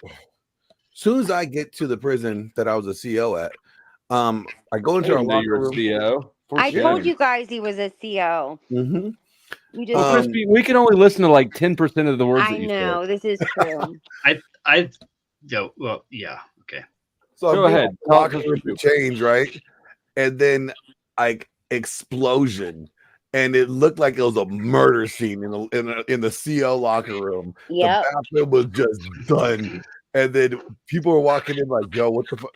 Yo, you good, Glenn?" I'm like, "Yeah, I think I'm gonna call in sick today. I got shanked." Like, where are you bleeding from? Don't worry about it. I cut myself.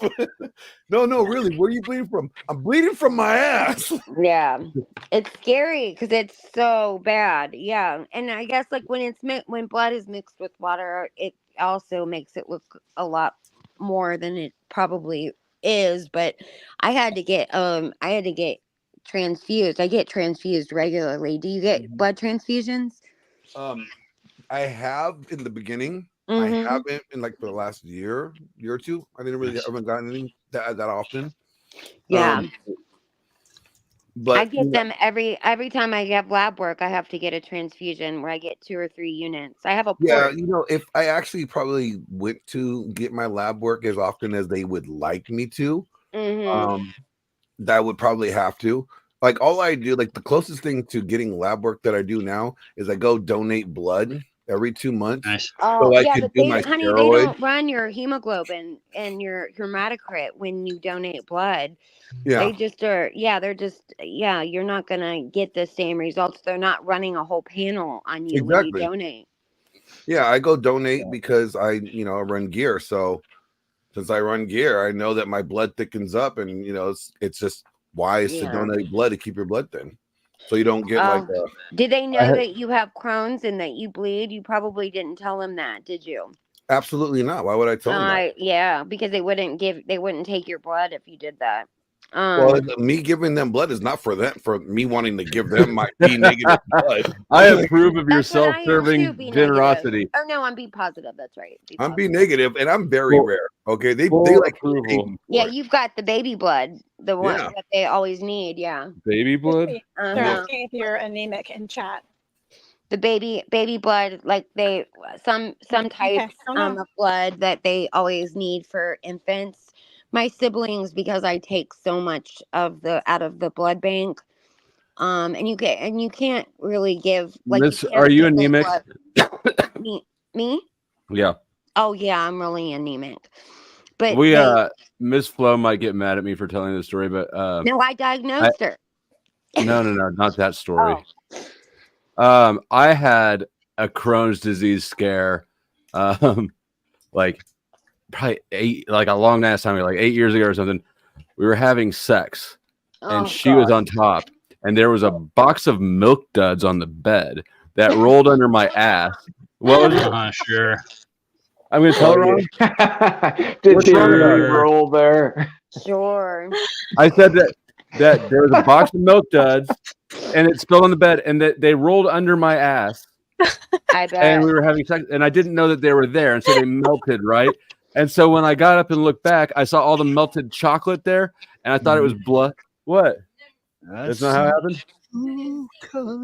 Well, the key part that he's missing was the butt plug slipped out first. How they got there? All right, no, he didn't see it. I saw it. He stood up, and there was these, and it was blueberry. It was chocolate covered blueberry stuck on his ass, and I was like, "Oh no!" I thought like he's sticking stuff in me, so I thought he something happened to me. And I was like, "Don't look," and he was like, "Oh my god, what?" And we must have been the only people in the house that night because he runs out of the bedroom, through the kitchen, through the bathroom, and back into the bedroom because there was like a whole circle. Oh, I didn't know you're that kinky, Flo. That's hilarious. I ran a naked circle with chocolate all over my ass around the house. He's like, "What did you do to my ass?" I was panicking. That's better than Lindsay's I figured it out. She thought he was just Did she hoping that he taste it? wanted Did to. she get close enough to lick it and be like, "Oh, baby"? Yeah. No, she was checking out what was on the bed. She thought it was her, and I thought it was me.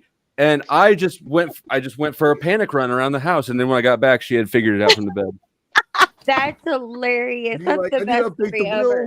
will. Okay. Don't You tell got- anybody oh. that I died from bleeding out of my ass. You got Don't lucky. dare tell anybody I died from bleeding out of my ass.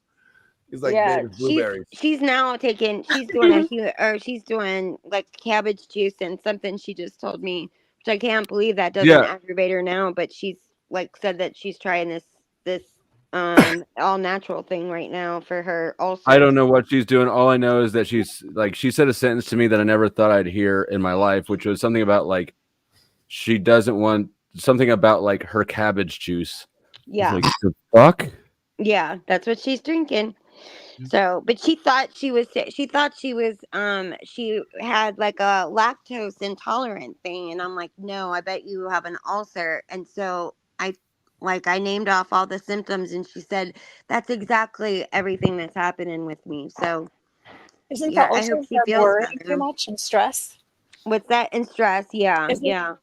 Yeah. And living with Flo, can you imagine? I was, damn it, I didn't unmute myself. Oh, I had to man. say it wasn't me. Too late. Crispy got you. Because I'm It's in his mind. probably Crispy. If she didn't have it until Crispy showed up. I'm not a doctor, but I do play one on YouTube. So I don't know. But YouTube loves that. There's nothing YouTube condones more than amateur doctors. Yeah. I don't Blame- normally say something, but I just knew she couldn't have developed a lactose intolerant at her age, just all of a sudden out of nowhere. And I knew she She's was got probably a having fucking those symptoms. apple allergy or something from eating too much apples when she was a kid. That's something I never heard of. I never heard of that either. But I've got Crohn's, but I also have lupus too. So I'm like, that's what I would have diagnosed you with first. I watched enough House to know you always. Yes, sir. Lupus is always the first guess for everything. yeah, because lupus is like a difficult one to Or fibromyalgia. Yeah, fibromyalgia is another one. That I was have the a best sister show. with that one. I loved that show too. Like House was like that was like the last good TV show. It was great. Always was Sunny such in a dick. Philadelphia, but that's a comedy, so I don't know if it's the same. And Flo, you probably related so much to that doctor because he was a dick too. With like, And I love bedside biking. manner. You're like you so well with that doctor because you know you have a big dick too. That's all I heard you say. Well, it's never good when you ask, how come my ass is bleeding? And she says, is your boyfriend still in the room? No, I bet you though he had he was a nice person and a good person, but he had a terrible bedside manner. And Flo sometimes has a bad bedside manner. I mean, she's really attacking you tonight. Yeah, I know. She's coming right at me. It hurts my feelings. It doesn't hurt your feelings at all. It makes me feel terrible. Is your self-esteem lowering? Well, shit, Yeah, I was it's just plummeted. accused of being The only easy. thing she's complaining about is my bedside manner. You guys hear that? She didn't complain about my strokes though. You Yeah, hear that? I wasn't complaining about how he is in bed, just his bedside manner. I mean, I think that depending on the patient, my bedside manner is quite frankly perfect in my opinion. I bet, in your opinion. She just wants a little bit more aftercare. What do you do in this I don't- situation? You A know girl what? thinks If she's you been aftercare screwed, people too long, wrong they'll home. never let you stop aftercaring them. They will never leave. True that. Yeah. Oh my goodness. So, but I waited until I'm a terrible patient just because I can't stand to have all that attention and I can't stand to ever have an ambulance or anything like that. And I will put things off. Ambulance right here is $1,500. God, well, I've got good insurance, up. but it's just I just don't like all that attention, and I also just will wait. Nobody and I will does. finish my work and stuff, and so I will wait until the very last possible second, where then I end up in ICU all the time because I just try really hard to push myself through it. I think I'm always gonna like somehow magically get better You all have by myself, lupus and it doesn't and happen. Crohn's. What else do you have? That's And you it. have You have a That's port. enough, though. That's enough. But she does not have her penis anymore. You're welcome. I don't. No, What I don't. I you're got that. hemorrhaging? Yeah, thank you, Flow Steak. You have cured autism somehow. Thank you, Flow State, for curing obesity. Thank you, Flow State, for making me a woman.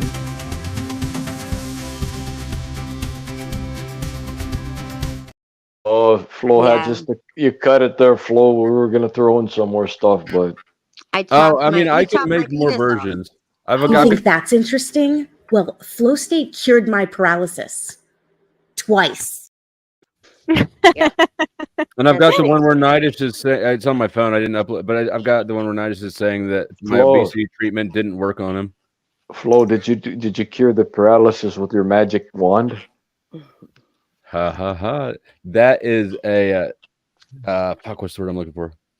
That's still a patented treatment, so I can't discuss it. So yeah, that's all like the elite for the secret society in the club. Costs extra. Still It does cost extra. How did you get them to do this? You just all of a sudden one night, late at night or something, you were on here and you said, okay, I'm going to clip each one of you saying something? It was just 2 days later, and I'm still skinny. Yeah, it Only was 2 days just later, and I've still lost my weight. I don't know. Yeah. It just sort of happened, right? Like, is Hank? I gave Hank full Somebody's- screen because I think Hank was probably doing that thing that he does when he gets squirrely late at night, where like anytime somebody says something, he goes, but me, you know. And so I don't remember actually how it happened. It just Because organically Harmon happened. started paying for people to say shit into the camera because Rose was reading in her English and Dutch accent. Yeah, but that's I think not. that guy he really made hurt it. her feelings the other day, Rose. A little bit. Who was it? Oh, he was just here, Nightish. He is here. That's him in the middle. Always okay. blame Nightish. It's always his fault. I could have sworn he hurt her Blame the feelings black pretty guy. bad. You know how it goes. No. He said she didn't have a nice voice or something, and she really took it hard. Oh, yeah, I thought that maybe that was it too, or that he hurt her feelings as well. I don't know though. Yeah. Bad, Nightish, bad. You gotta turn off the empathy card when you're on the. Is Glenn still live here? I was stream. going to tell. Yeah. I was going to tell you this story about my friend. Well, I'm still going to now. He was on a campaign saying pro steroids, and when used correctly, they're not harmful. They don't cause cancer. They don't do this or give you stroke or heart problems, et cetera, et cetera. It just depends on the way you eat and the amount you take according to your titration, your body weight, everything. And he was part of a 3-man committee. They were all professional weightlifters, and they would go around and give talks, LA, Arizona, Colorado, all around, Utah, all around California. And he was a staunch believer in steroids. And this guy was at one point really, really ripped. But by the time I met him, he was kind of just a big guy, but you wouldn't say that's a weight builder. Just a really big guy. Anyways, a weight builder. Come on now. a weightlifter? You said builder. Go ahead. Yeah. Okay. Excuse me. Weightlifter. And so anyway, one day he starts not feeling too good, and he's giving all these promotional tours about do steroids. They're not going to hurt you. But it turns out he gets cancer from them. Out of all people, I mean, there are tons of weightlifters who don't get cancer and don't have anything wrong with them from taking steroids, besides the so-called small man syndrome or whatever it is. But he nearly bit the bucket. He had to stop weightlifting, and he proved all the data he had to prove that they were harmless. He just threw it out. He had since he had cancer, and he moved to New York because he was so embarrassed. From California to New York, he had a business, and he was a lawyer, and he just gave everything up, packed up, and moved. Wow. Give So me your could friends. could it be proven though that it was caused from that, or his cancer may have just been spawned from other Good question. variables? I know he thinks it was the steroids from weightlifting. So that's why he had to get out of town, because he was promoting it and he was famous for doing so. When was that? About 6 years ago. I don't think I've ever heard of somebody like speaking at events and promoting steroids. Yeah, for weightlifters. Like I got a few substances I want to go on a speaking tour about. Well, you got paid to do it.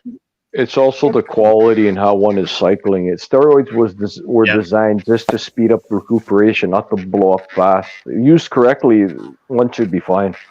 I think weightlifters use insulin too, don't they? That's pretty dangerous. They use cocktails. A lot of them get addicted to that, the actual stimuli from the steroid, and it becomes quite a different use. It seems like it turns into kind of a disorder, like an eating disorder, only with weightlifters because they're so obsessed with their bodies. Yeah, it's Right. it's the stress that they put underneath their body that tends to see, like a lot of like the cancers and stuff. Like everybody has like so many cancer cells, right? And it's really weird, like whether you have it or you don't have it, right? Because it could be laying dormant, and you're unaware, like there's no issue until you put your body under enough stress and enough shock that it just like it pops up. Like it's weird, like it's crazy. Yeah, it's just a proliferation of cells. Yeah, I've heard guys that like super healthy, would get their blood work, would go to the doctor regularly, get checked out, always, like great bill of health. But then they go into doing something like crazy, like they would go from bodybuilding to powerlifting, right? And powerlifting is a completely different type of training, and it really would shock your body going from a bodybuilding lean diet, regimen to a powerlifting, regimen and a nutrition plan, because it's a lot. It's just a lot, right? That level of stress could just be enough to all of a sudden cause this whatever thing that's laying dormant to not just be an issue, Or give you a heart attack or something like that too. Not even, cancer not even involved. Yeah. Pretty scary. And you know really healthy people and they die when they're like 60. Mm-hmm. That just trips me out because they've, and it's like my all uncle. the people that eat nothing but Taco Bell and McDonald's for some Yes, reason. and they live forever. And they smoke. I hope that's me. Right. Yeah, it's so I mean, it scary. might be. cigarettes. I've got, I smoked during the Ironman triathlon. I smoked during marathons. So you smoke while you're running? I had a friend that smoked while he jogged. Yeah. Are you kidding me? Nope. No. My dad No. used to ask me to buy cigarettes for him, like when I was younger, and I would I'd be going out for a jog, and I'm like, Dad, I'm not, Daddy. I was like, Daddy, I have to run with a carton of cigarettes in my Oh hand. God. It's crazy. I got a question. Like a 10K, like a 7-mile, 1 hour run. I'll have like one cigarette during that. Like a marathon, I'll have like 3 cigarettes. This guy smokes in the shower. That's how bad he is. No. Have you done that before? No. I used to smoke weed when I trained. I thought I could train for 2 hours instead of 1 hour. If I was Adderall works better. Flo, smoking. Yeah, kind of though. Do you smoke weed, Flo? No. I think I've got body Did you used to? dysmorphia, though. I mean, I've smoked a lot of weed over the years, but it was never my thing. I just had a lot of, like, all my friends smoked, and so, I ended It's up. not my thing either. But like, I don't think I've ever bought it. Like, I've bought it like one time. It just doesn't appeal to me very much. Do I you like think you'll real ever drugs. quit? You're a speeder, I bet. You don't want that PCB speeder. class Probably shit. like You want the speeding. realest. Probably like drugs that give you a upper feeling, like a uppers, high feeling. uppers, opiates, or when I was younger and was out like fighting and looking for strange and stuff, like alcohol. But once I got a little old, when you're not like looking for fights and pussy, then alcohol loses a lot of its fun. Pipes and pussy. Oh my god. I got a question for Flo. If I'm correct, you went through addiction too. We don't have to discuss this. I went through addiction too. I'm just curious. No, I'm pretty open about it. I'm curious, what brought you to stop the cycling of that? So it was not Cigarette. it's a combination of things. For one, I was looking at 15 years, worst case, and I ended up with probation. I Flo's got a unique recognize situation. I recognize that there was a perfect storm of conditions that came together. The spiderweb tattoos and what they symbolize. I recognize that I had a fantastic perfect storm of conditions that allowed me to get a private attorney, have assets that I could forfeit. You know, like everything worked out, and so I was able to get this. And I didn't. I was not taken for granted, right? Like I wanted out of that web. The other thing was really the most effective thing was just, you know, when you're doing drugs, you need the way that you continue to supply yourself is you continue to network, right? Because people go to prison, people fall out, you know, whatever. You always need but you've got to continue to network to get your supplies. I just quit meeting new people, and so like you know, it just got more and more difficult. At least that was for the meth. For Oxycontin, one day I just woke up and realized that how much money I was spending to not get high, to just be normal, and it pissed me the fuck off. And like my whole attitude towards it changed, like on a dime. So, but I don't think that's as soon as you realized you were a slave to it, it pissed me the fuck off. I was like, I'm spending $120 to $150 a day to not get high. This is absurd. Fuck this. You know, it's like I felt like it had betrayed me or something. And the next time you think about it, you get disgusted by how you felt. Oh yeah, pissed the fuck out. Like, fuck that shit. So you were basically your choice was opiates, choice of selection. Oxycontin and meth. So how did you find detoxing from it? I was also I was physically addicted to benzos, but not because I was using them recreationally. That was because my doctor didn't tell me they had a 72-hour half-life. Right, bro. How did you find getting off all that? The detox symptom or the symptoms. Benzo detox was rough as fuck. Yeah, I agree. But then I never had a single craving ever again. The Oxycontin, there really wasn't, like, I don't know, opiate withdrawals weren't that bad for me. You have the shits, and you're agitated. Yeah. But it really like I didn't have any issue with that. My attitude changed. I was pissed off at it. Right. Meth was slower, but probably the least, like, there's no physical. You know, when you come off that stuff, you're just tired and hungry. So you were never introduced to the methadone, formerly known as methadone? No, I mean, I think I took that once or twice, but it was not. I didn't use it as a treat, as a quitting aid. Mm-hmm. Apparently, methadone gets into your bones. Yeah, your it's bones. Worse than heroin. It messes with your teeth.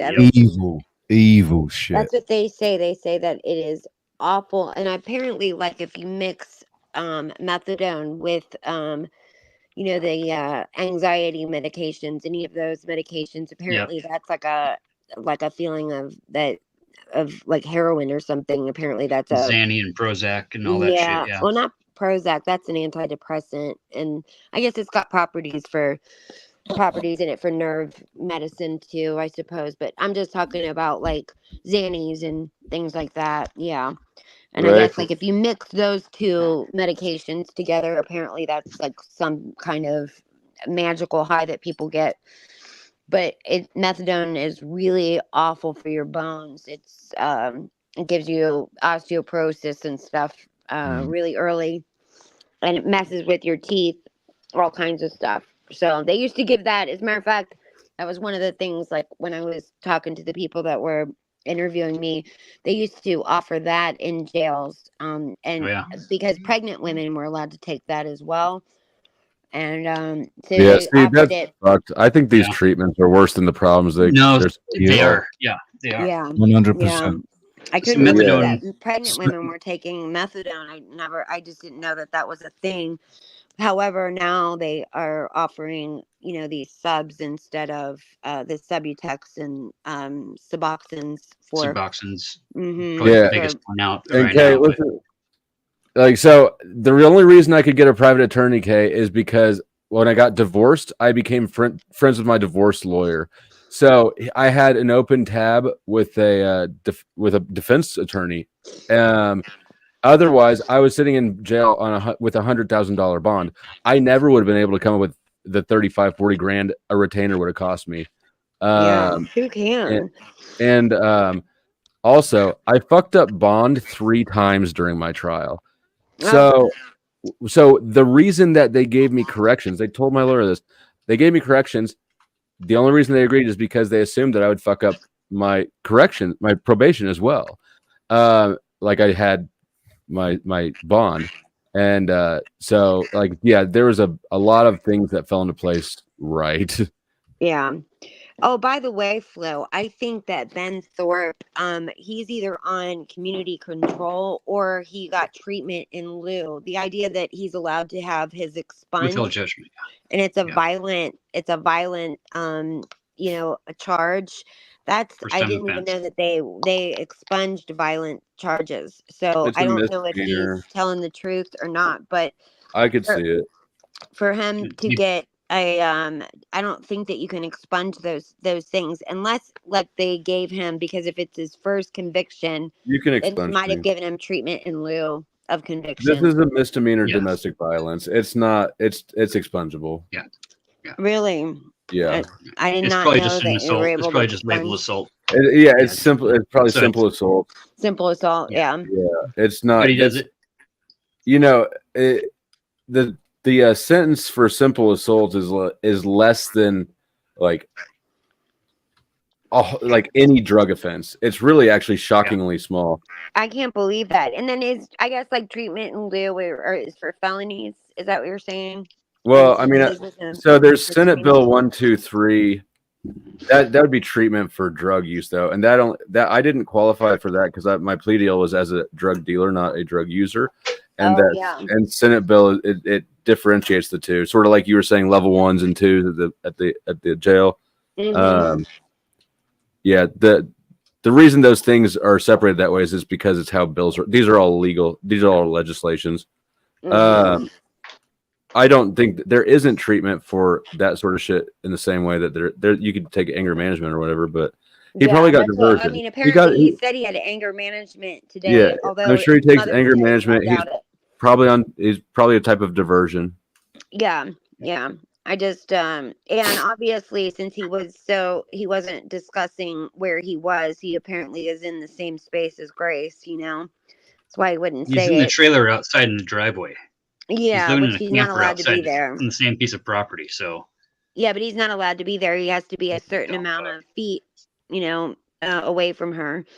Even if it's in the driveway, he has to be a certain distance from her. He can't be in the driveway.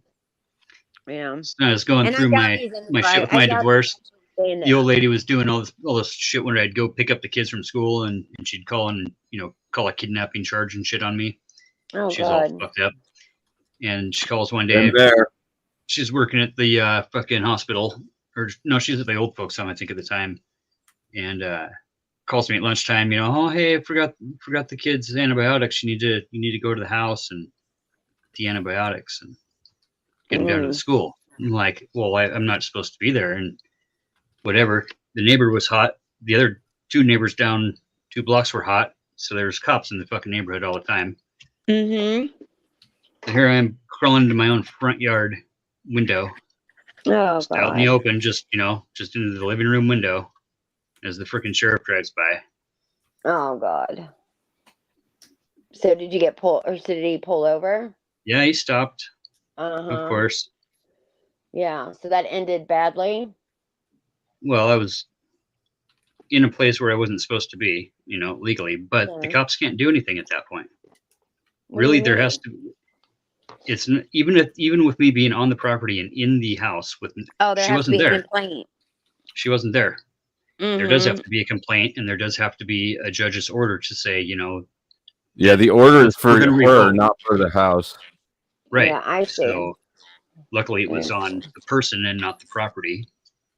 But Right. you gotta be aware of that shit. He was on fucking with BB and Truth this morning, asking how to getting some inmate.com advice, getting some internet.com advice from people that really I know what see. the fuck, right? Right. I always thought If somebody told the cop that I was with my daughter, could the cop just do anything? Like, Oh yeah. I'm like, dude. I always Fuck thought that guy. that would be a good channel to have is people that were people that had been to jail to like maybe like a how to survive in jail kind of a channel where No. you gave tips We need to and do one stuff on, like on when that. they get out, on how to get Yeah, a job and there how is to maintain their lives. Same thing. Yeah, same thing. I mean, just all jail related stuff, you know, like how to survive, like what to do and what not to do and what to do when you get out and how you go All about people getting punk things and expunged. bitch. Those are Whatever. terms of respect in prison. Right, right. Yeah, but like things like, for CO instance, Lawrence would know about a little bit about that. I'll tell you what, wouldn't you, CO? Oh You yeah. don't ever call a CO Don't sheriff. You ever don't ever flush call a the CO toilet. deputy. Mm-hmm. well, I knew a guy that you know had done some jail time, and he used to like give advice to people that were going in, and he, you know, for instance, he would say like, you know, put on several pairs of boxer shorts. It'll take a while for you to be able to order underwear, and you know, wear a few different white long sleeve shirts and t-shirts because it's freezing in there, and same with the Depends socks. on the unit. A lot of them will Yeah, just like take the just stuff like clothing that from you that I anyways. wouldn't have known to do Yeah. anything like that. And I mean, I guess, you know, if you've never been in jail or anything like that, how would anybody know what to do? So he used to give people advice like that. I always I'd be thought that like, would put be a a good tampon in channel. your butt. You're gonna need it. Yeah. I If you're going mean, out to I do some typically, crime, always wear fresh underwear. well, I just took that tour of the jail, and I mean, I couldn't believe the shit. Like, I was completely different than what I thought it was going to be. I don't know what I thought it was going to be, but I thought it was totally different than what I had imagined in my head. You mean So, all the true crime shit, and you've never seen the inside of a jail? no, I had not. But I did a whole story I did an entire video on jails and prisons. And even though, like, I had done that entire video, I had never really gone. I mean, you can't just go inside a jail if you've not been arrested. They're not going to just let you go in there for any reason, you know. I had thought about asking them if I could go in during when I was making that video, but they would not have let you. You know what somebody should make is like a Bible, a prison Bible, like the codes of the prison. That would be pretty cool. I wouldn't be surprised. Place. Yeah, I mean, they make like, I do know that they make, because I've read some of them. They make they have prison books, like novels and stuff Yeah, that it's called the Prisoner's Handbook. You get one on the first day that you're in intake, and you're expected to know every fucking rule. yeah, but this isn't. I'm I talking didn't get a about just prison like I didn't get a stuff to handbook. read. Oh yeah. Well, you Yeah, I weren't don't state know. though. You didn't I've go. never They heard should of have. that before. They should have a pre-presentation video as you're getting transported to jail, so you know the basics, right? Bro, Nothing I doesn't didn't work. give a shit. We didn't get yard time. We didn't Yeah. get sunlight. Literally. The one thing So- that I did see is that all of them had like rules on the wall, like and they almost all said like the number one rule was that you have to shower and you have to clean or have good hygiene in there. That was always like Yeah, on the wall. it's fucking annoying if you get somebody in the cell who's like, no, I'm not gonna shower today. No. At some point, like people just start making your decisions for you, right? Like you are. Yeah, how It's time for you to lazy. shower. Yeah, how lazy do you have to be? Like, I mean, you don't have anything else to do. Take a freaking shower. I've never heard of It this. was normally people who, when they were first in there, and they would be falling out, right? Like if you've been up for a long Uh-huh. time on meth, and then you're sleeping that off. But Sure. Dude, the drug dreams though, Yeah. and especially guys that are hardcore cigarette smokers as well. Nicotine has very dude, big it was effects on sugar. dreams. Sugar. I Sugar, for wanted sure. pop Yep. more than anything. Yeah. Which was crazy because I'm not that big of a pop drinker, and it's not like we were cut off from sugar. We still got some sugar in jail, just not enough. Yeah. not well, what I you're had- used to. Yeah, I had read that in the literature that they had given me, and I had already heard this as well. But I know when people are coming off of opiates, that's a thing that because that's got the same kind of thing that gives them dopamine rushes and fills those receptors in is sugar. So that's a very common thing if you're withdrawing from opiates is sugar. And so people will crave candy, but you weren't even doing that at the time you were picked up, right? Opiates. Let's see. Actually, the first Maybe a stimulant, time, The first time I was in there, I had just finished off my bag of oxys the night before I got raided. Luckily, Oh well, then that makes sense. That's why. Sleep for 4 days. but it lasted though. It wasn't just the beginning. Yeah. How long were you in prison there, Flo? I didn't go to prison. I was in jail for about 4 months. All right. But Flo, it's not. I don't think it's like it's not a withdrawal thing that is just for. Oh, Crispy, I changed your name. It's not when you're just withdrawing off of that medication. It's something that you. I bet Glenn would be a pretty cool CO. I was a cool CO. You know what I told everybody? Huh? Every day I went there, I was like, "Hey guys, I came here to hang out. Don't make me do my job. All right? Yeah. My girlfriend's annoying. I came here to kick it and get away from her. Don't make me That night It's your that we state. were all on his channel when we met him, and you guys all left, him and I sat and talked for the longest time afterwards, and I got to find out all kinds of stuff about him. And he also went to seminary school. Mm-hmm. That's correct. And went to Crispy, seminary are you an school. agent? Are you an agent? I'm not an agent, but You're thank you're an agent extracting information of us, aren't you? I wouldn't be very good at being a secret agent, I don't think. But I thank you for even suggesting that. I'm flattered. Are you I think KGB? RP and Be Brave are the agents. Are you trying to say she's part of the ops? All I'm saying is she's really good at getting dudes to pillow talk without even having to bang them. Well, it's that voice. You see that voice right there? That's like 900 number status voice. Yeah. Wait, who asked me if I was ops? When was? I've said that before. Like, just No. no. Damn, I don't. Oh, I know what it was. It was from the video I played on my last live stream over on Snowman's. That dude asked me if I was ops. Oh no, I would know you're not ops.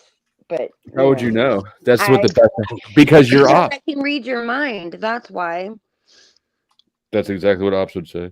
Mm-hmm. Oh. Exactly what an agent would say.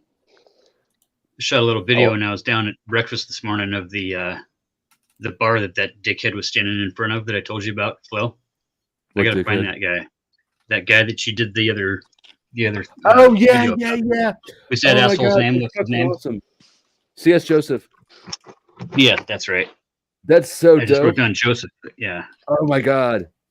Yes. You should fuck with him. Oh my God, the guy that you just did that video on that was trying to human traffic you to Mexico. No, that's the one who asked me if I was ops. But who Fatty's talking about Yeah. is this dude named C.S. Joseph. I played one of his videos on here. He was like the first YouTube like person. I don't know if I'd call him a rival, but I attacked him quite a bit because he's a dude. Yeah. So he started. Hold on, I'll just pull it up. It's easier to just show than explain. He sounds familiar for some reason. That I name played one of does. his videos on here. You. Oh, yeah. maybe that's it.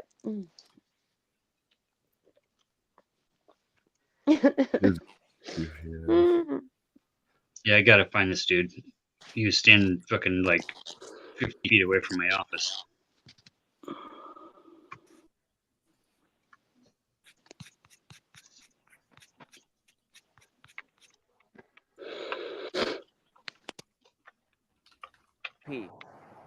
Right?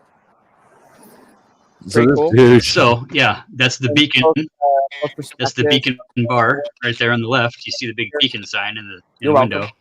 The red building is the Moose Lounge Very down welcome. on the Where lower is side. this? Sorry with The the window that's ESTJ. open. Now we're on ES. It's in Coeur d'Alene, Idaho. And this is not old.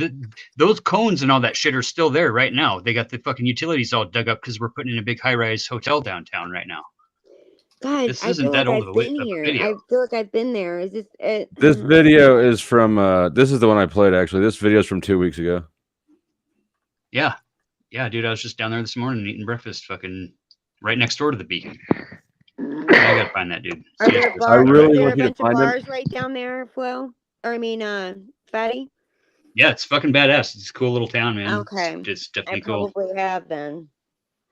Just kind I of the got main it. road. It actually used to be part of the Interstate 90 that what came through town and had stoplights and all kinds of shit that you had to go through from the Washington border to the Montana border. There was 8 stoplights on the interstate, and they finally took the last one out when I was a kid in Wallace over by the Montana border. But just old school, brick and mortar shit and Right. Is there 2-story anything like, fucking shitholes. But is there like concert halls or a stadium or anything like that over there? no, see, we don't deal with that. We're really conservative here, so we just let Right. Spokane host all the events and do all that shit, and then we have the hotel that everybody what can part come of stay on the Washington are lake. you And in? right next to Spokane. So that's Spokane where is you are, literally right? like I know the I know same where Spokane is, but area. what's the little town name? Coeur d'Alene. Oh, I love Coeur d'Alene. Actually, I've been looking at moving out to Coeur d'Alene Lake. You're talking about Bro, Idaho. It's oh yeah, North Idaho. So I used to North go Idaho is to a that, different land than just Idaho. I used to go to that water Yeah, dude, park it's- out there. You know that water park in Coeur yeah. d'Alene? I used to take my son there like every Wild summer. Waters. Fuck yeah, Wild Waters and Splish and Yeah. Splash, and oh yeah, dude, it's a cool town for sure. Yeah, I liked it. I enjoyed Other it a than we're lot. getting, pretty much overran by the upper 1% right now. Our fucking real estate prices are just out of control. And the Nazis, thank Them God Uncle too. Fatty's out there fighting the You're- good fight, keep those Nazis at bay. Fucking A. Fucking cocksuckers. But this is one of the videos I made about him. Yeah, I was doing some hit pieces. Let's check it out. How did C.S. Joseph type his recently born newborn son in INTJ?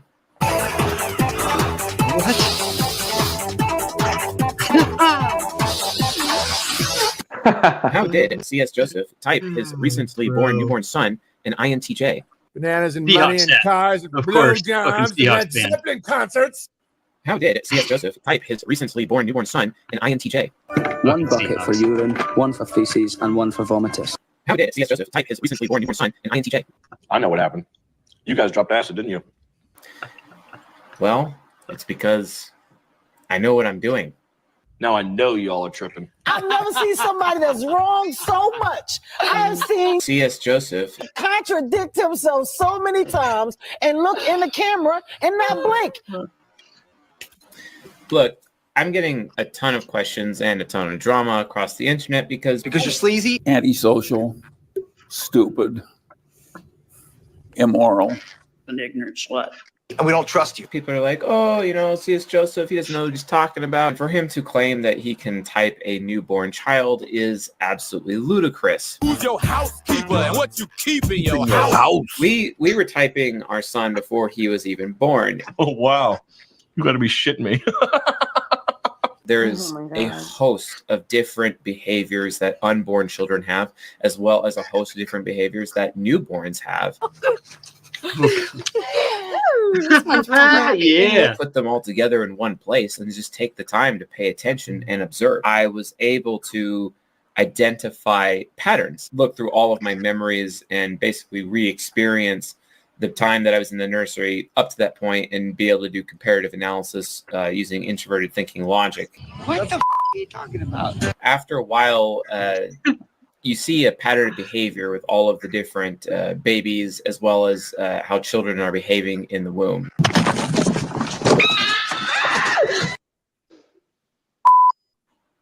How did C.S. Joseph type his recently born newborn son in INTJ? It's a 3-step process. 1, think about taking a shit. 2, relax your sphincter. 3, I know what I'm doing. You lying ass bitch. That song will fuck me up. What a fruitcake. He's a total fruitcake. Yeah. By the way, you had said you had made a comment about Washington jails and how nobody had nobody had died in a Washington jail. Remember? Yeah, That's well, not nobody's true. declared. Nobody's been declared dead, but it's Yeah. not true. I didn't Well, think that could be true, but when didn't I was there, understand. that's what they were saying. Well, I didn't understand. It's just a how- couple years how ago that in was- yeah. Yeah, Did they but finally like back when I was working there in 2018? We weren't doing that. well, I just couldn't understand how anybody could go and there could be a death in a jail and the coroner allowed them to be declared dead in a hospital without doing an investigation at the scene of the death. So I Oh can yeah, they never understand. do. Yeah. The jail Well, I was at had 3 deaths the year, and there was nothing. well, he was, yeah, and I guess like when he worked there, they weren't doing that or whatever. But yeah, they say that there was 29 deaths there, like recently. In Really? the year, The jail I was yeah, at was in a county of 7,000 people, so 3 deaths is 2022, decent. 23. Yeah, King County decent. had a few, and then there was a big riot in at Geiger in Now, North was it? Spokane. Is this at county prison? County? Or Yeah, county I was jail? in county. Is it county jail, or are we talking about state prison, or are we talking about federal county. prison? No, It's- it's the state. It's the state penitentiary. Okay, is so where they yeah, were. it was WCC ran. Okay. Yeah, they were. It said state. It said like the state prisons. So, Mm. you know, plural.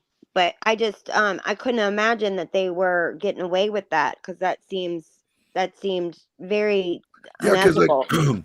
they would not allow us, like, well, one COs, we're not doctors, right? And the doctors that work for the prison are not coroners.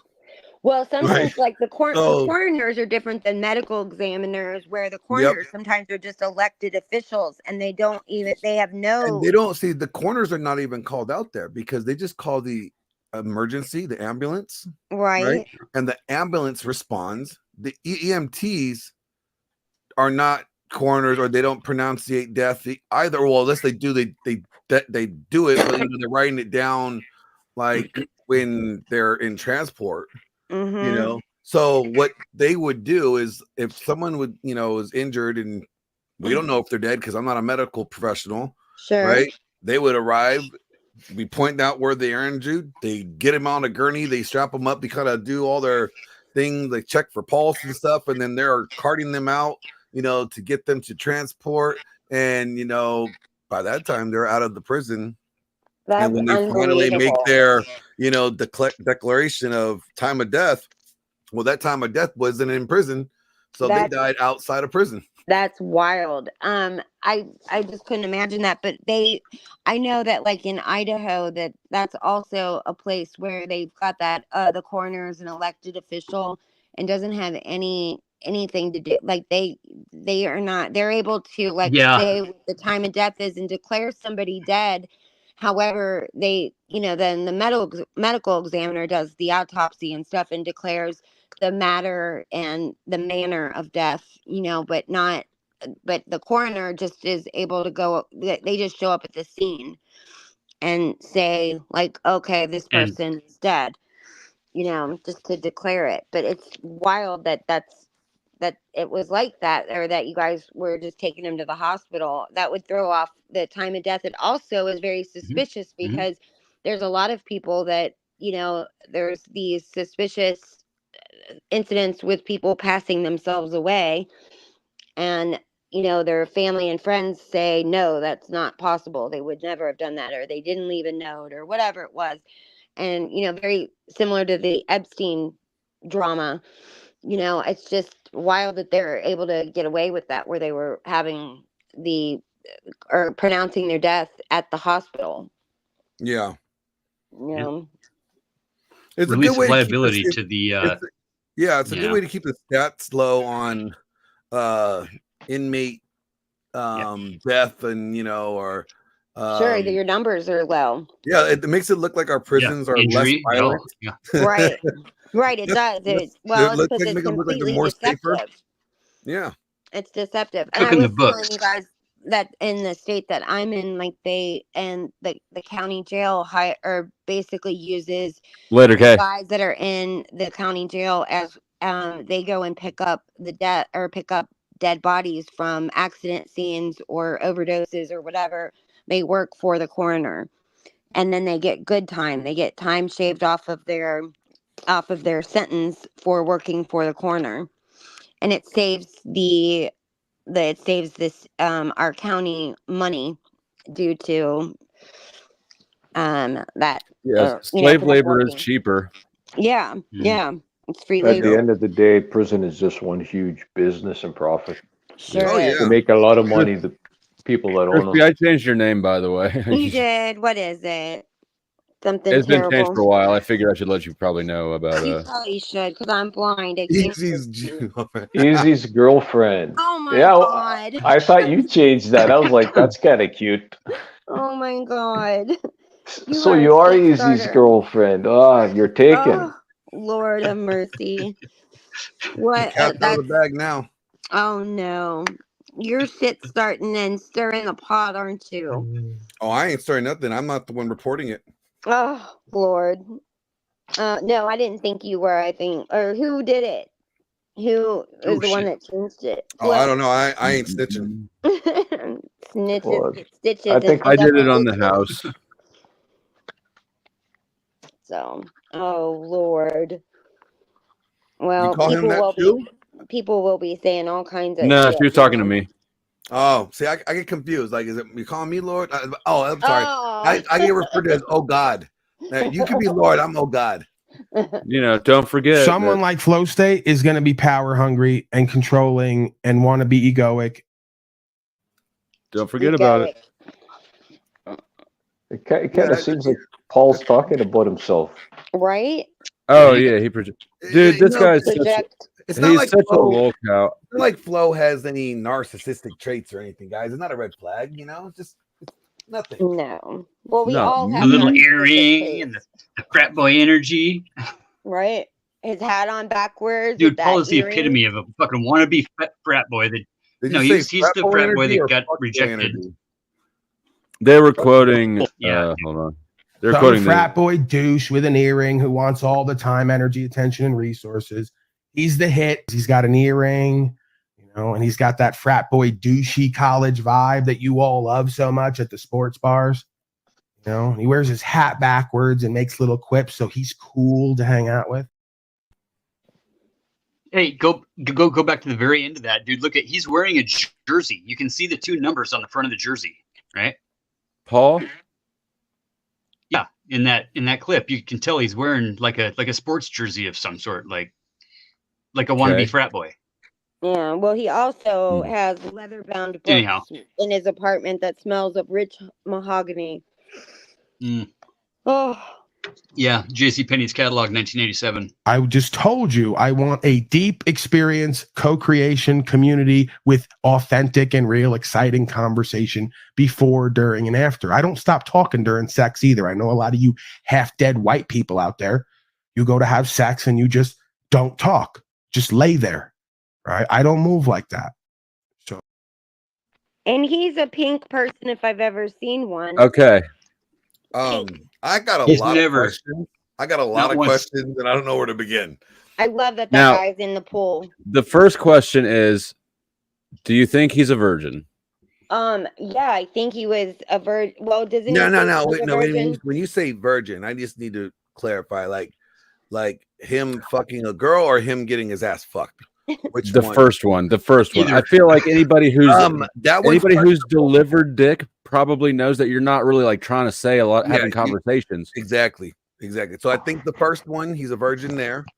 I question the second one.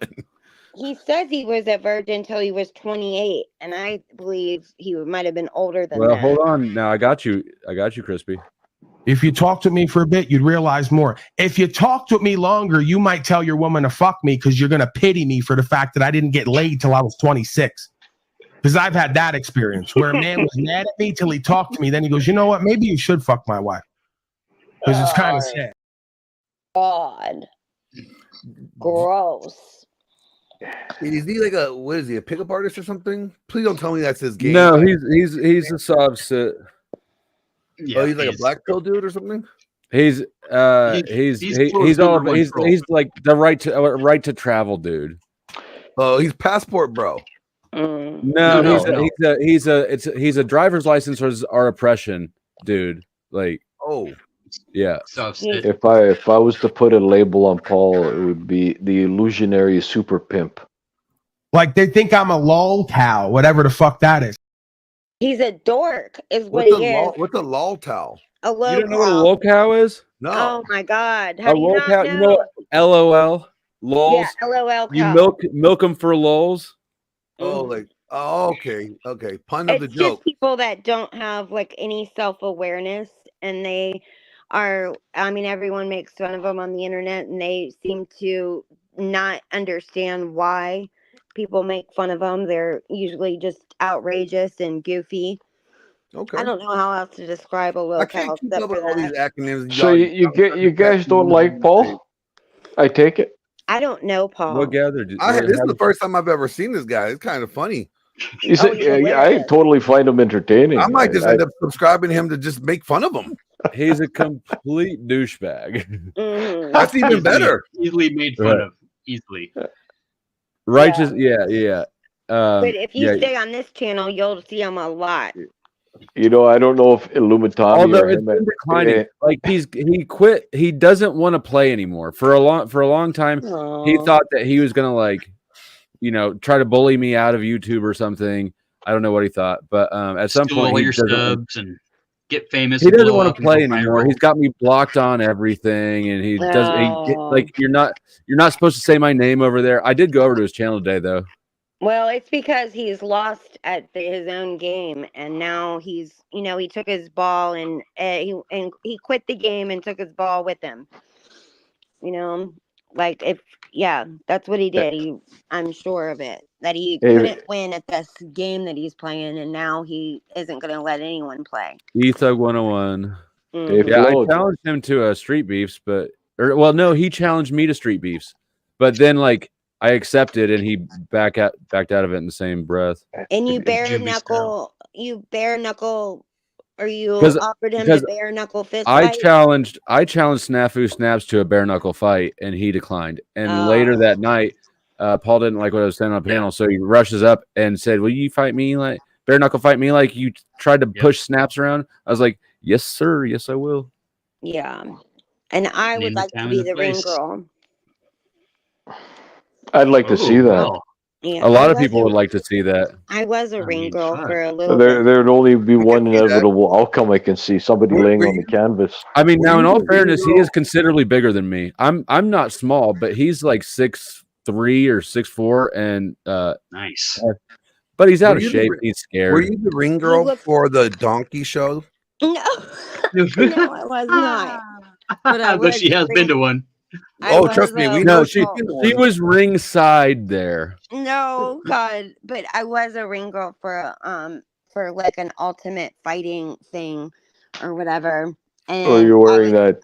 I traveled with them for a little bit, but then I don't know what happened, but they ran out of money and it just got crazy. And me and my friends, we went home. The girls that they hired, we went home. So, With but fighters? it was I think we did maybe 5 or 6 different fights, I think, and then somehow it ended. It was supposed to go. As a matter of fact, the next place we were going was overseas, so I was grateful that it ended when it did. So Wow.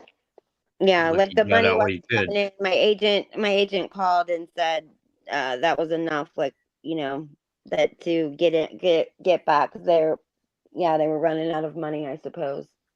So throughout all your history of modeling and all this, have you ever had any agents come on to you? My agent was a female, and I had the Okay. same agent forever. That doesn't mean she didn't come on to her. Okay, that doesn't mean that didn't happen. She did not, but I had a lot of photographers that did. That was kind course. of a thing. Yeah, the photographers always. I'm did. a photographer. I bet Oh, you my. are. I bet. If you just challenge Snaps, you hating ass, punk ass bitch, are you gonna bare knuckle fight me on street beefs? Are you gonna bare knuckle fight me, you bitch ass coward Taylor? I'll tear your ass up. Are you going to bare knuckle fight me on street beefs like you tried to push Snafu around with? Are you gonna do it? Fight you? Will you come? Well, I have to, right? Because you can't afford the gas money not hanging drywall to get wherever I am. Street beefs. Hold on, we're gonna look this up. We'll figure this out right now. I will bare knuckle fight you. Hey, do you think you can go viral after we have a bare knuckle fight? Do you think you could finally do something? No, by the end of this 5 minutes, he bitches out. Hold on a second, Flo. He said You guys were talking a bare knuckle fight, but he said he was going to tear your ass up. I think he's got the fight confused about like tearing the ass and stuff. So maybe was insinuating on something else. Maybe Well, he has that's a good Freudian call. slips quite a bit. You know, like I think so. Here's my thought. I think the most like scariest thing, like when you're about to fight somebody that could happen, is like you're squaring off, right? So Flo, imagine you and this guy like are face to face, square off. He's like, you better back the fuck up. And you're like, what? And he goes, you better back the fuck up before I fuck you. You're like, well, wait a minute, what? You mean fuck me up? No, I'm gonna fuck you. Oh, gross. Yeah, I think at that point, if I was me, I'd be like, wait a minute, I didn't want to fight you because now, like, your goal is to try to get in my. You want this contact, you want to be this close. No, I don't want to give you that. Nah, because like, to me, that sounds so weird. It when I does was like sound 23 or 24, I worked in a Netflix distribution hub and as a machine operator. And it was boring as fuck, you know. And so to entertain myself, I'd start fucking with people. And one of the dudes was a big guy, you know, nice guy, but big. And he turned to me one day when he was tired of me pestering him, and he goes, "I ain't gay, but I'll fuck you to prove a point." Oh, and that proved the point. I hear what you're saying. I was walking through a park, going to the gym not too long ago, and I looked at this guy. I guess he just didn't like the way I looked at him. I look at people when I go out. That's a natural instinct. He's like, he looked at me. Well, keep looking. He's like, you called me gay. Then he's like, I'll fuck you in the ass. And I'm like, what the hell is he talking about? He's calling me gay and he's talking about fucking me in the ass. Oh, yeah. That's Well, because technically, you know, the way some people think about it, it's not gay to be the pitcher. It's gay to be the receiver. The receiver. Yeah, I got it. Oh, Yeah. really? So, like, you know, in prison, yeah, I get that. The bitches are the ones that hold out the other person's pocket. Like, that's how you know you a bitch. If you the dude, you the boss guy, you the guy running shit, like, hold my pocket, bitch. They'll be sitting there holding your pocket. Mean? Like that. It's So so I never funny. claimed I was a lawyer. What does that mean? Like, hold your pocket. What's that mean? So they literally will turn their pocket inside out, right? Like have it hanging out. Mm-hmm. And it's like because they can't contact each other, can't physically touch each other, right? That's inappropriate. Mm-hmm. You can't even pat each other on the back. So the gay guy, the bitch, would hold the pocket of the pants of the guy that's like the alpha. Oh. And then that would be like letting everybody know, like, yo, I fucked this. He's my bitch. Like, it's funny. Did you have I heard also about this recently that was also super gross and weird, but I hear that like in these in these jails where there's women and men, but they're just separated on different floors like our county jail is. Mm-hmm. And they do like pass one another and stuff, and the guys will ask for a print. A pussy print. A pussy print. Yeah, like where they Go ahead. They like want a piece of paper with the girl's like print of their like vagina. The outline of their like she smashes her, like she crotch smashes it. Yeah, they just like squat down on it and then print their vagina on it, and then So they put want- the paper underneath it. What are they? I mean, are they paper all day Hold on a moment. So an actual print on a copier or like a residue no, just print? on a piece of paper, like on a loose leaf piece of paper, and then they like would squat down on the paper and like give like an imprint of their Right, with the vagina. residue. I'm glad I wasn't in jail that long enough to know that. Then they like I don't know, they smell it or something. I don't know. Right, the fetish, so they can get off. Yeah. Yeah, I never right. heard of that.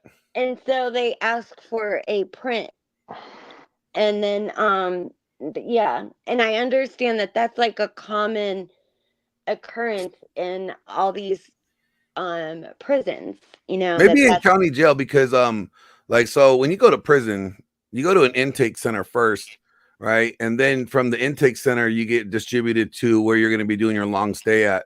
And there's two. Well, in Washington, where I worked at, there was 2 intake prisons, and there's WCC. That's where I worked at, and then there was WCW. That was the women's corrections prison.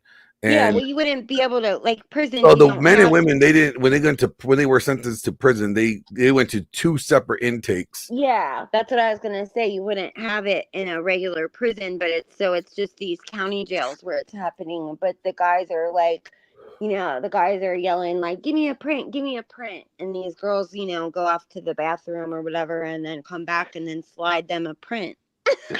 So are they selling them? No, they're just giving it to them, I guess. I don't They're know. not trading? I figured they'd trade for quite a good price. I don't know, because I don't think that that would be difficult to do, because they would have to figure out how to put money on their commissary and their books, on their books. No, they would just trade cigarettes. Exactly. They don't have, you can't smoke in jails any longer. Oh, wow. Nowhere in the United States can you smoke.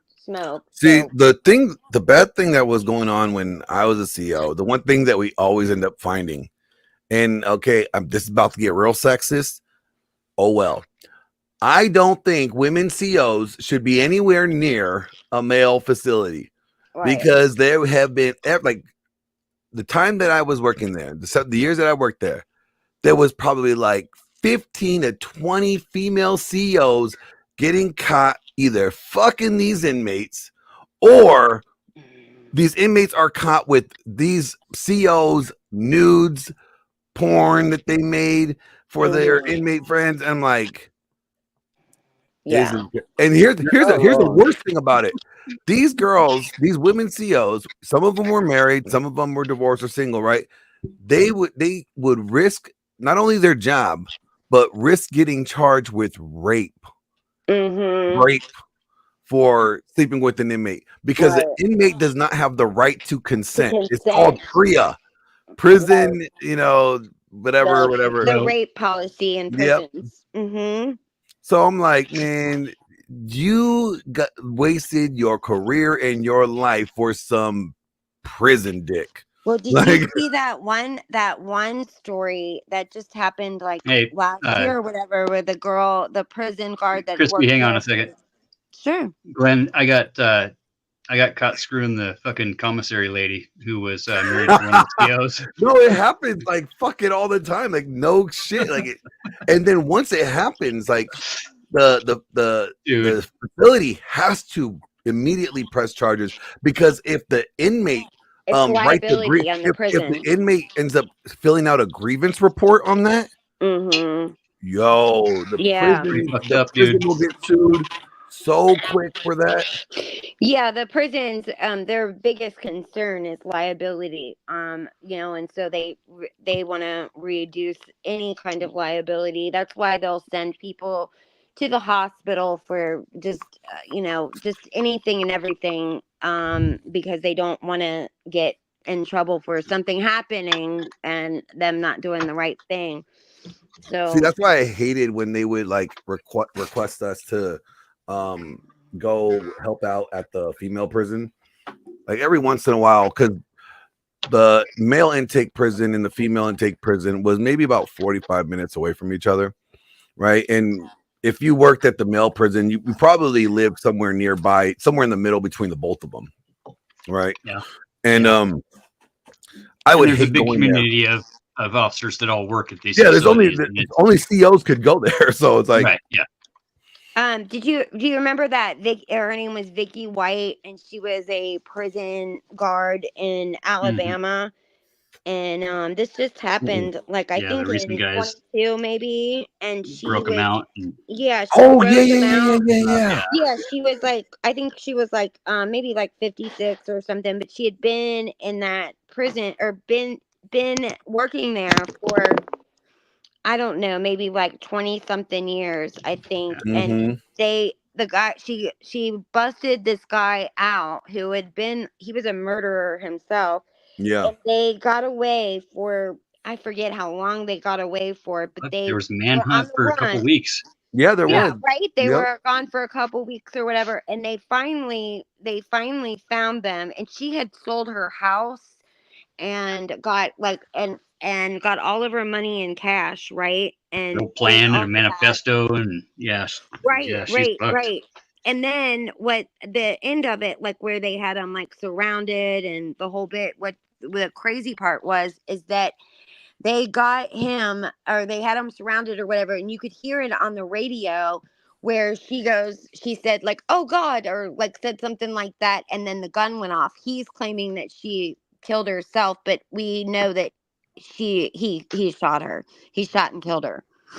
And there's no way that, like, you could hear her on the radio like that, like he did something that shocked her enough that she responded in that way, and then you heard the gun go off. He claims that she did it herself, and there was just absolutely no way. And I haven't heard anything else about that since. I'm gonna look that up. In fact, that was crazy. Are you talking about the Kansas City shit? No, this was Alabama in like 2022. Deep South, yeah. Yeah. Oh God, and there's a video on it here. There's a like footage from the jail. I'll send it to you, Flo. Okay. I can't wait. I bet. I'm sending it. Yeah, like when I would go over to like the females prison, I hated doing like tier checks and stuff because these bitches are the most scandalous women out there. They want your attention all the time, and they will do anything they can to get you in trouble because they know if they could get you for something like SA, what they would call it. Like, you're paranoid about that anyway. Really paranoid. I leveraged that sort of thing against a female CO when I was in jail because they turned off everybody's phones. One person was making a bunch of noise. So they turned off all the phones, and I was trying to get bonded out. And I was pissed. So at night, the chick who was on duty, long story short, I coaxed her into the people in the cell next to me. She told them to fuck each other. She was totally just joking, right? Made it a very playful environment. But the next day, when I talked to Dan, the fat jail administrator, I said, "Look, Dan, I want my phone back on. I wasn't making the noise, and I don't think it's appropriate that your guard last night was telling the inmates to fuck each other." Oh my God, you ass! That's so rude. I got my phone back on. I got bonded out. Play whatever card you got. And then when the next time I came back again, that chick was still in love with me, and yeah, probably even more. Probably even more. Yeah, I was trying to get her to invite me to the sheriff's office Christmas party as her date. Yeah. You know, it was funny. Like, you know, everybody thinks like a whole lot of the nasty stuff that goes on. Like everybody thinks that when you go to prison, everybody's getting their butthole taken, right? Right. It's not true. It's really not true. It's really chill for the most part, unless there's like a set beef. Unless there's like a beef going on, everything's chill. Except if you have to work in the how do I say this? Molesters. No, the less mentally big foreheads and thick glasses. Yeah, the less mentally you know, sound. Capable, yeah. People that are slow. Yeah. Guys, when you see them in the chow hall and you walk over and you say, "You boys gonna eat them wieners?" No, what's worse is when you're doing tier checks and you're walking down the tier and you're looking in the rooms, you know, checking their cells every hour. It's the worst time to do it is at night. Right. Because you're going in there, you turn your you put your flashlight in there, and you're like, "Hey, you don't know how many times where I'm like, hey, get that out of your mouth. You don't know where that's been. Get in your bunk." You know, it's just like they're just doing things just all the time. I'm just like, why is it always these ones? It's never the other. It's these guys. I mean, you're the guy bringing it up, dude. when I was in jail, the most awkward thing that happened, my mom sent me a bunch of books, right? The last time I went to jail, you know, that call of shame, right? Sorry, Mom, I'm in jail again. I told her that fine, because she'd been trying to save my soul and shit. I was like, whatever books you send me, I'll read. And so she sent me a bunch of, she's like somewhere on the line between Christian and New Agey, right? So she sent me a bunch of those sort of books. One of them was the chakra book. And there's instructions for awakening your chakras. So I started on my root chakra, which is you put your hands on your hip and you swivel your hips 50 times in each direction. Let me see. So this is you're actually teabagging me, but you're talking about chakras. Right, I'm talking about chakras. So I wait until about 3 in the morning. Until about 3 in the morning when as many people are as asleep as they're gonna get, right? And I Mhm. go over to away from the bunks, and I'm swiveling my hips. I'm awakening my chakras, and that's when the dude decides to do his round. So I'm standing in the corner. I'm looking at the beanhole. Dude opens the beanhole and looks in at me, and we just make eye contact.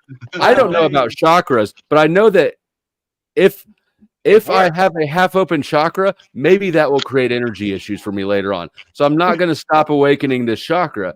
Right. And so we just held eye contact for about 3 solid seconds while I'm swiveling my hips. He never said a word. He just shut it and then kept on going. Oh my god. Awkward. That's the only chakra I awakened. After that, I got that one awakened, and then I was like, the rest can fuck off. Show me how it's done. That's I want to deep. do it. That's deep, Flo. That's deep. Show me how you do it. I don't want to partially reawaken my chakra, so I'm probably not going See, to. please. Please, I we know don't want to see your chakra loose. We don't want to see that chakra loose, okay? It's a male thing. It's a male thing. I mean, if you want that, go over to Hormax's. I can't wait to get my dick wet. What's that guy's name that wears the that hangs out with Maxer that wears the mask over his face? I've been trying to I think hate of all him those all people. day. What's that guy's name? Who? Quarantos? No, he wears like a sex mask thing over his face. I know who you're talking about. I don't know who he is, but he's creepy. yeah. All those people are insanely creepy. I mean, really creepy. There's a video of them talking about he let or I think he always has like a slave or something where he's doing something where the he's gimp. got Yeah, the gimp. Yeah, something like that. He's super weird. You got another vocab if you're going to play the game, babe. Right. Well, I don't know I don't want to anything play it. about it, but I know that particular The word. game was one of the most excellent features in this movie, right? What's it called? With the GIMP? Pulp Fiction. Yeah. Pulp Fiction, Yeah, Pulp Fiction, right? One of my favorite soundtracks. My safe word is pumpernickel. Oh, I don't like pumpernickel. You're fucking weird. Don't you dare whisper in the mic in my chat. Where in the fuck do you find these people? I don't know, but if I feel like no, that was uncomfortable. There's a So in that's the the cellar cellar. of anxiety. You might find these people in the cellar. You might. Not in my cellar though. I don't keep. damn it! I don't even remember what I was about to look up something.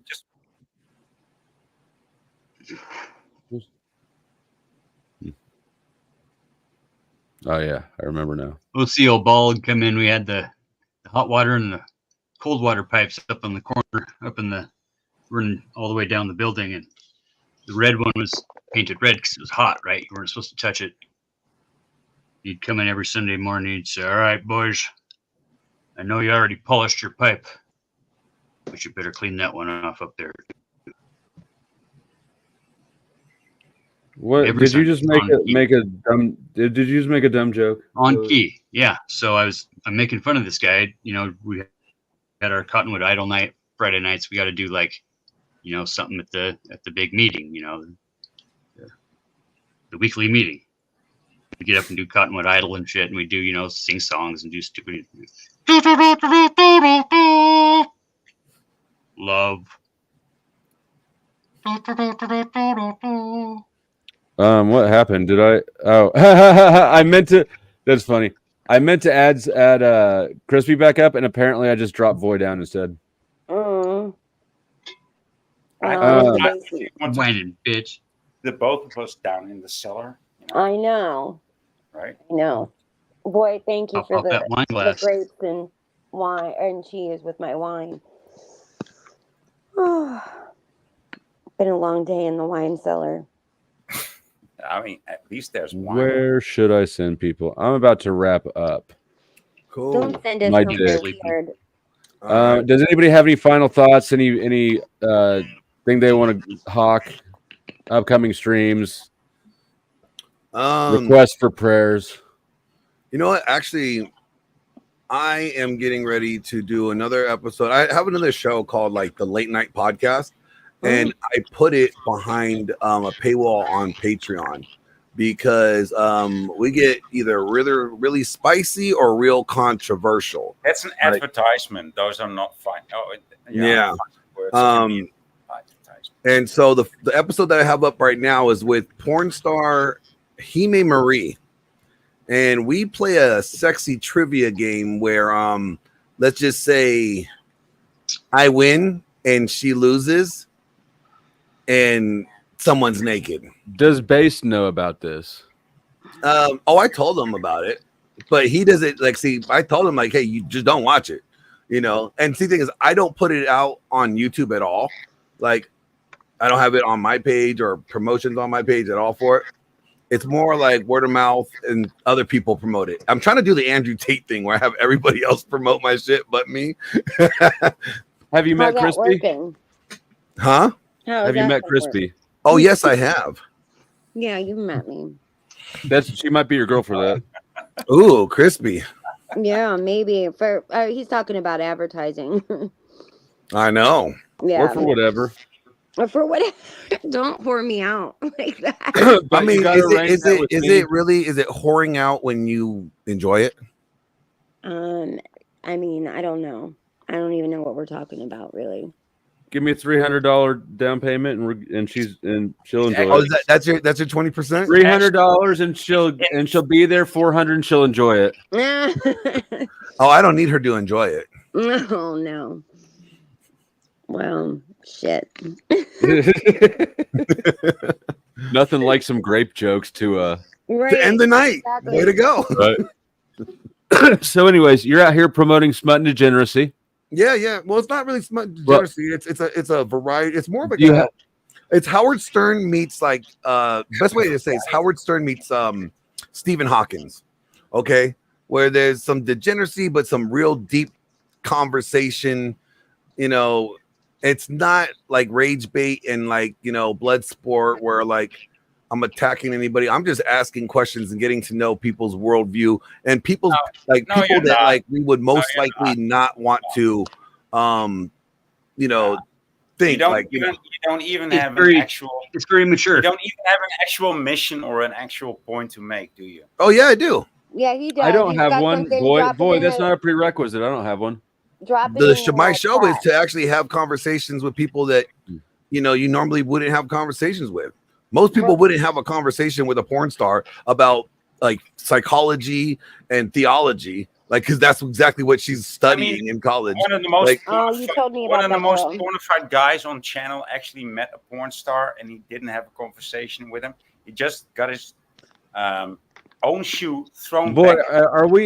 are you drinking tonight? You No, can dude. tell. I mean, I'm talking. You're a little spicy. He is spicy. And so I have a rapper that's coming on, and he's talking about the gang life and the gang culture that he grew up in East LA, and how many bodies his gang got and stuff like that. That's what we're filming tomorrow. And then I may have locked down Nick Fuentes. Everybody knows who that is. And I'll help advertise it for you. Oh, whoa, sounds good to me. I was just about to tell you, put a link in the back chat, and I'll throw it in the chat now, and I'll throw it in the description box after. Sweet. Thank you. Yeah, and I'll help advertise I got a it. couple of questions for Mr. Fuentes. I have a few questions for him.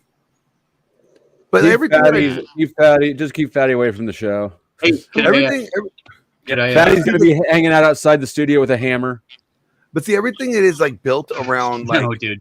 The whole show is built around comedy. So with Hime, when we had her on, we were talking about how often does she get hit on, right?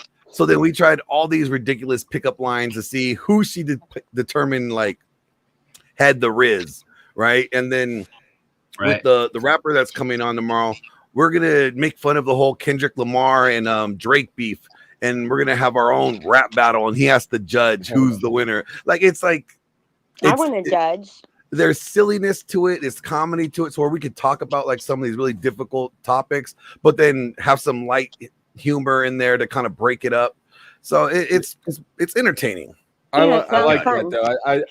I like that somebody else besides me was kind of pushing back against the Oh, the porn star thing with the Florida? policing, against the policing of. Yeah, I just like look. You could have your view. You could hold it. You could, that you could stand for it, and you could, decide to go after everybody that you're labeling a degenerate. That's great. If that's what you want to do, cool. Be my guest. But at some point, what ends up happening is you end up becoming or being labeled as the de facto moral, police, right? The moral You're guy. the Taliban. Yeah. And then what ends up happening is once your dirt comes out, once you fuck up and you get exposed, that is a fall. That's a long fall from the high horse you're going to be going. Like Humpty Dumpty ain't going to be able to get recovered after that. And that's why I am very cautious by saying, like, yeah, I may disagree with you. I have my reasons for disagreeing with what you're doing.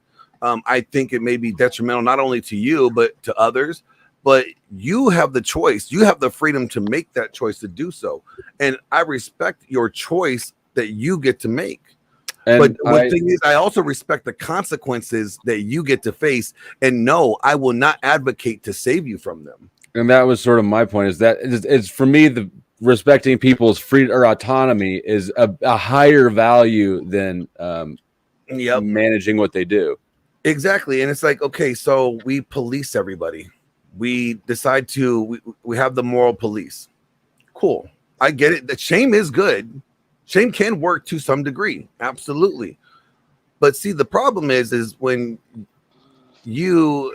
everybody has no issue with shaming people of the demons that they don't have an issue with. But you know what? No, none of these moral people want to talk about the demons they enjoy playing with. You know what I'm saying? Right. Like, yeah. They're like, well, drunks are I could say drunks are bad people. All drunks are they're just alcoholism is horrible. Why? Because I don't deal with alcohol. I don't have a problem drinking. I don't even like drinking.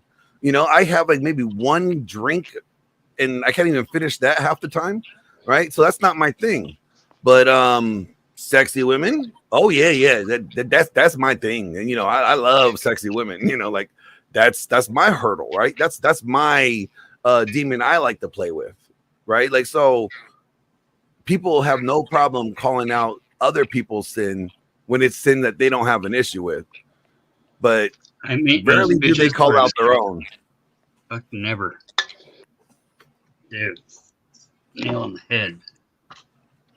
So how's this complete hypocrisy? There's I absolutely 100% agree with Glenn's position on that. It takes a certain amount of wisdom and humility to recognize that you can't nor should you control other people's actions. You can hope they do better, you can encourage they do better. But I mean, it takes a certain amount of hubris to even believe that you know best or that you know enough about their situation, at least for me. Yeah, I don't like my thing is like, okay, if I was looking at that if I was going to have Jasmine Jabbar on my show, I probably wouldn't push back on her very much either. I'm going to inquire. I'm going to do like, okay, so how did you come to that worldview? I want to know how she came there logically. I want to understand what guided her to that background or choice to make. Like, why did that seem like the best option and, that she can make? What factored in it? You know what I mean? Like, before I could come to my, my opinion of her, right? Like, because if you just judge somebody based off an action and not know the circumstances that, led them to that action or caused that they took to make that action, or what the alternatives are. Yeah, exactly. And by just jumping to it based off the action, you can say, yeah, the action's wrong. Great, cool. We could all agree the action is wrong. But why did they end up going that road? Mm-hmm. What factors took place? And for me, I'm like, all right, I want to know what factors took place, not because I sympathize or want to, make it less lenient or think they should get a pass. But by knowing how they got there, you could reverse create the process out of that.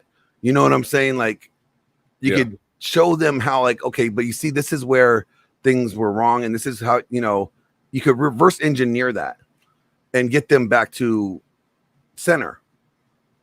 But without knowing it and just saying you're a degenerate, you're this, you're that, and you're just being judgmental. And that's what the Pharisees were. And Jesus had beef with the most religious group of people out of all of them. He didn't have an issue with the sinners.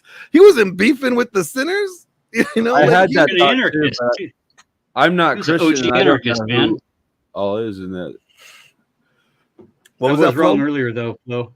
I had the same the same thought about Jesus. But at the time I didn't know who was motivated by religious views and who wasn't. I'm not Christian, but I am, you know, I can wield Christianity well enough.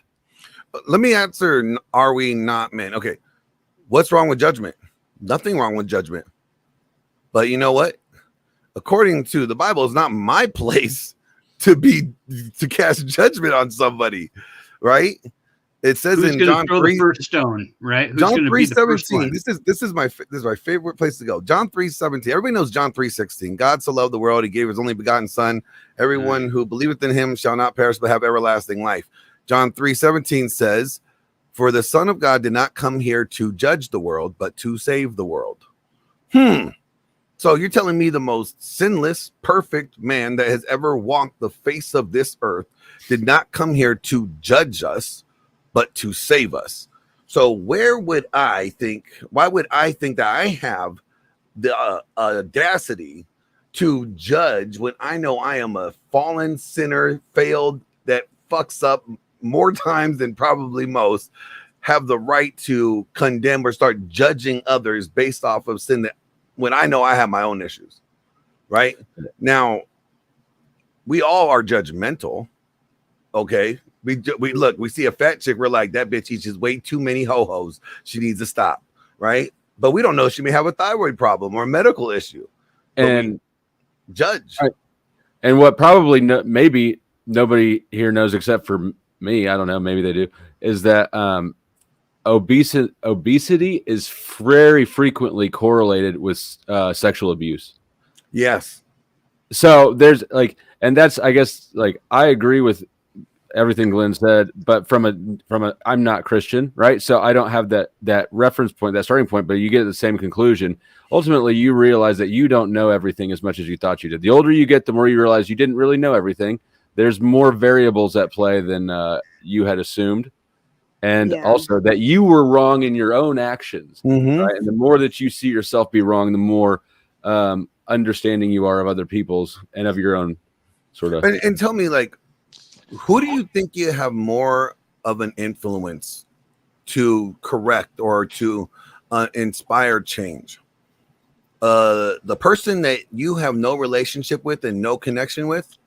You think by calling them a piece of shit, this, that, and the other, all of a sudden, like, oh, you know what? Damn it. This nobody named Flo State called me a piece of shit. So you know what? He must be right.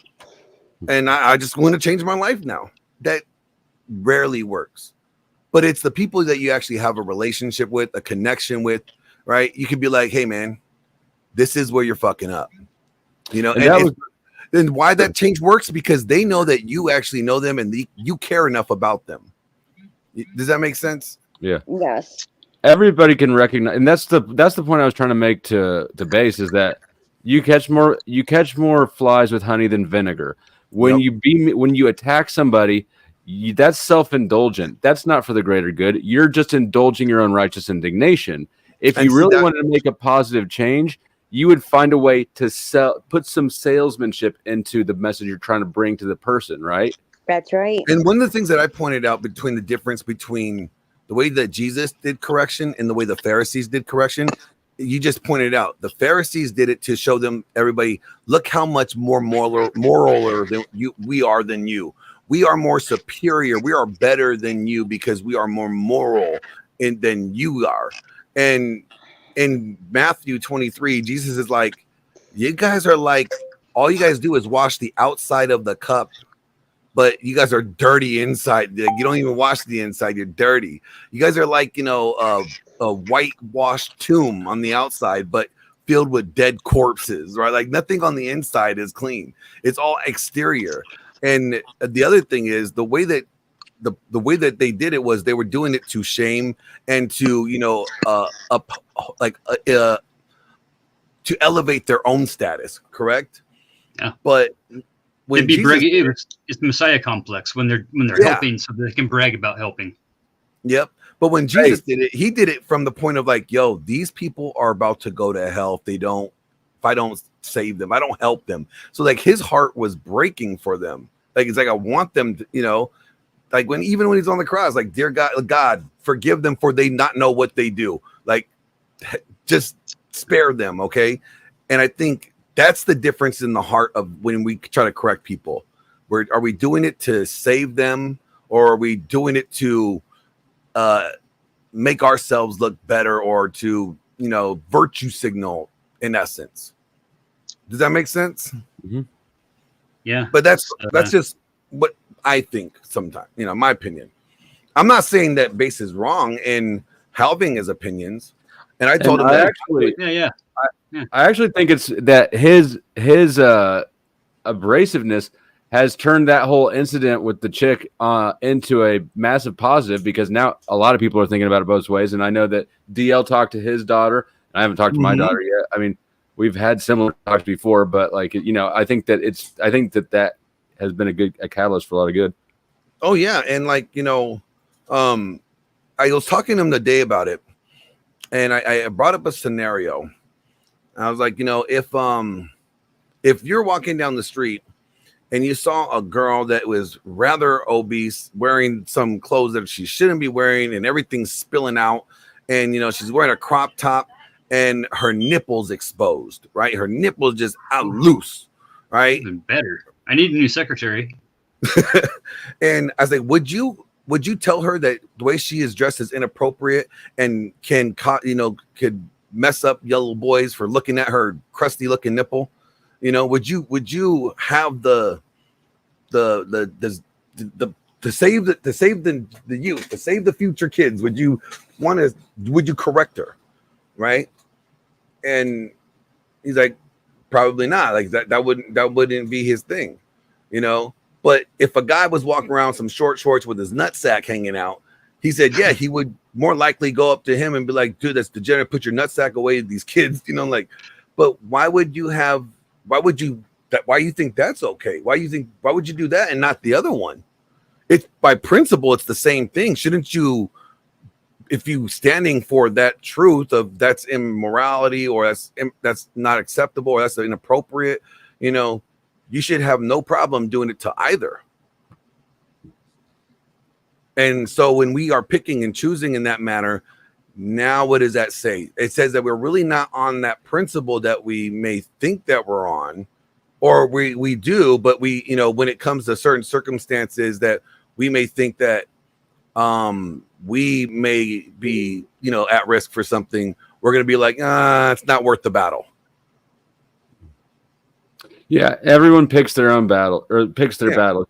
You can't fight every battle every time, or you'll just be toast with no discernment, right? Yeah. I mean, even Base has demonstrated that, right? Because he hasn't gotten on to you about it. Of course, yours is behind a paywall.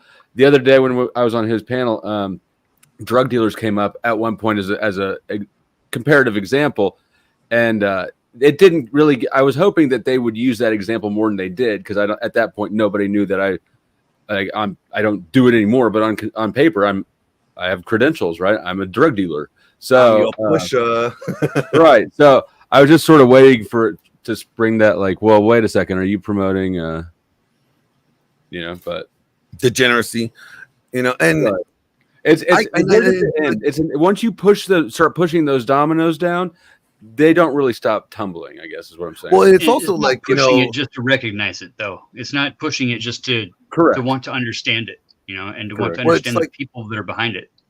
Do you remember the Westboro Baptist Church years ago? I live in still Kansas around. City. They're not far from here.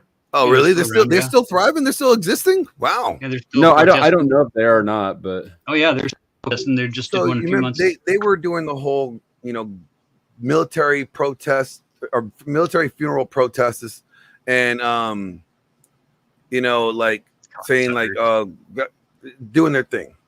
Now, were they wrong in their messaging that pointing out that that the lifestyle that they were protesting against is a sin?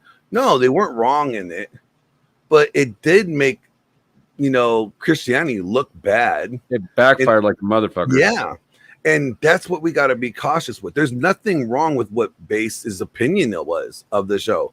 He's completely entitled to that, right? And there's nothing wrong with saying that way, the way that he would approach, interviewing Jasmine and calling her out for her lifestyle. He would never get another interview with anybody again. Like there would be nothing wrong with it because it would also be true.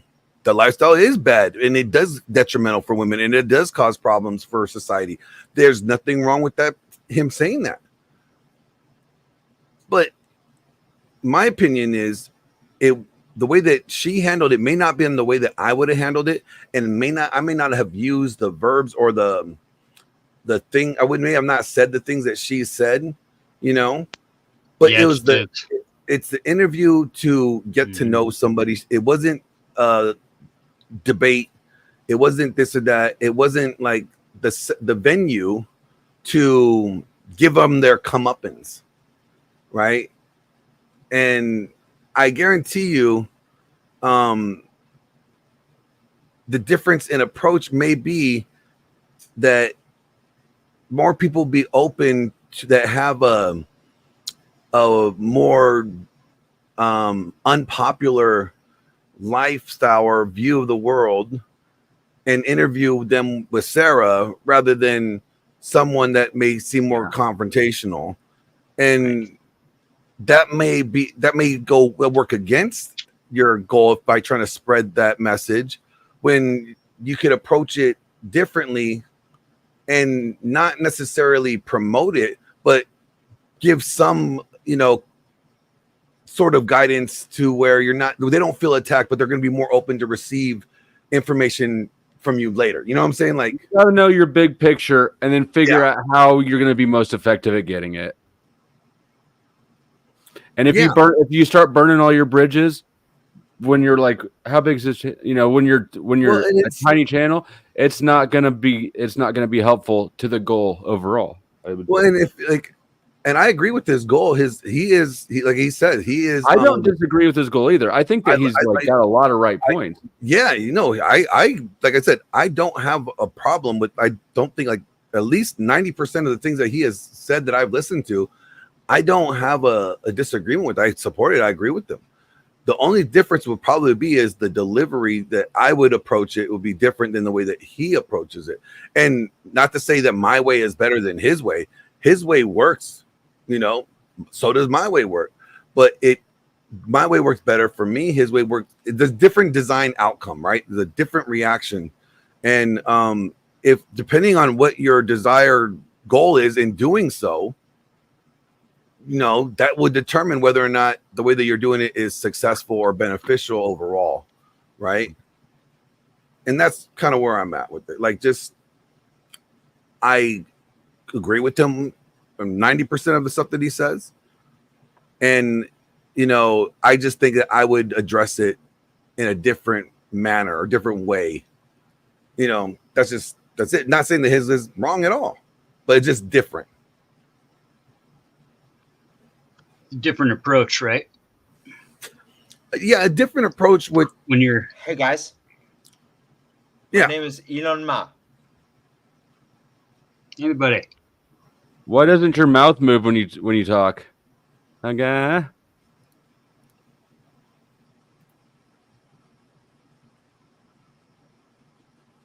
Where are you at?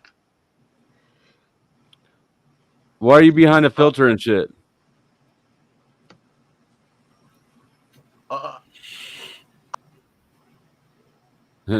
I just got porn bombed.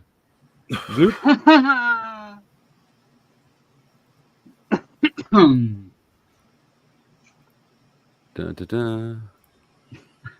And see, like, this is one thing that I agree. Like what I've said about like shows that are spicy like that, or you're gonna have something like that. I think those shows should be just behind a paywall.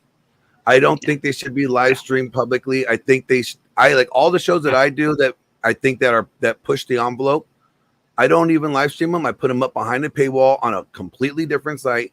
And you know why? Because I don't want kids to get to them. I want it to be difficult I don't want it to be. I don't want to be like the Fresh and Fits that let young people watch their stuff. That's not me. I don't want that. Like, I think at least not yet. I think there's adult there's conversation should be for adult settings, and yet should be an adult to be able to listen to them and engage in them, you know. And I don't want that to spill over to the younger crowd whatsoever. Have you heard what younger crowd listens to? Anyway? Yeah. Do you remember being a younger crowd? Like, nothing is more vulgar than when you're in middle school. Seriously.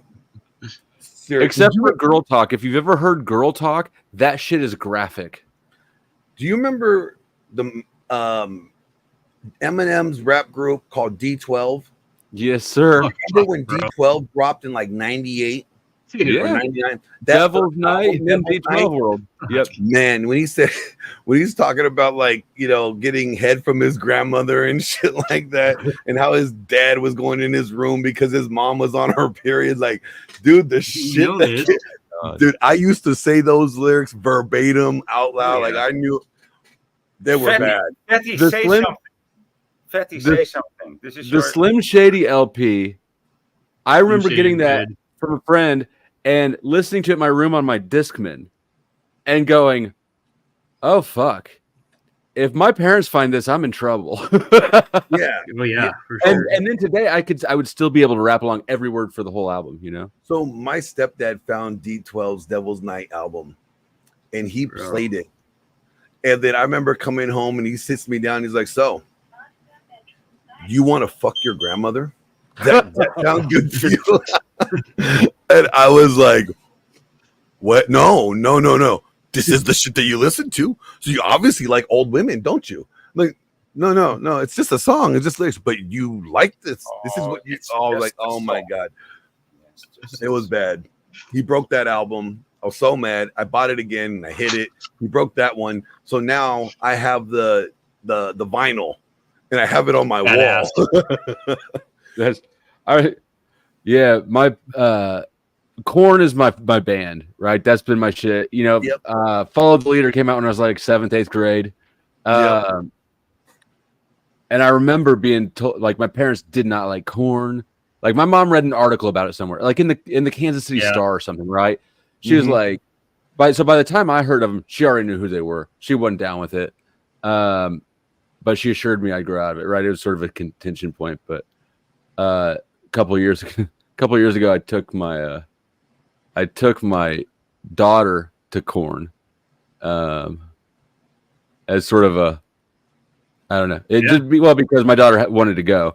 But when I told my mom, it was kind of one of those, ha ha, I told you I wouldn't grow out of it. It's not just sober. It's a real good story. You know, you can tell her about the band and how they went through trials and tribulations and found their sobriety and found their serenity. And it was awesome. And you know what? I didn't realize until then, rock. When I was walking in with my daughter, right? All the other dads in their cargo shorts and t-shirts are like, "Oh, bro, you're bringing your kid. That's so cool. I thought about bringing my kid, but it's school night." You know, that sort of shit. Yeah. And I remember it was like a total flashback because I remember like being the kid when other dads were doing that to my dad at shows, you know, and it was funny. So what is dad music? Like, this is what was crazy. So this is how, like, I was a huge Eminem fan, still a huge Eminem fan. Like, I knew literally every album, every song, you know, every battle. Like, I knew everything. I knew about like the gang that was like, you know, like their how old security, right? You know, like I turned 40 this year. Okay. Right. So I'm in Vegas. I was living in Vegas and I was doing some production work for podcasts. I mean, that's what I do besides this. I help produce podcasts. Like I work with Pearl. Like, you know, I'm her US, you know, one of her US producers when she's in the States. Right. So one of the guys that I was producing, he ends up going on this show called The Green Room. And we get there, and I find out the host of The Green Room had all this Eminem and D12 and Detroit memorabilia, signed albums and stuff like that. And I come to find out that the host is the guy that made the song Lose Yourself. He played the piano. He created the piano part for Lose Yourself for the movie 8 Mile, right? And we clicked. Like, he was so surprised that I knew all this stuff and, like, you know, just like things about Detroit that I never been to Detroit, but just being a huge fan of Eminem, like, you know, so now he hits me up every once in a while. He's like, hey man, guess what? We have this show in Vegas. You know, so-and-so from the D's coming out here. Like, it's cool now. Like, I kind of got a close, like a little bit of an in with the shady camp now. Like, you know, but I can't say I'm officially shady, you know. What up? But it was just cool. I was like, man, my goal is that one day I'm hanging out with him in Vegas and like I meet Marshall. Like that'd be cool. That'll be cool. My ex-wife sent me and my daughter some messages about a week ago, apparently, and she's super flaky, so who knows if it's gonna stay good. But apparently, she's got some in with the Strange Music Tech 9 crew. So opportunity to go like meet Tech and shit. And so I don't know. We'll see if that pans out.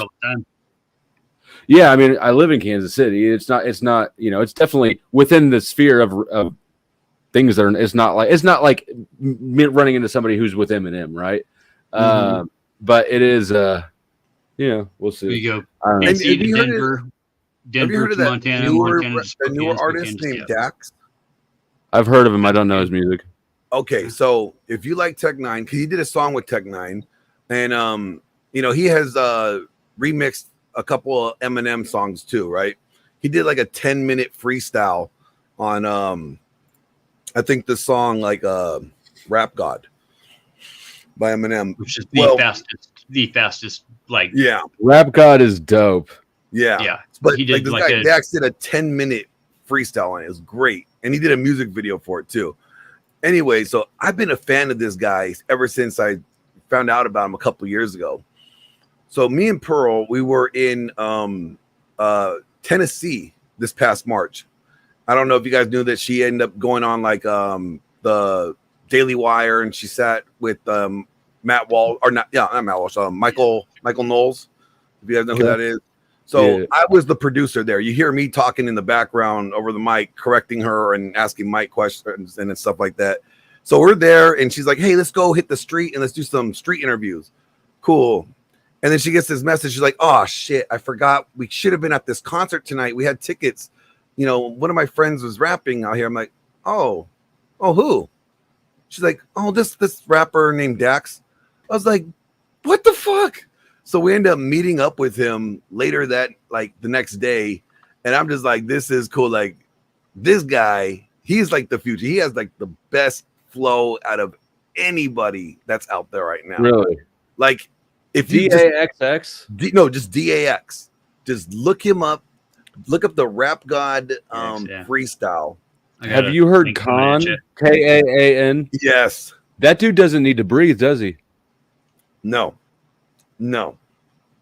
But man, it was cool. It was cool.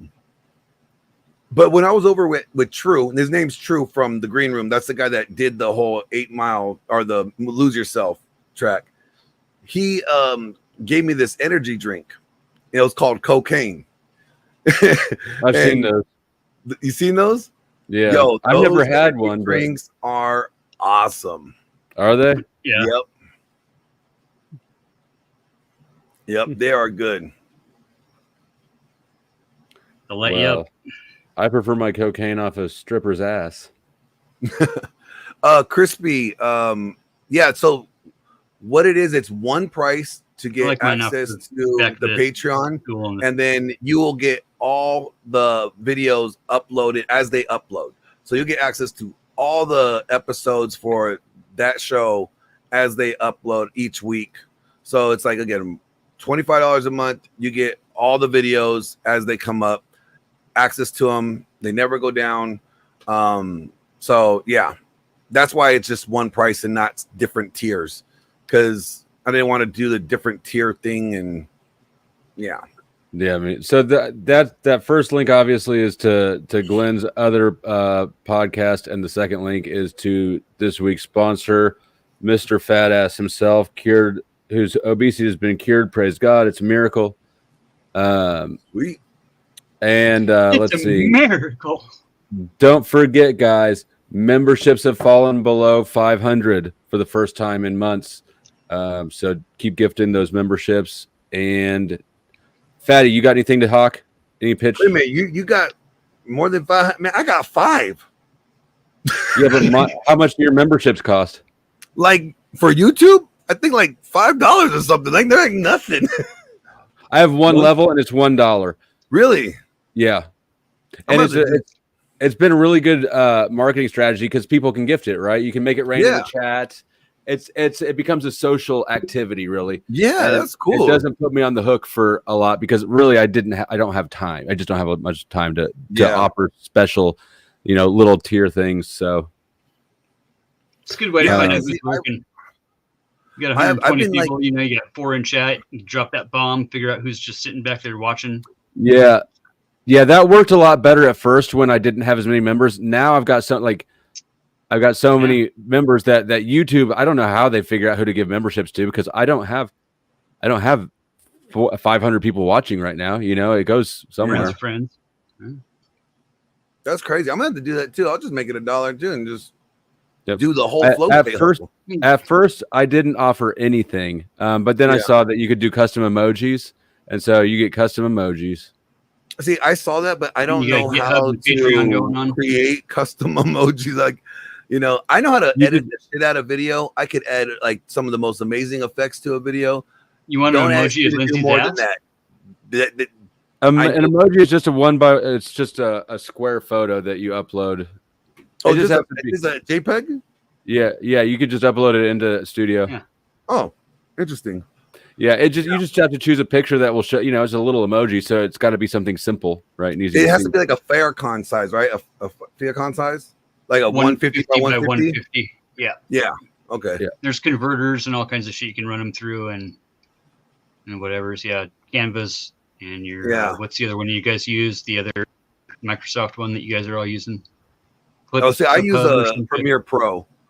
And I'm on Adobe and all that shit too. So yeah, I'm big with like Photoshop, any Adobe product. I that's all I run because it's industry standard. For filmmaking.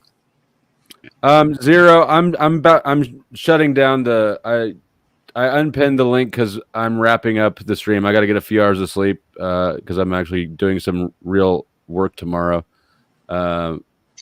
Because memberships have fallen below 500, guys. All right, Fatty, you got anything coming up?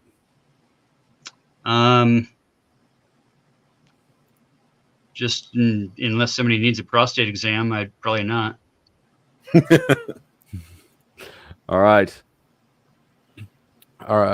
Thanks for coming by.